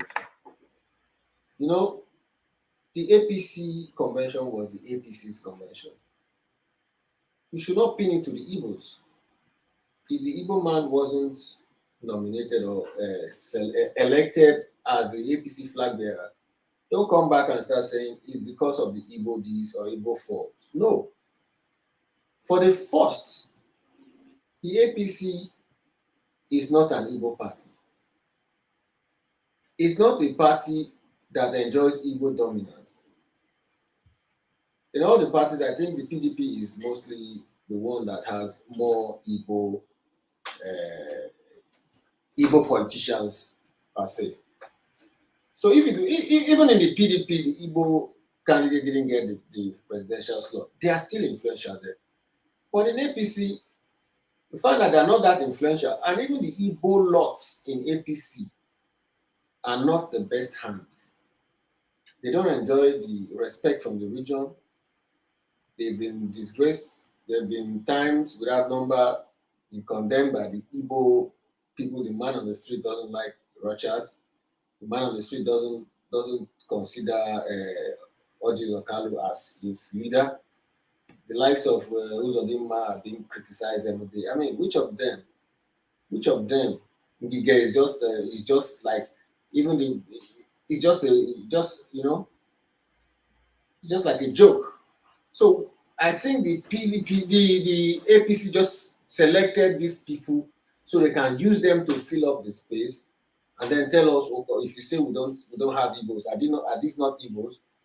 People you cannot elect as president, because if you elect any of them as president, we Igbos we don't feel like they are true representatives, you know. So please, if you are commenting on issues, leave that part out of it. You shouldn't blame anything on Igbos. For one, the Igbos have put their money where their mouth is. They said no to Buhari 2 times. That is their politics. They said no to Buhari twice because they don't want him. They don't want him, and that's how you vote from your heart. If you want to vote dirty, you do the things that Tinubu did. You brought in a Buhari that destroyed the country to what it is today. Everybody can attest to the fact that the country is destroyed. And you see the man that brought him in. He played that politics just to get to this position now of becoming the president. That was what he sacrificed everything in Nigeria just to become the flag bearer so that he can become president. He's not a conscientious politician. We are here dissecting how Tinubu is going to become president, like we have become eternal slaves. So if they leave you now, you will put your votes on Tinubu. I thought we are enlightened. I thought we have seen that this politics is not what will save us. I thought we are better than this. So why are we here talking about how Tinubu is going to win? Actually, this one is not going to get influence when everything depends on your votes. Everything depends on your vote. Peter Obi left this circle to go and stay in a place where he wants you to come and put your one vote. Just put your vote. Oh, we're here discussing Tinubu did this and Igbos so Igbos now will now take the fall for Tinubu and for this kind of rotten politicians. Are you not seeing the movement of the Igbos? Look at where Peter Obi is going. So please, whenever you come here and you talk, just because the Igbos have not gotten it doesn't mean they don't know what they are doing or they are senseless. You might lose, even if you are smart, you might lose an election because of your principle. They don't want these dirty politicians. They know that if you get a good politician, the Igbo man will not cry. I just want to leave it there because I'm overstressing this topic. All right, thank you, Xero. So thank you, Xero. Good to hear from you. So let's go on from Xero and we hear from Thomas. So Thomas, we are taking our closing remarks. Thank you, one man. Thank you for this time. I will implore everybody on the screen, please. Our listeners, please like and share, subscribe, because we want to increase the algorithm of the platform. One man. At last, our vice president make shame of himself. At last. Even yesterday, I thought he's gonna step down for Tinubu. People are saying, why will he step down? I think the most important thing in politics is loyalty. The Tinubu, the vice president doesn't portray that loyalty to me, because his principal, which is Tinubu, I thought he know the antecedent of Tinubu and he know what Tinubu wants. He wants to be the president of Nigeria. The last time I said about him, people throwing stick at me, but I think I've been vindicated now because I expected him not to come out to run against his principle. But people say let's give him, let's everybody have play ground. Let's everybody test their own popularity. But I think now he has tested his popularity and now he knows that it's not popular in any way. He could be the vice president, but he doesn't have the structure of clinching the ticket of APC. Even though Tinubu is not my man in any way, I'm not supporting him, but Tinubu have worked for what he deserved that ticket that he won yesterday. Then I will employ everyone, get your PVC, still vote who you like. You can go for the third vote, you can go for Shure, vote anyone that you like, but vote wisely. Thank you, one man. May God bless Nigeria. May God bless everyone. Thank you. All right, thank you, Thomas. So thank you, Thomas. So from Thomas, we go to Meadowman. Meadowman, your words. Have we lost Meadowman? No, I'm here. I'm right here. Well, thank you, woman. I wanted to touch that story about OHANAEZE. You see, I think OHANAEZE said what they would say as a social political organization. They will always play it home. They're not playing. Then when they say that, they're not saying it for Nigerians to hear or to take into consideration. When they say it, they're saying it towards their own people. This is what we're saying, and that is where it's just a political talk. And I don't, even though I don't think they should have said it, so I think it's in order to say something. Now, towards the 2023 elections, it's going to be interesting. It's going to be very interesting. I have been talking to people back home and I've been receiving videos of thousands and thousands and thousands of people queuing up to get their PVCs, even in the southeast and even outside the southeast, Igbos. In the north, I heard, because Igbo people do have these Igbo union meetings, and the meetings are saying if you don't have your PVC, you cannot participate. People are really going out this time. And it's not about, they're going out, they're probably going to go to vote for Peter Obi, but this is not about Peter Obi this time. It's to make a point, because we have really not participated in the Nigerian political process. I mean, at the voting level. That is why Thomas was saying that in the last election, Buhari got only 400,000 votes from the southeast. It didn't make a difference. And that was by design. That was by choice of the Southeasterners. They didn't want to vote. They didn't care about participating because most think that they don't have a stake in the political arena in Nigeria. But I know my people, when you rub it in their face, if you tell them, look, if you do this, we deal with you, that is when they'll go and do it. They will definitely go and do it. So now, from what I'm hearing, they want to make a point. They will vote for Peter Obi. If he loses, he loses. But Tinubu or Atiku will win without their vote. And I think that most people are doing this. If Atiku wins, if they show their strength, their numbers in this election, any winner will have those numbers to contend with towards the next election. Like my brother, Solomon, the guy from Abuja said, Solomon, you should forget this election cycle. It is gone. It is gone. What they are doing now is creating something that we hope becomes, how do I put it? Becomes a trend, or better put, becomes like a tradition. Taking elections seriously, going out to vote, getting their PVCs, staying in queues everywhere. You never hear. I don't think anybody heard anything about unknown gunmen troubling people getting their PVCs these days.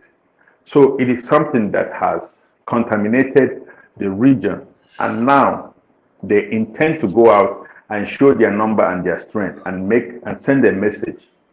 That is the idea now. It's not so much about winning, Peter Obi winning the election. If they make that point, I think in the next election cycle, in the next political cycle, even their own politicians, their local politicians in the southeast will have to respect them, because they know that these people, they will go out, and when they go out, you cannot buy all of them. So that is where they are moving, and not about aligning with this person or aligning with this person. They want to affirm their presence in the political system, perhaps for the first time since the return to democracy, and I applaud that. Well, one man, thank you for the evening. I heard I came in late, but the conversation was somewhat interesting and entertaining. Let me tell the viewers on YouTube to continue thumbing up and subscribing. We have to spread this message. We have to spread. This is the platform we will use to push them when they get into power, whoever gets there. So let's popularize it. Let's make it stand, and we can do that with your thumbs up and your subscription. Thank you, everybody. Good night and God bless. All right, thank you, Meadowman. So thank you, Meadowman. So I think Baba Akure rejoins us. We tried to come to you several times, Baba Akure, but I don't know. The pounded yam could not wait, I guess. But Baba Akure, we are now at the closing remarks space, but give us just a flavor of your thoughts, Baba Akure. Actually, I didn't. I was doing something, so that's why I was unable to come on time. Well, actually, I really I heard when you said who should be ashamed, either or who cannot go home between who carries the most shame out of this? We know who carries the big prize, but who carries the most shame? So you have Rotimi Amechi, you have OSINBAJO, but Yahaya Bello, he got 47 votes after all the dollars he gave to Fani Kayode. So a lot of shame going round, but who carries the most shame? Who cannot go back home? Well, everybody can go back home, but the person that carried the most shame is the vice president, because even if yesterday, if he has stepped down quietly or gently, that will have even better for him, because you can even see, even watching the video, you can see the action, his actions when he starts saying that, okay, where all the vote is just going to, because by the time they count 100 votes, you will see Bola Tinubu, at least it will be like 60 out of that 100. So you can see the feeling, you can see his body, his body language, that no, this thing is gone. So I know, in fact, I can tell you right now, he will still be thinking about it. I don't even think he can sleep safe with what happened yesterday, because it is very shameful. He already betrayed his master. I would say even not his master. Let's just say his friend, who has been there for him, and now this happened. I am telling you, had they been, he won that nomination, boy. He will have said, yes, I cash him. But now the table turn. So it's going to be a very big problem for him, and I don't think it's going to be relevant, because some people say, oh, well, it's still be relevant and still. Do you think this is the end of him politically? To me, I think so, because he cannot do anything, because vice president is the biggest. I think that is the biggest position that he can get for in his lifetime. Because to go and become a senator is a step down. It cannot be to become a governor is a step down. Exactly, it's just like you are a low government. You are a governor, and you come back to low government. You come and become low government chairman. What sense does it make? Or you become a state house of assembly? That doesn't really make any sense. So I think his career is gone. Had they been, he just lie low and just step down. In fact, earlier, it will have been even better for him. And I can tell you, he could even, maybe, like somebody said here, it's not that we are praying, if that is if, because still under conditioner. If Tinubu does win the election, to me, I only believe that he can only go for 4 years, because even you can even see this his condition. Today I saw the video after he was declared to be the winner of the convention, and they, this cameraman today are so stupid, right? they focus on his hand, and even for him to open one page of the paper, his hand was shaking like this, shaking. In fact, they pressed that camera out to watch his hand. So these are the person that is going for the president of Nigeria. Well, good luck. If he wins, good luck. If he doesn't, good luck as well. He really tried anyway. He really tried, and with all the machinery they put against him, he still battled them and still win the election. I hear that some people say, oh, it is money and stuff like that, because as I was doing what I was doing, I was still listening to what is being discussed on the platform. Some people say, oh, well, it is money. Well, he spent money, but at the same time, his connection around the country shows that this man is a very strong man. Because for somebody to pull 1,271 votes, it is across Nigeria. He got the vote across Nigeria, not even not a part of Nigeria alone, across. So it means that he still have his own people that look at his back.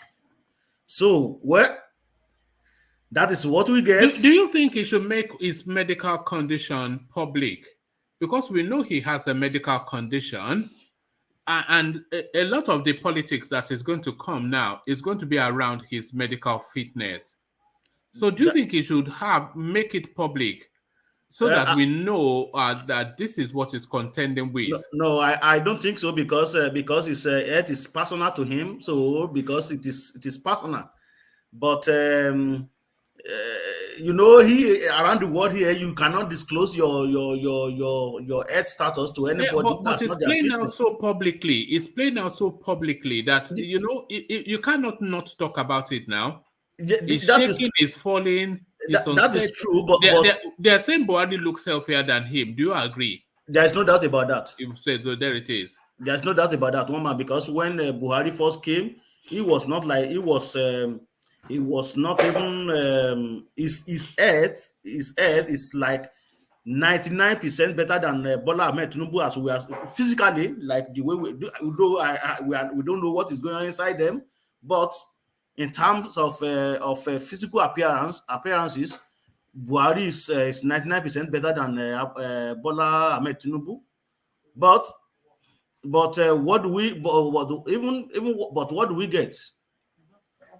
Nothing from the same man that we're talking about, the same Buhari. So, if Bola Tinubu win the election, let's wait and see. You never can tell. He may be better than even those young people that we're talking about. You never can tell. Like me, like I always say, I prefer somebody that I really know that okay, this person is corrupt, is sick. Well, good. Better than somebody that I don't even know, because these people, they are just green snake under the green grass. Okay, take for instance the same OSINBAJO now that he did this to Tinubu. So what do you expect from him when he gets to the Aso Rock? So you never can tell. It might even be the best president that we ever had since 1999. I think it will be if his health can hold. But to me, it is just that I cannot really trust Nigerian politicians. Not Nigerian politicians alone, anyway. I don't really trust politicians. All right, Baba Kure, I want to. Can you hear me? Yes, I can hear you. Yes, I want to play you this clip, and I want you to tell me if you think it's an attack on Tinubu or not.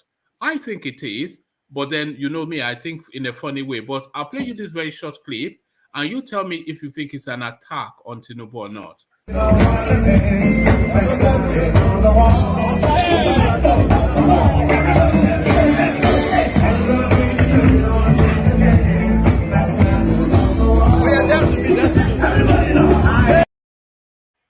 Okay, so Atiku released that video. That was way back when he was celebrating, but he knew Tinubu was coming. And I read that to mean an attack on Tinubu and the speculation around his health. Am I being a bit too conspiratorial with that? It's just that Tinubu has not released his own video. I don't think it's an attack on him. It's just that man is just too happy that he was able to defeated Wike and others and got the ticket, even though nobody really think that he's supposed to get the ticket. We all believe that okay, the ticket is supposed to be for the southern part of Nigeria. Either Igbo get it or Yoruba or whoever from the southern part of Nigeria got the ticket. But he pulled his weight as well, just like Tinubu, and he did what he has to do, and he got the ticket. I think that is what he's just doing there. He's just too happy that at least he get the ticket. And one of the reasons why he's so happy is that we cannot really tell that he believed that Tinubu will be coming. I think right now he will change his mind. That dancing that you see there, he will say, no, if I had known, I wouldn't. I was so joyful, because he now know who is going to face now.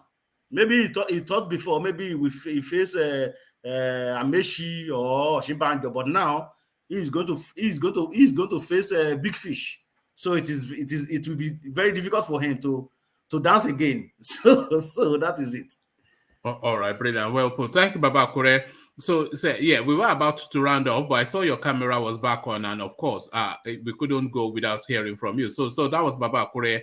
So as ever, the final word, no other person. So Ajale Koko, I want to share a screen with you. I'll read you the content, and then you can tell me by way of your closing remarks. This is the picture to the left. That's Tinubu back in the day. Behind him is Yemi Osinbajo. He's always been a poser. You can even see back in those days, he's still the same. And the usual accoutrements of people. It is Reno Mokri already playing the politics of it. And this is what he's saying. He says, every other vice president since 1999 had their own independent structure and had won elections before they were nominated. His Excellency Atiku won the election as Adamawa governor. His Excellency Jonathan as Bayelsa governor. Independence of Tinubu, Osinbajo has no structure. I am told Buhari felt Osinbajo betrayed him when he went for medical trip. Whether Osinbajo really did betray him or not is not important. My information is that Buhari believes he was betrayed. Buhari is unforgiving. He has been plotting his revenge. So he encouraged Osinbajo to run, promised to back him, but did not, in fact, back him, knowing that by running, Osinbajo will make himself politically useless home and abroad. So this is a conspiracy theory, and Reno Mokri, of course, you have to be a half-wit to take anything that he says seriously, but then you do have to pay attention to what he has to say, having straddled the corridors of power once upon a time. So by way of your closing remarks, Ajale Koko, wrap up Reno Mokri's commentary with that. Ajale Koko, ladies and gentlemen.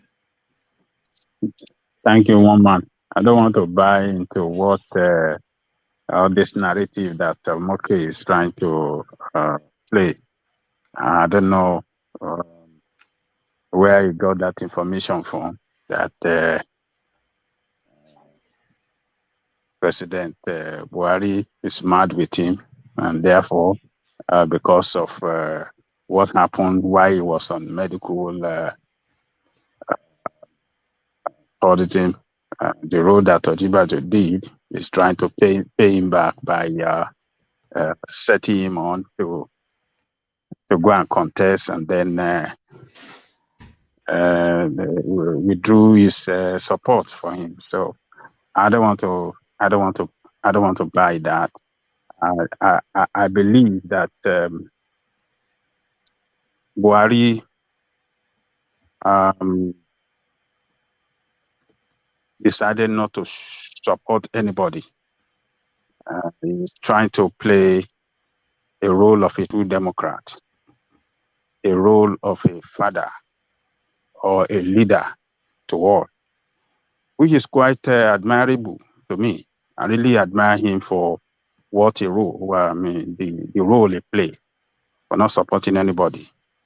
Because before yesterday convention, information has flies around everywhere that he's supporting this, he's plotting something against one, he's plotting this. But the way everything came out, we cannot see, there's no indication that he put his weight behind anybody. Okay, if you are saying that he did not support Osinbajo because of one reason, why didn't he support Amechi? Why didn't he support some other person? This guy that I've been coming with him since the day of CPC, Ogbonaya. So this guy, we have to give it to him this time, what Buhari did. And what he did is worthy to be emulated by all political leaders across the country. If a person like Tinubu can emulate what Buhari did yesterday, I think Lagos State will be better off. Tinubu never allow free contest in Lagos, in APC. He always appoint or anoint somebody against others. This is the politics he plays in Lagos. I know some people that are in contest this time around that he make mess of their ambition at the dime minutes. After spending so much money campaigning and mobilizing people at the dime minutes, he just chose one of them. And he didn't even communicate to them that, oh, you go and sit down. He just, somebody just said some people, tell him, you are not the anointed one. And he ended there. Buhari did not do that. But this is what Tinubu operates in Lagos. This is his style of politics in Lagos. The politics of imposition of candidate over the overall interests of the people. We see what he did against, what is the name of this former governor? Ambode, yeah. He did it. We see what he did against Fashola. He almost took Fashola out. And he demonstrated that today as a person with no forgiving heart.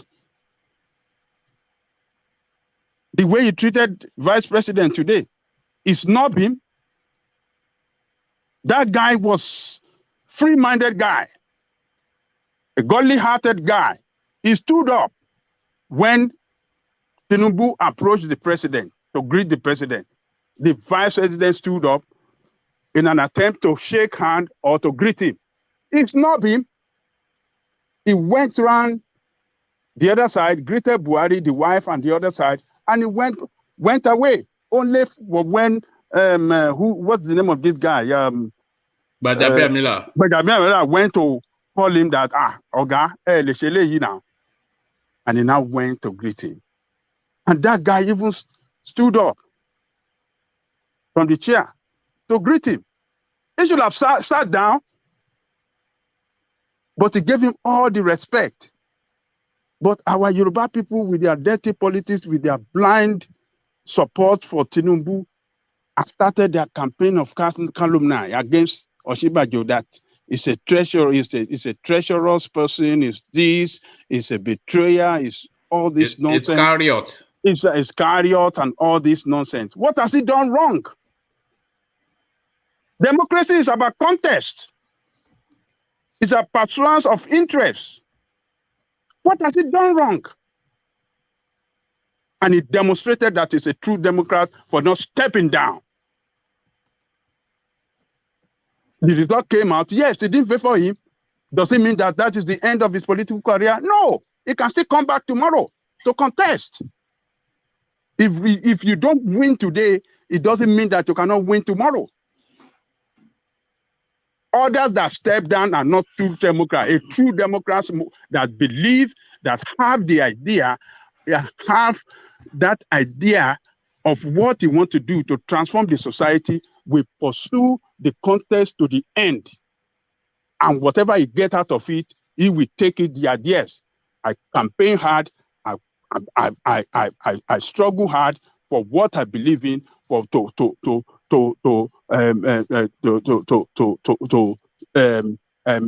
achieve my political dream.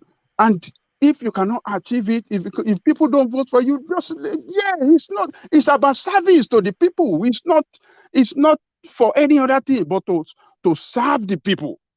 So if Yemi Osinbajo came up to contest with the interest to serve the people, and when the people rejected him at the poll, at their party primary, it's not the end of the world. It's not the end of the world. So, but let us give kudos to Buhari for not supporting anybody. I wish every other political leaders across the country can emulate that. And if that is emulated, Nigeria will be a better, because people can jump into the race, people can go to their people and campaign hard, as long as free and fair process can be put in place for a free primary. So I commend him. But for Tinubu, his speech today is one of the worst I've heard, I've listened to in the recent times. One of the worst. It was unpurposeful, was unmessageful, incoherent with the situation of the day, mostly incoherent with the situation of the day, poorly delivered speech, arrogantly delivered speech, and totally shameful speech, as far as I'm concerned. I watched it, and I was just having my head down. That could this be, if this guy stand a chance of being our president? Is this the way this guy will be speaking to the world? No. We don't want another sick president. What we went through during this period of Buhari is enough for us to look for the best. The first person that is mentally capable, person that have that mental alertness, a person that is physically fit to do the job. But for him, I don't think so. The mental alertness is show that something is not right with that mental this mental capacity is show it call for questioning, and we should not be wrong sentiment and all this to follow these people. We have to go different direction. As far as I'm concerned, one man, I think the process, the way we saw it, it is ended. It has produced a candidate that paid more of the money. Yeah, people can say he worked hard for it. Yes, he's been paying his way. He's been paying his way. He's been paying his money to connect people. And the structure that he have around the country, it is money driven. It is money that did it. Not everybody did it. But OSINBAJO stood for one thing. He's not a politician. He never run any contest before. But the first time to get 200 and something votes, I think he did right. So another time will be another day for another fight. So he has done well as far as I'm concerned. Other than that, let me thank our listeners around the world. Please, if you have not click on the like button, please do that now, because when you do that, it will help the YouTube algorithm of this session. And if you haven't subscribed as well, please do that. We want a lot of people to come on this platform so that we can spread the message to all our people. It's time to save Nigeria. It's time to do our own best. So our people at the commenting section, you are the strength of the platform. Keep on doing what you like to do best. I thank you all for coming again today from the beginning to the end. I thank you. I thank our brother Alessandra Gomez, Chairman, Board of Trustee, Woman Went to Mo, Alessandra Akashi, Jaja, Flash Mankind, Booksma, and every other person, as Google, and our military officer. Thank you for your service. Ortiz, thank you. And every other person, I thank you all there. You are doing great work. And one man, the driver of the platform, I have to thank you most for bringing us together all the time. Tomorrow, another day, I believe, one man, the eagle, will bring us another news that we come together to join him in trashing it out. Thank you, one man, the eagle. See you tomorrow. All right, brilliant. Thank you, Ajale Koko. So that's Ajale Koko.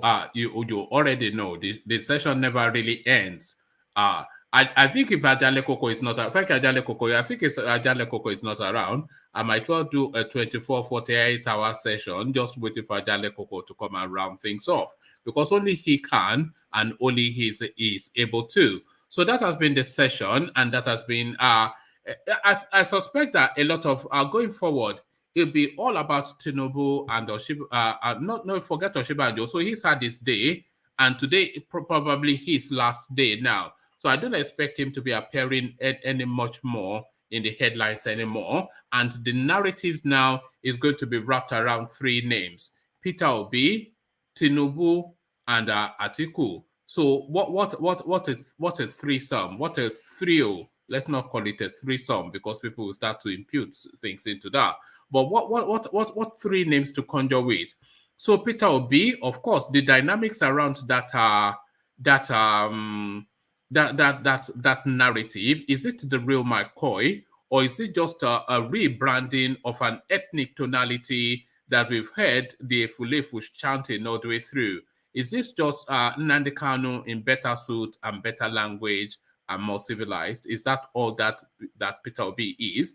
But a lot of people are telling us that the people are moving in droves to go and get their PVC, and the Southeast wants to make a statement with this Peter Obi phenomenon. But how true is that? If we go by the trajectory of the sort of movement that has birthed, Peter Obi, then it's not a lot to vest hope on. All of this hope that is wrapped around Peter Obi, even more fervently, it was wrapped around Sowore in 2019. You say Sowore is a lesser quantity. It doesn't have the bank and verve and the importance and seniority of Obi and all of that.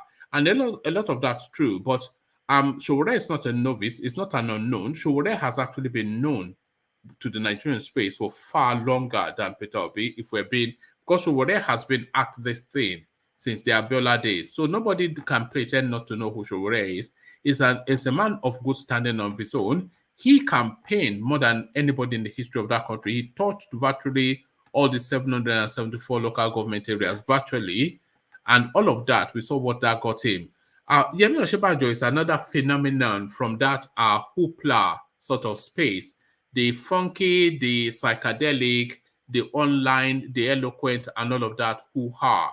So all of that hoo-ha, it not only did it not even come anywhere near the town that Tinubu was, but more tellingly and more at its level to assess, Rotimi Amechi, who you would say of equal somewhat measure to Yemi OSINBAJO, Rotimi Amechi having a vast history in politics, but Yemi OSINBAJO having the advantage of being the vice president and being under that banner for so long. So you say equal weight.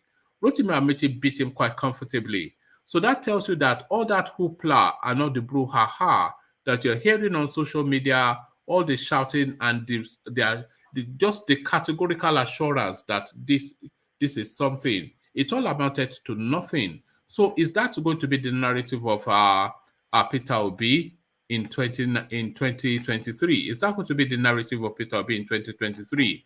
All bluster, no bang. That was what we got with Sowore. All bluster, no bang. That was what we got with Yemi OSINBAJO, and they're straddling the same strap line. Is essentially what I'm saying. Online noise, Instagram babes, young and funky people telling us that this and that is about to change, that the future belongs to the youth, and this is their golden fleece. All of that, all bluster, no bang. So is Peter Obi also going to be all bluster, no bang? Well, 2023 will tell us, but the journey there, we're going to go through it on this platform. We will dissect Peter Obi hairline by hairline, toe for toe, and the entirety of his being. We will unpick and put together. We will unpick all of his being and put it together again, because that is necessarily what we must do. This is a man that is threatening the foremost seat within the Nigerian space, and having experienced what we have experienced as a country till this point, we have to make sure we dissect hairline for hairline, hair follicle for hair follicle, toenail for toenail, every single being. So Peter Obi is going to be dissected in very unforgiving terms on this platform. Have no equivocation about that. Atiku Abubakar, same measure. He's going to be dissected unforgivingly on this platform. Have no equivocation about that. Tinubu is going to be torn apart and put together, and torn apart again and put together again. No question about that. Kwakanso is going to be picked from his funny hat to that fancy Italian shoes that he likes to wear. Every piece of him will unpick everybody to find out what works in the bonnet of all of these elements that are wanting to seize charge of our destiny. Only one place to do all that, this space, of course. Make sure you are subscribed and click on the like button as well to expand the conversation and see how far we reached into the heartland of Abuja with that young man that came to speak to a politics that we did not know still obtains in that region. He, a very steady, proud man from the southeast, but seeing politics through eyes that some people will say eyes of realism, but some people will say he's pandering to the southwest. Some people will say he's a Fulani, this and that on the other. But to himself, he's speaking the reality as he knows it.